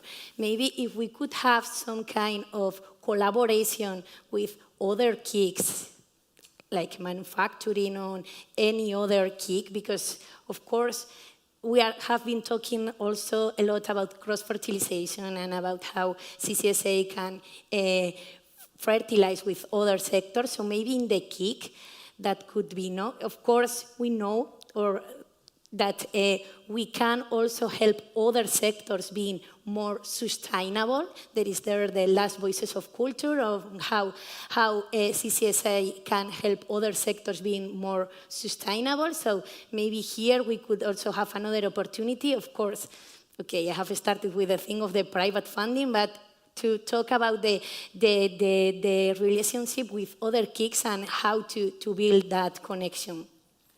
Absolutely, absolutely. I think the cross-kick, as we call it in this technical term, is high at the agenda. And I mean, we are now finishing the startup phase. So from the 1st of January, the kick and EATCC is full swing, and then we definitely tackle this part. So thank you all. I mean, I learned a lot, and I liked the idea of a bumblebee because my body form is more a bumblebee than a wasp or something. No, but I like this idea about also cross-pollination because it's also a technical term I learned on the European level, and I mean, of course, I mean, I learned also that we have to go to BIME. If not today, maybe next year. Are there? It's over now. Yeah, now the next. Well, year. You can go to the concerts as well. Here. Sure. You can enjoy the culture. This, I'm interested in the concerts, nothing else. Research. So I want to thank you very much, and we are now transitioning to the next phase. And Florian was just sitting there. He is there. Waiting. So thank you very much. Thank you. So Florian, please come on the stage. Florian Schneider from the NTNU from Trondheim. He's also the president of the Society for Artistic Research. He's a filmmaker, writer, curator, professor at the Art Academy of the Norwegian University of Science and Technology, NTNU. And since 2022, Schneider is the president of the Society of Artistic Research. So we wanted also give our respect because he's one of the giving us the idea about decolonization and about it, to start a conversation about how we unlearn things. And maybe you can give us a short review or a short insight on the topic, like you imagined at the beginning. No, thank you very much, Garen, and all the organizers of this fantastic event for this opportunity. I'm really, really grateful.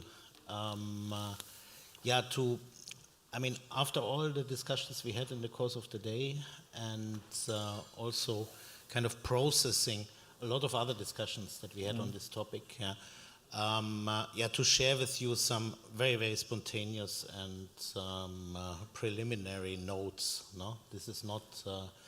I think in the end, we are at the very.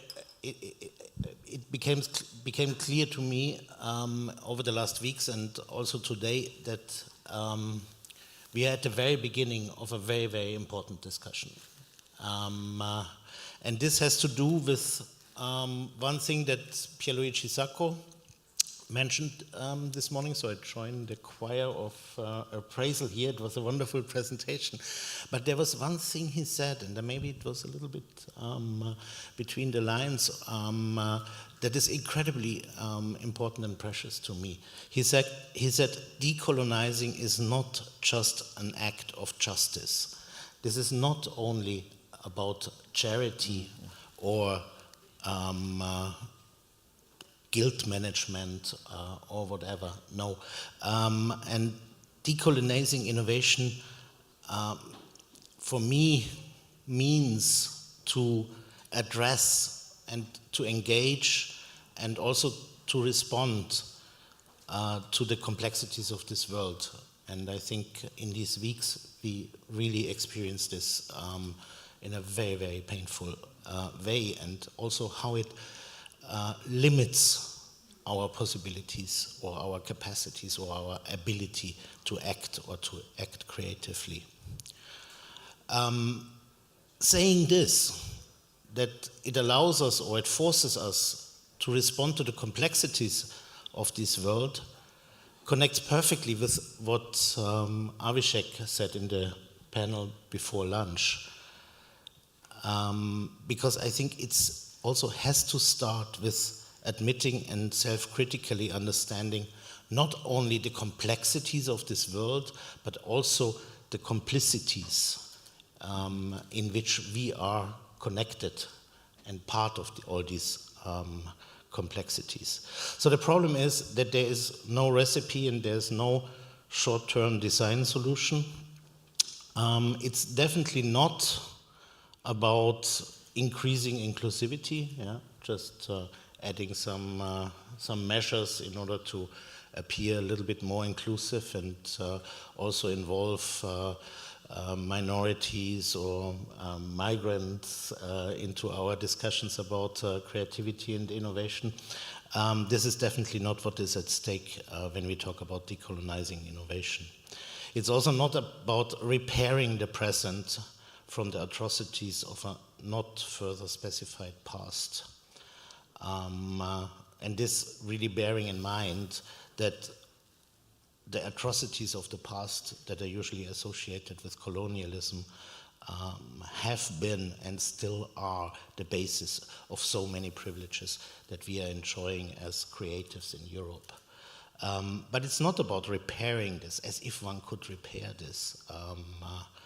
It's also not about the kind of cultural appropriation that we experience, maybe even more and more often these days, as if this would be different to earlier forms of colonial expropriation. I think when we talk about decolonizing innovation, we have to stay as far away as possible from what is often referred to as white saviorism. It's not about us who are going to solve the problems of this world, and we do this, although we don't really have to. I mean, we do this as an act of charity and compassion and sympathy for all these poor things out there. I think this is absolutely fatal if we would misunderstand the actual challenge in this way. I think, and I would like to focus on one aspect that actually was the reason why I think it must have been 1.5 or 2 years ago. We thought, okay, there's so many efforts now to decolonize things, no, or whatever. Now there's it started with decolonizing architecture, a project that I mean, 3 colleagues who I really admire, Sandy Hilal, Alessandro Petti, and Eyal Weizmann, started in a Palestinian village. Yeah. I think it was 2007 or 2008. In the last 15 years, yeah, there is a whole compendium of what needs to be colonized, and there are good reasons for every effort to decolonize. We suggested that it would be particularly interesting to, I mean, look at our very specific concept or understanding of innovation, because this is what really needs to be decolonized. And we got this, we made this proposal in the direct, in a discussion about how to respond in an adequate way to the challenges of the climate transition. Because as long as the climate transition remains dominated by a logic of transcendental guilt, which is then followed by the whole kind of litany of renouncing pleasure and desire, it only covers up the future new colonial relationships that will be the result of the climate crisis and the climate transition. So I'm very much afraid, and yeah, I think at the ITSIS in Prague, Kirsten Dunlop from the Climate Kick, she told us about discussions she had over summer with colleagues, and but also with people from the military sector, and the discussions were very straightforward. They said the climate crisis will produce a situation in which from the 10 billion people that live on this world, maybe 3 billion can survive. The question is, who is going to decide who will survive and who will not survive? And this will produce completely new kind of, I mean, I don't know whether the term colonial is still appropriate for this, yeah, but it will produce new forms of coloniality, new forms of, making life and letting die, as Foucault called it in the 1970s. So the role or the question of the agency of art that Pierluigi raised this morning is actually a very interesting question where we can learn a lot from the very, very relevant and important efforts in the field of contemporary art of the last 2, 3, 4 decades dealing with the challenge of decolonization. I had the great honor to work a lot in many different projects with Okwe Investor since Documenta 11 in 2001 or 2002. He unfortunately passed away. But also John Arkomfer from the Black Audio Collective with the film Handsworth Song, who raised this question of post-colonial or decolonial situation in the UK already in the mid-80s. And I remember as a teenager how these VHS tapes were kind of exchanged between us as gold standards, no? Gold standard, Pierluigi said it. So the challenge of decolonization is one of the guiding themes and one of the most important contributions that the contemporary art world has offered to society. And this is not only due to the fact that colonialism was prototyped in Europe, for example, through the colonization of Ireland, through the English or the UK. Colonialism is also the primary condition of capitalism, both historically and also today. And it's the blueprint for the most cruel crimes against humanities in the 20th century. So what would be such an alternative, and this is my question for the end, what would be such an alternative to a kind of benevolent, paternalistic intervention or this kind of white saviorism?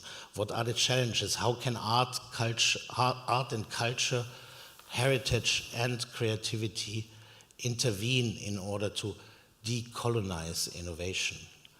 I think it is definitely the question of in what is this world in which we are living? There is an imminent threat of a recolonization, especially in the age of climate crisis. But it also raises the question of this really terrible economy of empathy that we're experiencing, especially these weeks. So empathy is not a limitless resource. It's actually extremely scarce, and it has to be handled with maximum care. So we see that, I mean, just a general claim for more empathy might completely backfire, because it effectively disables historical, critical, or conceptual thinking. So we have to renegotiate the role of artistic agency rather than, I mean, we have to renegotiate it as a collective agency rather than just outsourcing it to some artists. And besides all the differences and particularities, this colonial or neo-colonial regime that we are experiencing features and has always featured a centralization, a radical centralization of infrastructure that is utterly unsustainable, a division of labor that separates to the absolute extreme maximum the extraction of raw materials and their refinement. So the extraction takes place and the refinement takes place at a completely different end of the world. And it also features an expropriation and exploitation across these so-called value chains, which are actually chains and become increasingly changed. And we see this with AI, because there are hundreds, thousands of people who are training the algorithms with manual intellectual labor. Yeah? They are cleaning up all the mess that the computers are producing. Yeah? These are workers in the Philippines or in Indonesia. I just have to tell the people waiting to coming in, so maybe you conclude with one last thought, which is actually the motivation for connecting this question of decolonization with the question of innovation, because it raises the question, what does it then, under these circumstances, and AI might be the ideal bridge for this, what does it actually mean today to create something new? And how much is the common understanding that we also promote, consciously or unconsciously, of what it would mean to create something new? How has this been dominated by strategies of extractivism, exploitation, and colonial conquest? So decolonizing innovation means that we have to move away from a model of creativity and entrepreneurship that is based on individual short-term incentives to an alternative or a counter model that is driven by co-agency and new capacities to act together in sustainable ways. And for this, we need the broadest possible alliance, because the fight against the neo-colonialism needs to have the capacity to renew itself as opposed to the rather unsustainable fight against historical fascism. So we really have to learn the lessons from history, and we are equipped and we have the access and the capacity to really learn our lessons. And this, I think, is what is at stake when it comes to decolonizing innovation. Very important words. Thank you. I think we have to be vigilant. We have to take care of our planet, but also of our society. So you saw me texting because the others are waiting outside to come in, so we didn't want to disturb Florian in his speech. So basically the people can now come in. Nerea, should we open the doors? There were only two. So maybe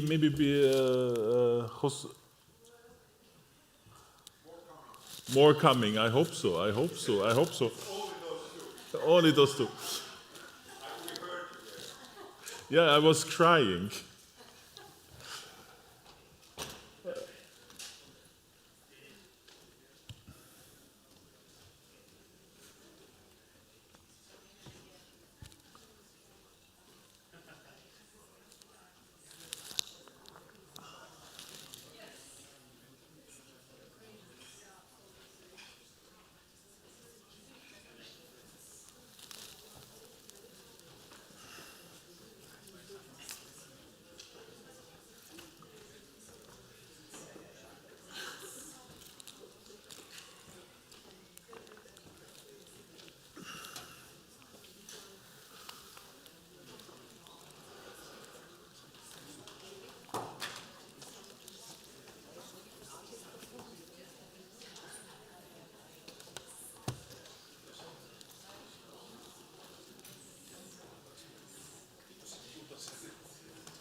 Maria is not here.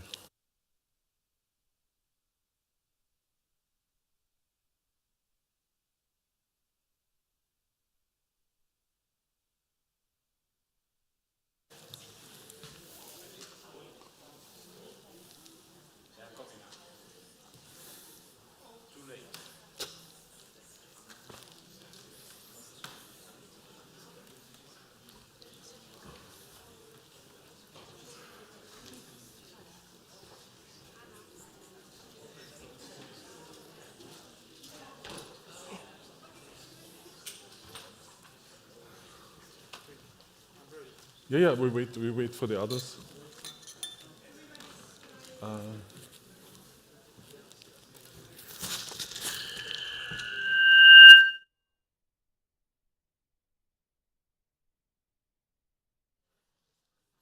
a little bit for the others. Sorry.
Okay.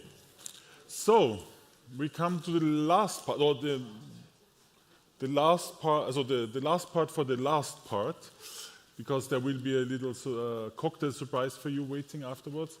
So I mean, we see that after a long week, there was Contrast, there was BIME and our conference on Friday afternoon. People are a little bit tired, but we wanted to give you a special treat. So we asked my old friend Jose from Bogota to come and to help us to understand Global South, Global North, you know, the relations and reflections to that. So Jose, we met 10 years ago, didn't we? Yeah. He's a visual artist, so to say. He specialized in visualization of data. And what struck me so fascinating, 10 years ago there was this huge discussion about infographics, you know, where totally complex things, you know, with a lot of graphic design and shiny, glossy surfaces were shown at the New York Times and all the papers. A lot of work was done with the data visualization, of course, but Jose had a totally different approach, you know, low key, low cost. I wouldn't say low meaning, but a high meaning with very easy tools to visualize. And we thought, you know, that we bring him here not only to present himself and his company, DataViz, Easy DataViz, sorry, and what he's doing there, but also to give us a little bit the feedback on the day, on what he's, you know, getting out of the discussion we have, and maybe to bring another view on the topic, so to say. So, Jose, thank you for coming, for traveling that far also. And the stage is yours. Thanks, Gary, for the invitation.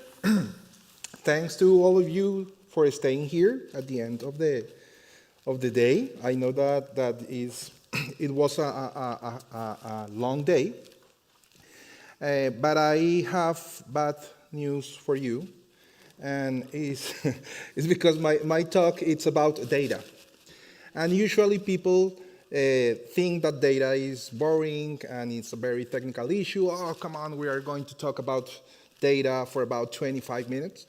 But I promise I'm going to try to talk about data from a different approach. So first of all, I would like to ask some questions to you. So that's the reason we give to you this participation popsicle. So I'm going to ask a couple of questions, and you can answer that question just showing me the popsicle. So if your answer is A, blue, the blue one, and if it's B, the red one. So the first question, that is a warming up question, it's very simple, is how do you feel today? How do you feel today? I'm feeling, for example, I'm feeling good. I'm feeling good. Yeah. Some of you maybe not that good, but most of you are feeling good. That's okay. I really like it. Maybe it's because the topic of this event is very, very interesting. And let's with the second question. Are you enjoying Bilbao? This is my first time here in this city. I really love this city. I went for a walk in the morning. It was a sunny day. I really enjoyed this city. It's your first time here, maybe, for some of you? Okay, beautiful city, right? Now we are going to talk about a little bit of data. So the question here is it data important for innovation? What do you think? It's important or it's not important? Okay, all of you or some of you, of the majority is saying that data is important. I think it's really, really important because with good data, you can make better decisions and you can understand better your context, and that it's a must to make changes. And the last question I want to ask you is if you consider communicating data difficult. What do you think? Yes, it's very difficult, or no, not really, it's not that difficult. So it's like 50-50 of you. I did a survey a couple of years ago, 2 years ago, and I asked, for about, I think it were like 20 organizations in Latin America about their relationship with the data. And most of them told me that that relationship was very, very good, very, very difficult. They understand the importance of data for innovation, but they don't know how to use data. They don't know how to communicate data. And the reason behind that, it's because there is a huge gap between the people, the citizens, and the data. The association we have in our minds about data is equal to numbers. And some people don't like numbers because they associate numbers to the algebra class or the mathematics class or that kind of stuff, and start to think data it's boring, it's difficult. And that's true for some of us. And that is plenty justified because usually we communicate data like this. I don't know if your presentations looks like this. I hope no. But if you do this kind of presentations, don't worry, it's not your fault. Most of the people present in this way because we haven't had a presentation or a data visualization class. Probably you haven't had this class. This slide is part of this presentation. So you can see this slide or this one. But for me, the worst slide in this presentation is this. This is the first slide because this is the title of the presentation. So today we are talking about telling stories with data. And when you want to tell a good story, it's not enough to solve the design of the chart. You have to tell the whole story. And the whole story, the title is as important as the graph. The gap is also because sometimes we communicate data like this. This is one of the most important newspapers in my country, Colombia. And this is the first page, and it's telling to the people that the inflation is growing in 0.24%. What does it mean for people? Probably nothing, because it's not clear. We are not comparing that number with another number. And probably most of the people even don't know what is inflation. So this is a common mistake when we communicate data. Or sometimes we communicate data with this. Very, very complicated graphics. Okay, I did this graphic. Oh, I'm a great visualizer. But the purpose of visualization is not just do this kind of graphics. We usually use these graphics to analyze data, but when you want to communicate data and connect people with data, this is not an effective way to do it. Or sometimes you do this kind of reports, long reports, boring reports, 200-page reports. So this is part of the problem, but it's not the only problem. In Latin America, or in most parts of Latin America, there is another problem that is associated with communicating data. And it's not about the difficulty that people have to understand data, but to access to data. The poverty in some of the regions of Latin America is very high. It's 30%, 40% poverty. And the access to internet is even higher or lower, if you want to see it in that way. Almost in my country, at least Colombia, 50% of the people don't have access to internet, for example. And 20% don't have access to light, to electricity, right? So the problem there is not how can I make this graphic clear for that people. So it's more like how can I inform to these people that is living in that condition? And the government can't or shouldn't communicate only in the digital way, because if you communicate only through the digital media, you are not communicating the whole population. So there is a huge challenge there. And that are the reasons, those are the reasons of this gap. And this is my work, this is what I do. What I do is help organizations to tell better stories with their data, to connect people with data, to make people fall in love with data, but not just the people that consume the information, but the people that work with that information. So I work a lot with laboratories, innovation laboratories. I work a lot with local governments, help them to connect their data with the citizens. And we try to do this, that is, we explore the relationship between data and citizens through a playful experiences or from a playful approach that usually take place in public space to trigger meaningful conversations. I think this meme resumes what we do.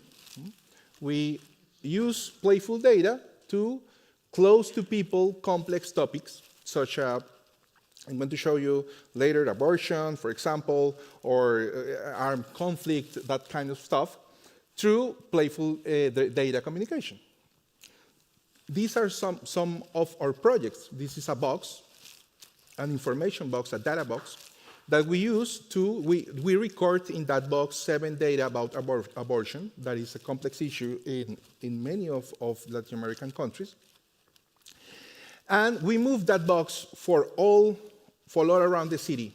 We went to schools, we went to universities to trigger a conversation about abortion, sharing with people that kind of data.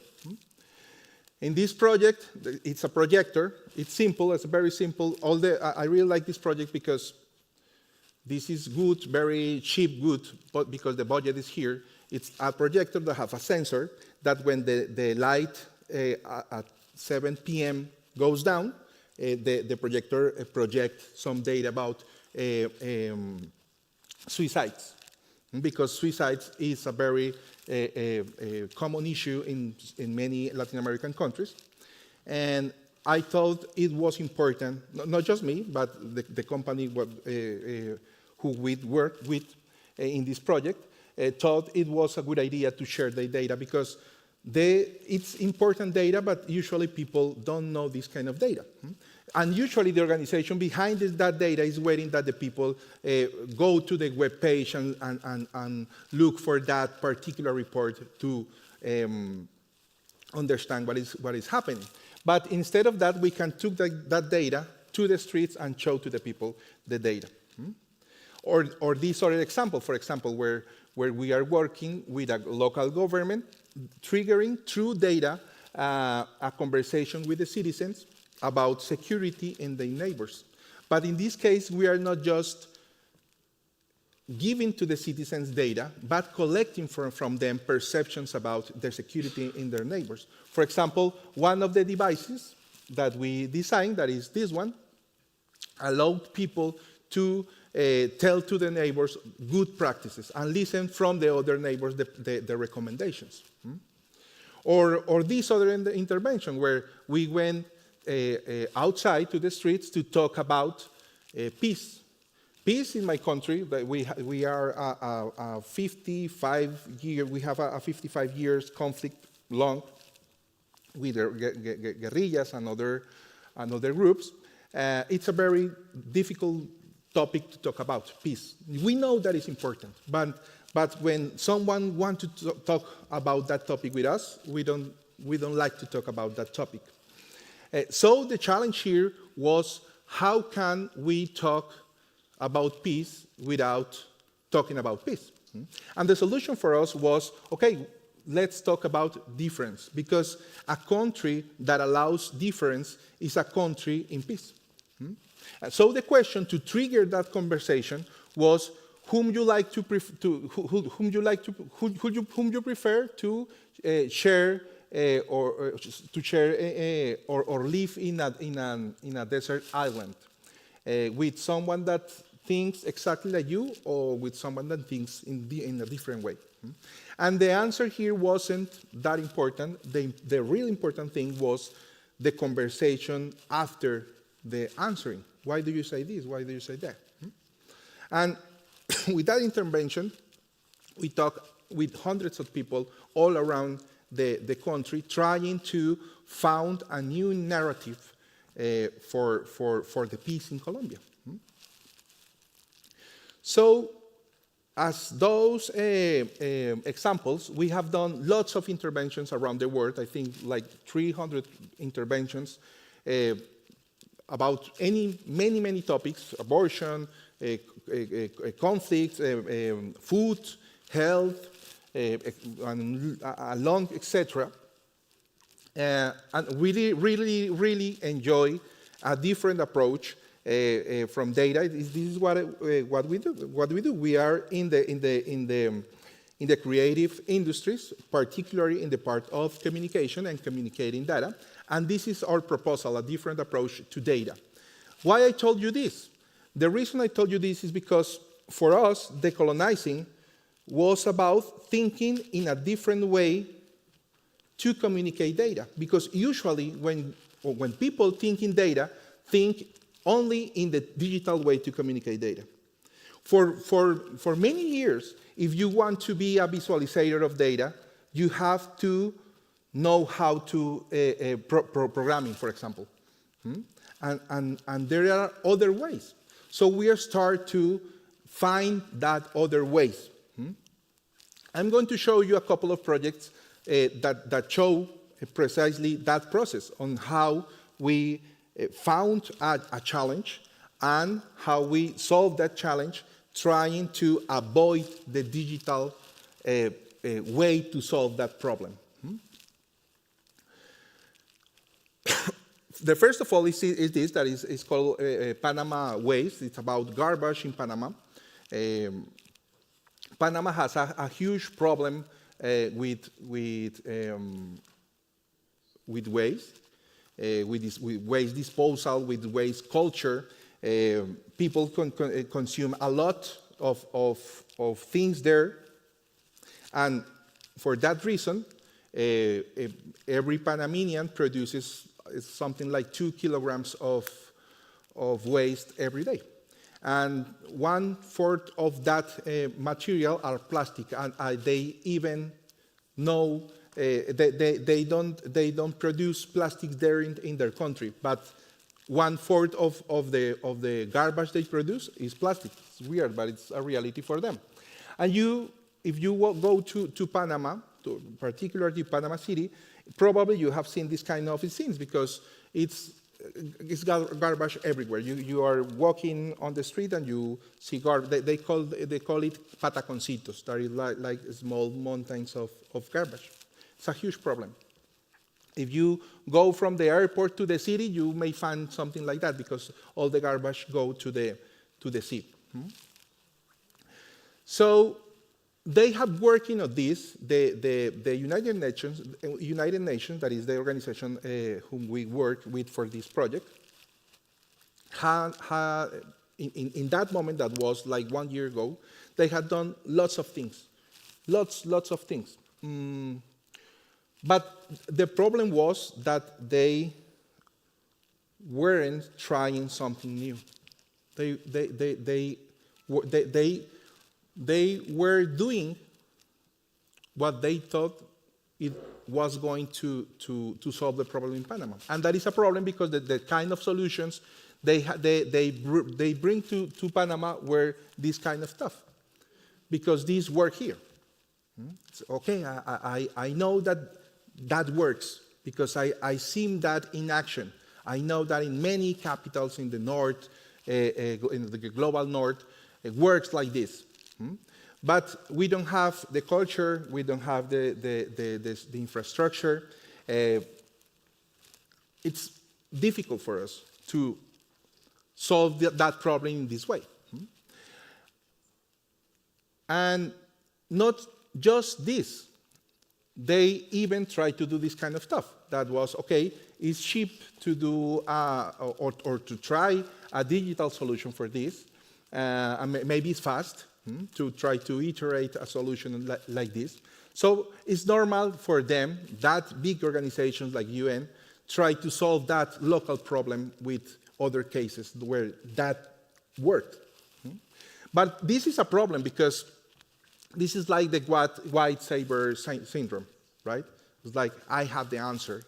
I'm here, I'm going to tell you how to solve this problem. They were not listening, the people that live in that place. So that was part of the problem.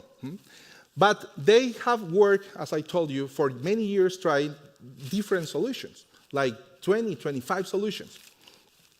Some of the solutions worked, some of the solutions didn't work. But I thought the most important failure here was that they weren't telling a big story. It were very small stories that wasn't connected together. And in the other hand, the digital center solution, they had a lot of these solutions that didn't work. And finally, no context solution. That is, we found that this worked in Spain, this worked in Italy, this worked in many North American cities. This must work in Latin American cities, in Panama, in Bogota, in wherever. And the world don't work like this. So the solution was something like, we are going to decolonize the communication of this, the communication of the problem in the first place. We are going to involve the people to the process. So for me, the most important part of our process was recognizing diversity and valuing local experiences, because they have working in the local communities for so many months, even years, trying to find different solutions for the same problem that was the garbage problem in the city. And the second one was try the fourth approach there that was leaving behind the old digital technology. How can we find different solutions,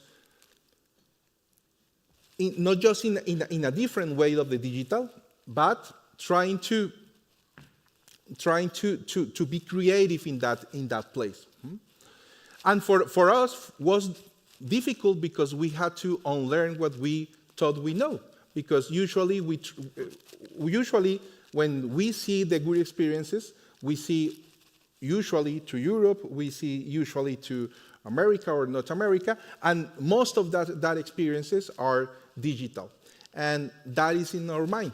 Digital or innovation is equal to digital innovation, and that is not true. So that was part of our challenge. So what we did was to start to work with people. We humanize the communication of the data, of the waste, but not just that. We try to trigger a conversation about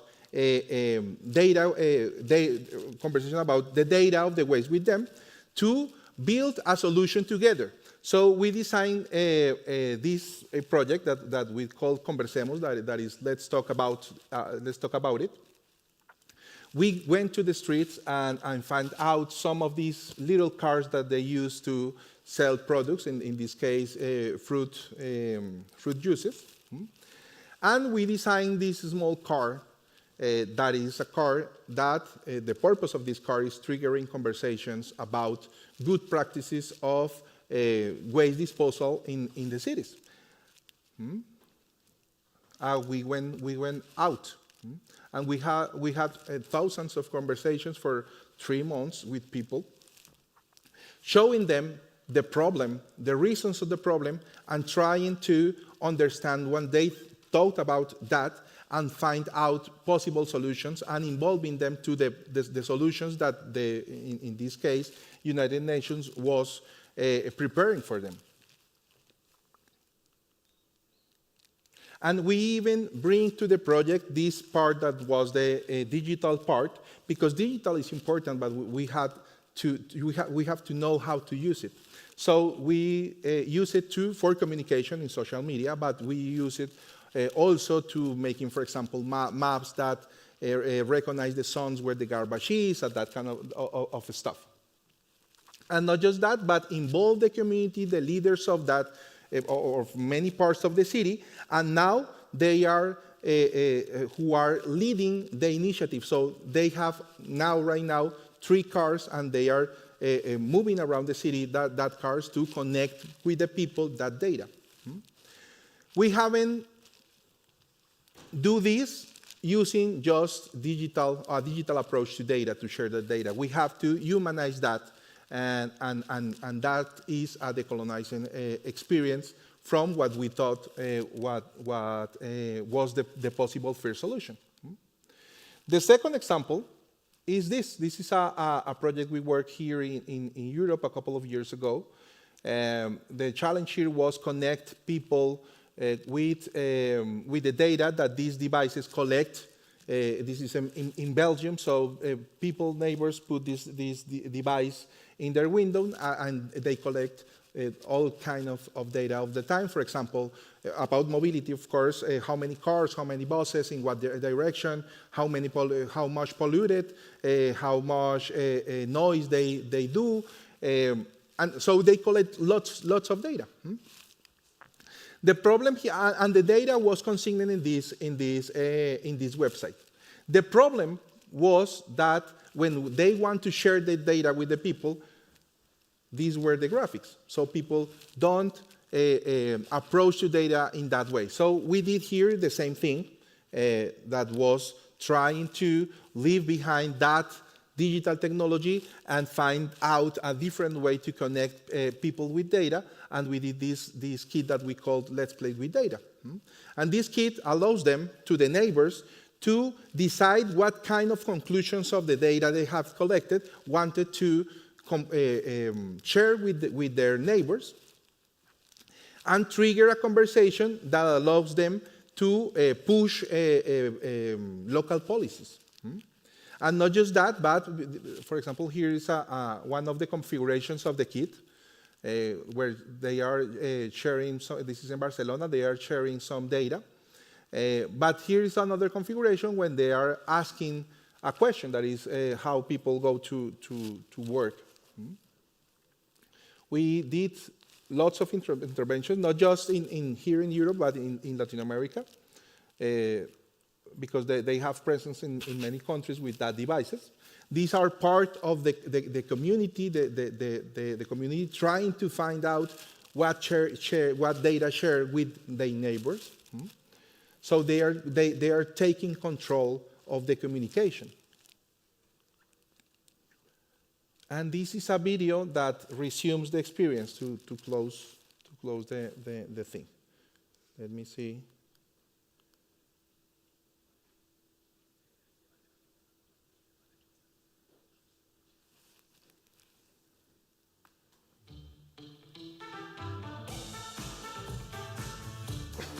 Ik doe mee met Telraam. Ik verzamel gegevens over de mobiliteit in onze straat. Die gegevens die zijn heel interessant, maar het zou leuk zijn als we die ook kunnen delen met medebewoners, met andere mensen in de stad. En daarom denken we na over hoe dat we dat visueel kunnen krijgen. Als we ze visueel kunnen voorstellen, zijn ze makkelijker te begrijpen voor iedereen en kunnen we erover in gesprek gaan. Bij Mobiel 21 willen we die waardevolle telraamdata inzetten om onze mobiliteit gezonder en duurzamer te maken. We helpen om die data op een eenvoudige manier uit te leggen en te tonen aan andere mensen.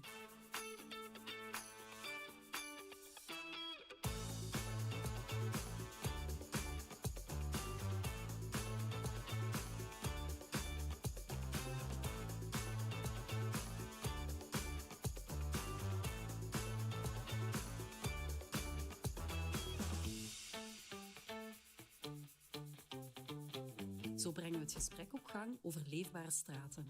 En voor ons begint die discussie liefst meteen al op straat zelf. Data doen praten, daar gaat het om. Met de low-tech visualisatiekit van Easy Datavis gebruiken we de publieke ruimte als forum. Met die interactieve kit brengen we de discussie op gang en moedigen mensen aan om zelf na te denken over oplossingen voor gezonde straten op mensenmaat. Als je dit zo ziet, dan denk je, als de meerderheid vindt dat er wel bussen moeten zijn, dan kan ik het ook beter accepteren dat ze er zijn. Dus dat mensen het gevoel hebben dat ze een mening kunnen geven, is fijn. Gewoon een leuke, speelse manier. Ja, dat is inderdaad wel een snelle manier om gewoon snel een antwoord te krijgen van de mensen die... Triggering conversations about mobility, local mobility. This is something that you can't do using only digital data. So let's do the next slide.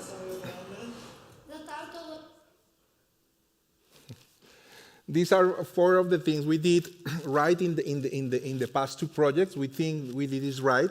Challenging the dominant narratives, that means tell a whole story, a bigger story, use the data to tell a big story. We use local-centered perspective, so for us was important to involve the citizens, not just in the communication part, but as part of the process to find the solution. And I think you now have an important conversation to have. This is why you are here in this event. We are talking about the opportunities of creativity and culture and creativity industries. And I know you have lots of data about the challenges you have, about the opportunities you have. So I think it's time to trigger that conversation, not just here, but in the countries you are coming from.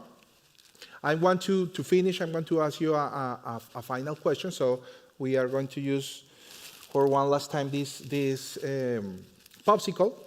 So the question is, if you're ready to leave behind the old digital technology and start to find out another ways to connect with the people, data, communicate data in your countries, in your projects, in your organizations. What do you think, yes or no? Okay, thank you.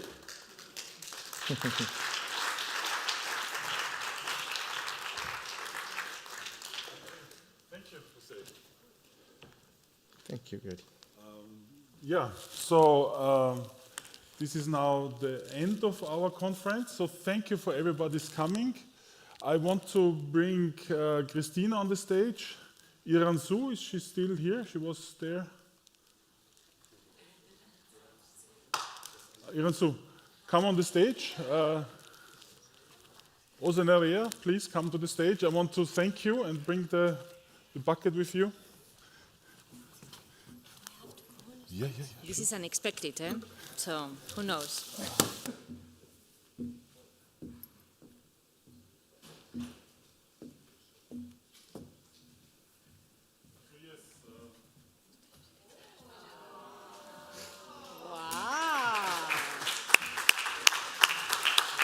No, I have to say this, as we explained in the morning, the journey started in Umeå in the far north in the winter time when it was snowing outside, where we thought, okay, what can we do next?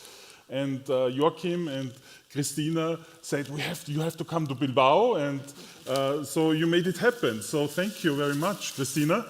Thank you. She was the main organizer of the conference. Thank you very much. The good girl behind the scene, the best woman. Thank you for helping us. And thank you, Jansu, for moderating today. Thank you.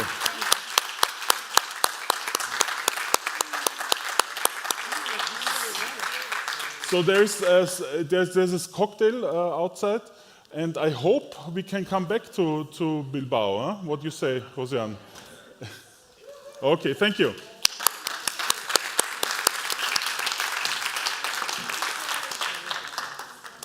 Well, thank you very much for being here until the end. It has been such a pleasure to have you in our hometown. And I hope that you enjoy the rest of the day. Now we not only have coffee, I think that we also have some wine. Eh? And please let us know if you need anything, I mean, for the rest of the day or tomorrow, whatever you need. Here we are to help you, right? Well, thank you so much.